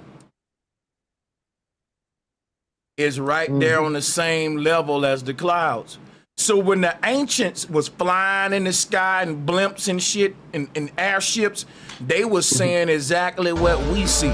Look, now guess what? A person who don't go outside, they would think that that's CGI, while actually looking at a CGI globe model, basing their reality on that, while ignoring what we see every day where other people, what I've seen plenty of times in an airplane. I travel a lot going back to Bama from Vegas. And yeah, ain't that CGI, none of this. And when you say stuff like that, it let me know you don't fly in planes. Anybody in the chat room that flew in a plane more than 2-3 times probably say, bro, I've seen this before. Even when I was a globalist, but I didn't really think nothing of it. I just like, look at the sun. Oh, you never think about it though. Like, wait a minute. If we're on a globe, you ain't thinking that when you're a globalist. You just trying to get to your next destination. That's a good point, man. No, it ain't. Listen. Welcome to Flat Earth. Listen, let me tell you what's so funny about that. Because I done flew a plane more than 3 times. Now, let me tell you what's so funny about this, right? Okay, so basically they showing basically the sun starting to go under the clouds, right? That's what they showing, right? That's what happens in a plane when anybody can see this, yeah. It's two different videos, bro, from 2 different people. Everybody just decided, let's make CGI videos of the sun below the horizon. People who are globe, listen, the pilots that you saw, them are globe earthers, man. But go ahead. Okay, this what I'm saying. This was so funny to me. Okay, so from above, we can see the cloud. I mean, we can see the sun going under the clouds. But from the ground, bro, I ain't never seen the sun under the cloud. You seen no videos. From the ground, I'm talking about real life, bro. Because I look at this stuff. In real life, bro, I never seen the sun under the clouds. All right, bro. so I'm gonna give you a picture of it right now. Because one thing is to say, listen, I never seen Jamaica before, so I know Jamaica don't exist. You telling me a place called Jamaica exists but I ain't never saw it. Prove to me Jamaica. Hey, I never saw it. Bro, no, we get what you saying.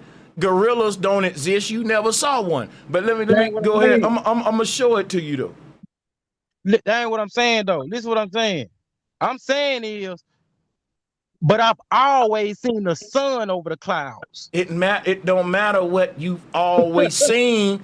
I'm showing you something different than what you seeing, and cognitive dissonance kicking in. Now watch this right here, bro. Here go a picture from the ground with the sun, the top of the sun head, right, is poking above the clouds. If you was in an airplane flying in them clouds, you would see the top of the sun head poking out like this dude finna see. I'm finna let you get to that part real quick because it don't let you fast forward on Instagram, but he finna get there and I'm gonna pause it. I'm gonna show you something real quick. And I don't want you talking. I just want you to listen real quick because I don't want you to try to confuse me. Now look at this image right here. You see the top of the sun head poking out. That lets you know that the bottom of the sun is beneath the clouds and the top is above it. And if you was on the ground, it'll look something like this. Now, if you was above this layer of clouds, you will just see the top of the sun head in this pool of clouds like this. But if you was on the ground at a certain angle, depending on how you angle, you can see both of them. And the clouds right there, just like here. All of these pictures ain't lying, bro. It's showing the sun move through the clouds, which is why you got clouds behind the sun and in front of it. Ain't no explaining out of that, bro.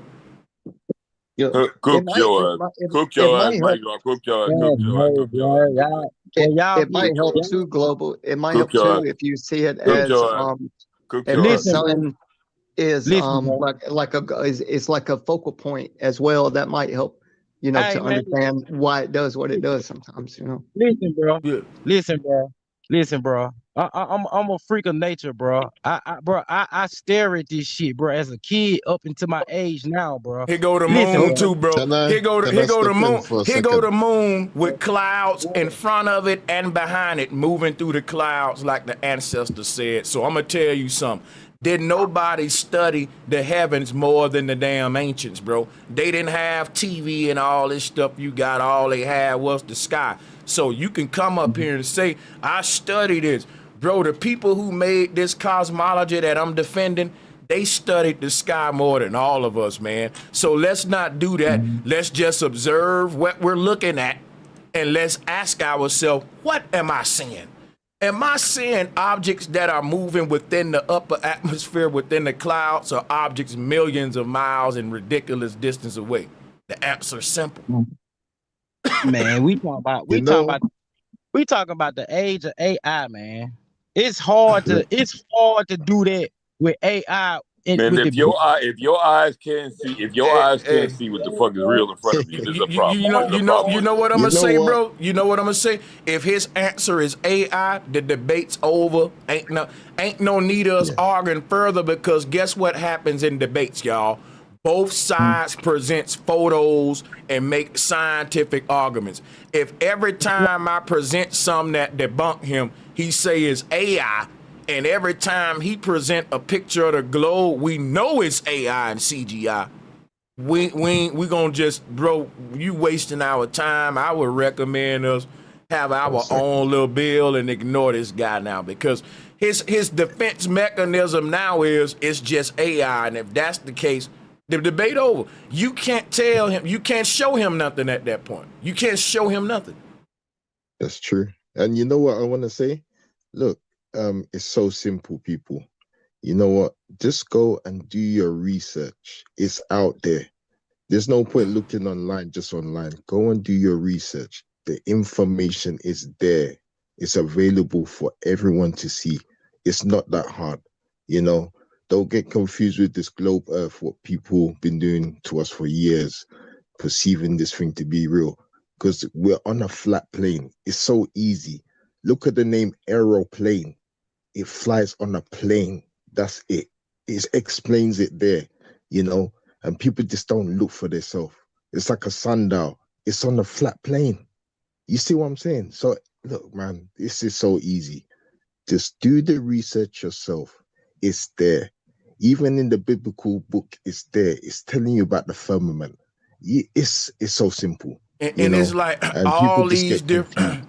all these different people from around the world just decided we want to CGI images of the sun within the clouds, from non-flat earthers to just regular people taking photos and selfies. We pulling these from random sources. So everybody now, just like the globalists say, so you telling me all of them working together to lie? Now they got more power and resources and more incentive to do it than these random people just decided let's CGI this. We ain't even flat earthers, but we want to CGI a picture that makes the flat earth argument. Just in our selfies, just in our little picture of a sunrise. You know what I'm saying? Weird, but I'm gonna say I yield the flow. Oh, I actually gotta get out of here. We at the 5 hour mark, but yeah, that brother, man, it's fun to debate, but he ain't really no competition though. He ain't no competition. I ain't knock you, man. You already know, bro. I salute to the Oh utmost, yeah, man. much love and respect for sure. Hell yeah. I just got dang when it comes to pictures far as the sun and moon up in that area, man. Like I go off of what I see in reality, man. And so it's nobody's fault that it's a big presence of AI in today's age. That ain't Right, brother. Right, but no, I think it's nobody's fault that it's a big presence of people not going outside observing stuff for themselves. because I saw this with my own eyes, and several on the panel in the chat. It's normal stuff.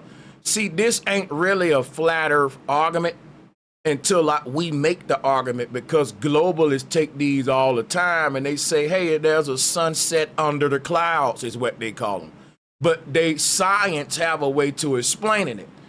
You're lazy and you really don't do research, bro. You rather say it's AI because you don't want to learn the argument that your scientists say about this.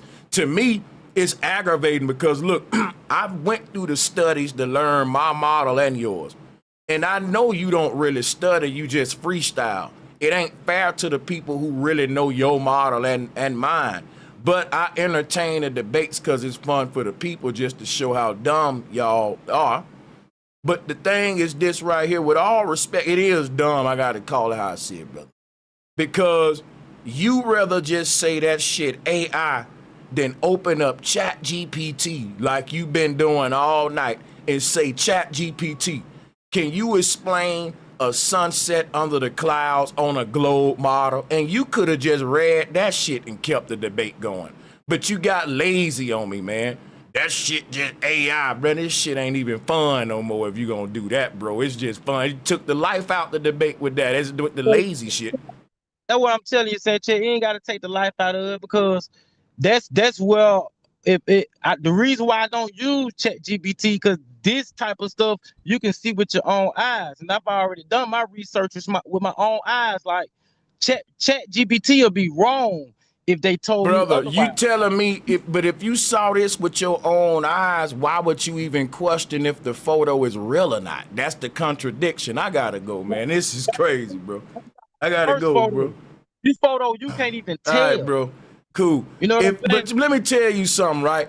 If I went to Egypt and saw the pyramids for myself, I wouldn't question nobody photo who trying to prove to me Egypt is real. I would say, oh yeah, I've been 2 times. I would never even have a conversation about your shit being fake, even if it is, because I know the pyramid's real. I saw them. You're debating if this shit real, but you telling me you saw it all your life. That's silly, bro. It's fucking silly. Bro, I gotta go, man. Hey, salutes to the panel, man. That's crazy, bro. It's crazy. Hey, salutes, man. Peace and love to everybody. Hey, look, thanks once again to all of my Patreons, channel members, and salutes to Flat Power. Listen, I can't thank the panel enough, because all of y'all brothers are bright as hell. Y'all represent this shit to the T, man. Shout out to all of my panelists, bro. It was fire, real talk. I respect y'all. We out.